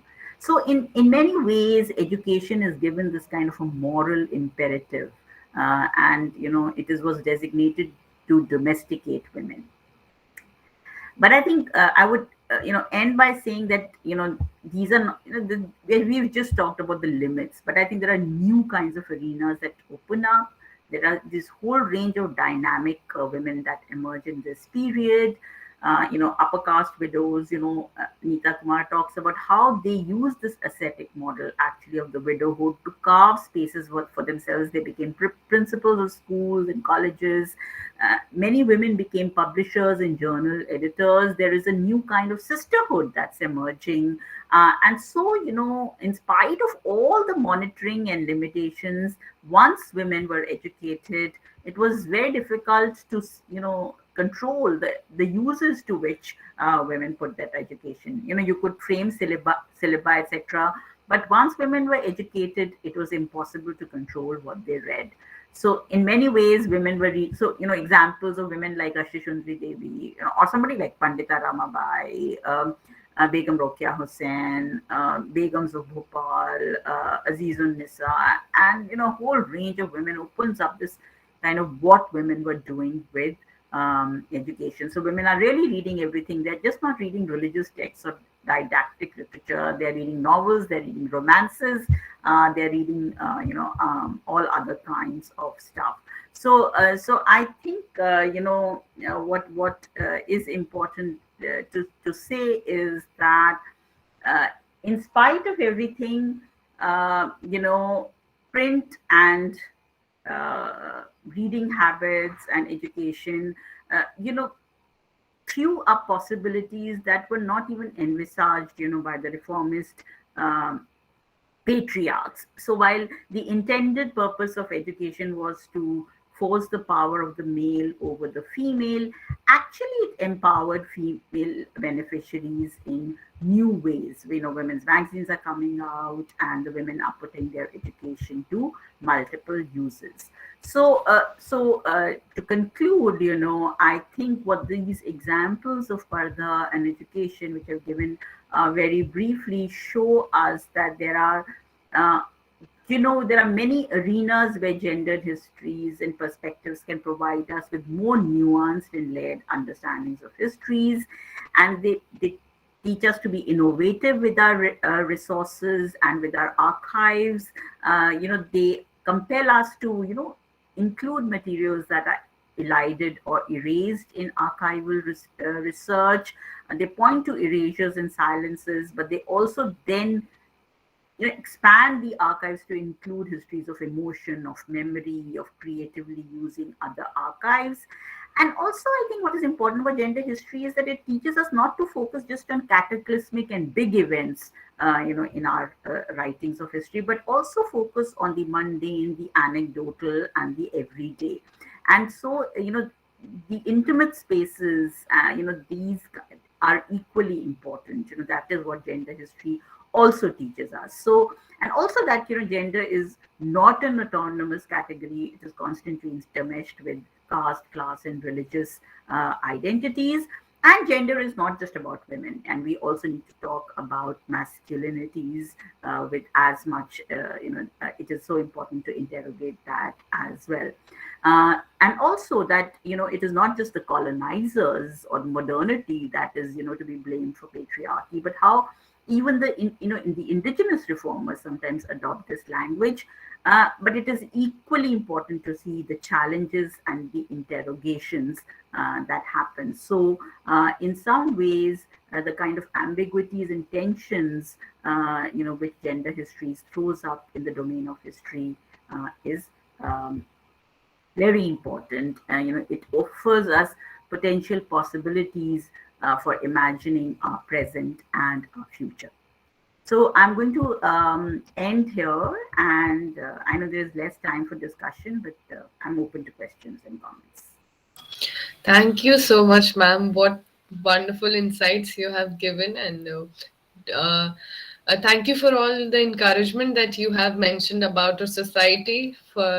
And like you mentioned, that a lot of us will be having the deja vu. So I was one of them, and it was quite refreshing. And I'm sure all the presenters, because we had a lot of papers on gender issues, so I'm sure all of them, if they have heard you properly, are definitely very beneficial. It will be very beneficial to them. And so somebody has typed that, could you please suggest me name of a few books on Indian feminism? Now, this is such a broad area. I mean, there are hundreds of books, but some of the books that I already mentioned, for a broad kind of perspective, if you looking historically, then Geraldine Forbes gives you at least an overview. There is also Radha Kumar's History of Doing, which gives you an overview, and so there are books that give you an overview, and then the specific what you are interested in. So there is actually a long and a very, very long reading list, if you talk of books on Indian feminism, Maitri Krishna Raj's work, and I mean, so Mary John has published these 2 anthologies, they're brilliant on Indian feminism. So there is a whole range of work actually that can be looked, the list is endless. It is, I think, the mainstream of history. Now, gender history has arrived in a big way. Yeah. Dr. Amita Gupta and Pramod Ray have raised hands. So, Dr. Amita Gupta, yes, please. Thank you very much, Professor Charu Gupta. This was seriously a very interesting session for me, and this is very informative. Sometimes I'm teaching gender history to my students, but while teaching the gender history, I have a question in my mind. For like when we are looking into the ancient time, most of the literature is defining how to behave for the women. Why not for the men? This is the question which is occurring in my mind. So I would answer it in 2 ways.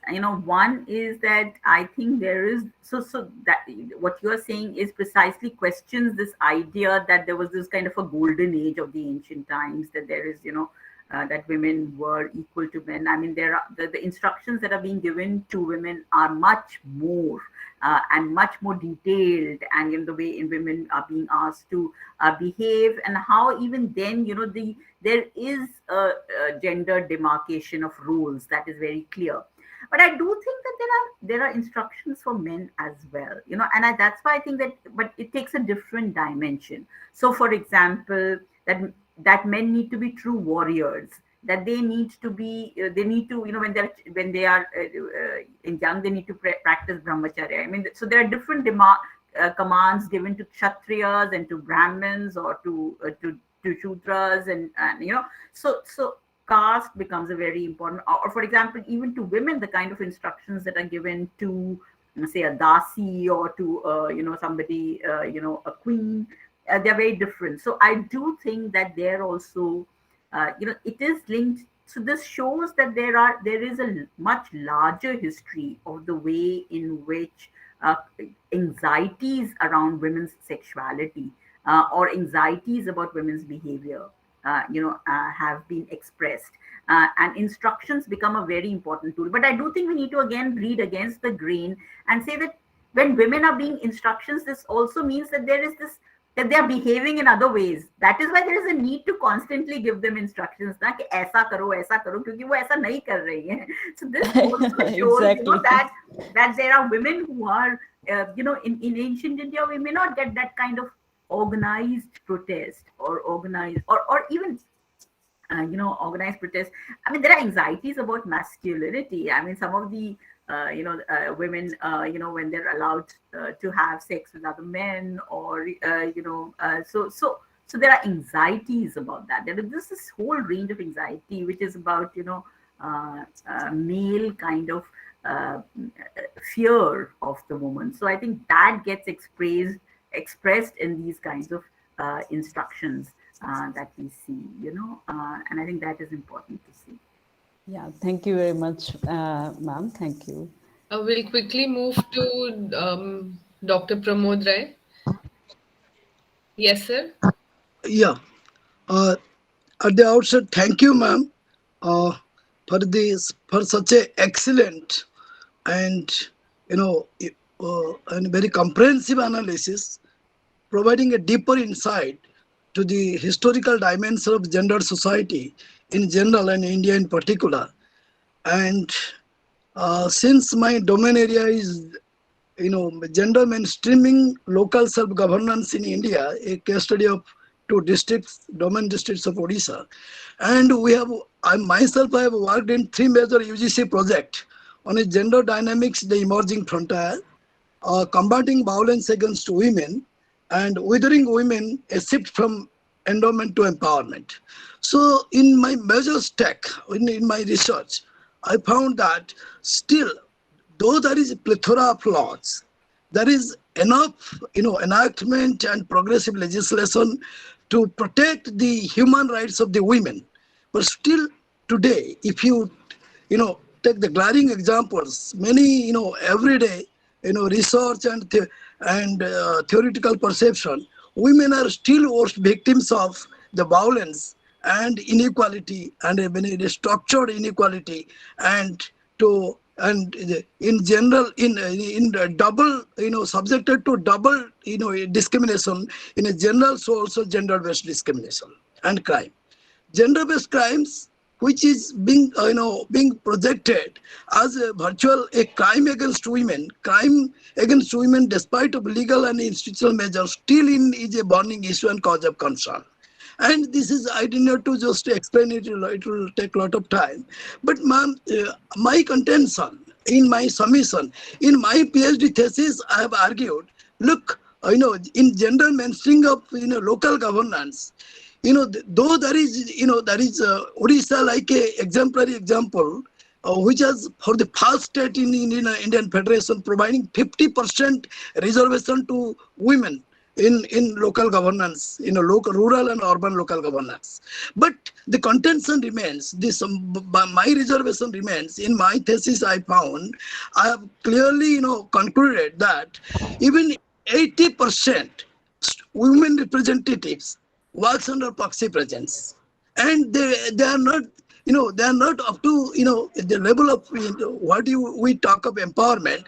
They are actually works under proxy presence, and that they are not empowered. So my point is here to tell you, yeah, ma'am. So what do researchers have established that there is still the patriarchy is a dominant factor, and there is need of change of mindset.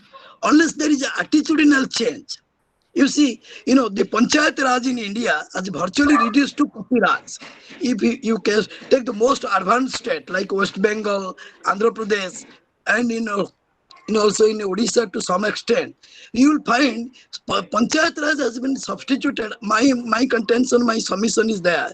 And Panchayat Raj is nothing but a perverted form of Pati Raj. So here, only 10% women microscopic minority women those who are has come about to the power structure through affirmative actions, but they are marginalized. Still, marginalization is continuing as in a very Dr. Ray, see, because the time is already run out, I would just respond to you by saying that there has been some very good work. I'm sure you know the work of Mary John and others who worked on this, on this question of looking at, rural empowerment of women. And I do think that there are lots of limitations. I fully agree with the points that you are raising, but I wanted to say two things. One, we still, while law seems to be equal, there is still a lot of, the law is also very governed by a male-centric perspective. We need to recognize that. And of course, that doesn't mean that we give up the space of law. We need to create more spaces. So we still are fighting for a law against marital rape. What is interesting is that as a colonial Indian historian, I can say that when the age of consent debates were taking place, marital rape was being discussed in the public sphere. So you do see, there is a long history of these kind of debates being done and becoming extremely contentious. And while I fully agree with you that Panchayat Raj is Pati Raj, and I do think that slowly, even where women have come up as proxy, with time, what we have seen, there are certain changes that women, where they are, have brought about, in terms of education, in terms of giving, and various kinds of studies at local levels have shown that, okay, the things are really bad and there is still patriarchy, there is still proxy Raj and all. But I think reservations are an important step, are a critical step. And then, of course, we can interrogate and problematize it and show the limitations of it. But I think that's the first step. And slowly, sometimes we do see that how women have initiated certain changes. And while I fully agree with the points of your research, and I endorse what you were saying. I agree with what you're saying. Okay. Thank you, ma'am. Thank you very much. Thank you. Well enlightened. Okay, thank you so much, sir. And so I'll quickly read out one comment from the chat box. So Rahul Maurya says, thank you, ma'am, for a wonderful lecture. Fortunately, today is the birthday of Fatima Sheikh, who was an Indian educator and social reformer. And so we'll conclude with the last question today, ma'am. The question is, were women consciously creating space for themselves or battling to overcome barriers created by patriarchy? So this is the last question, and then we'll end the session. I think there's no either or answer for that. Women were doing both. At places they are consciously, semi-consciously creating spaces for themselves. So we see that some of these women reformers, like Pandita Ramabai, fairly radical. I mean, she's a Brahmin. She marries somebody from the lower caste, and then she converts to Christianity, when she faces ostracization. She funds herself through her writings to go abroad and study. Or the first generation of women doctors that emerge, they are creating spaces for themselves while also fighting, barriers of patriarchy. So I don't think so. It's a prolonged, double-edged, triple-layered, various layers of I think assertion that is needed, to make for gendered spaces, to make gender just spaces, to have more powerful gender histories. It cannot be at one level itself. Thank you, ma'am. Thank you so much. I think we all got so engrossed that we have exceeded our time limit already. So thank you for your time, ma'am. And so we'll start with our lunch break, and we all will meet at 2:15 again for the next session. Hope to see you all again. All my best wishes, to your last day of the conference. I'm sure the last, you started on 7th, and I'm sure the previous 2 days were extremely rich as well. Okay. Yes, ma'am. Thank you so much.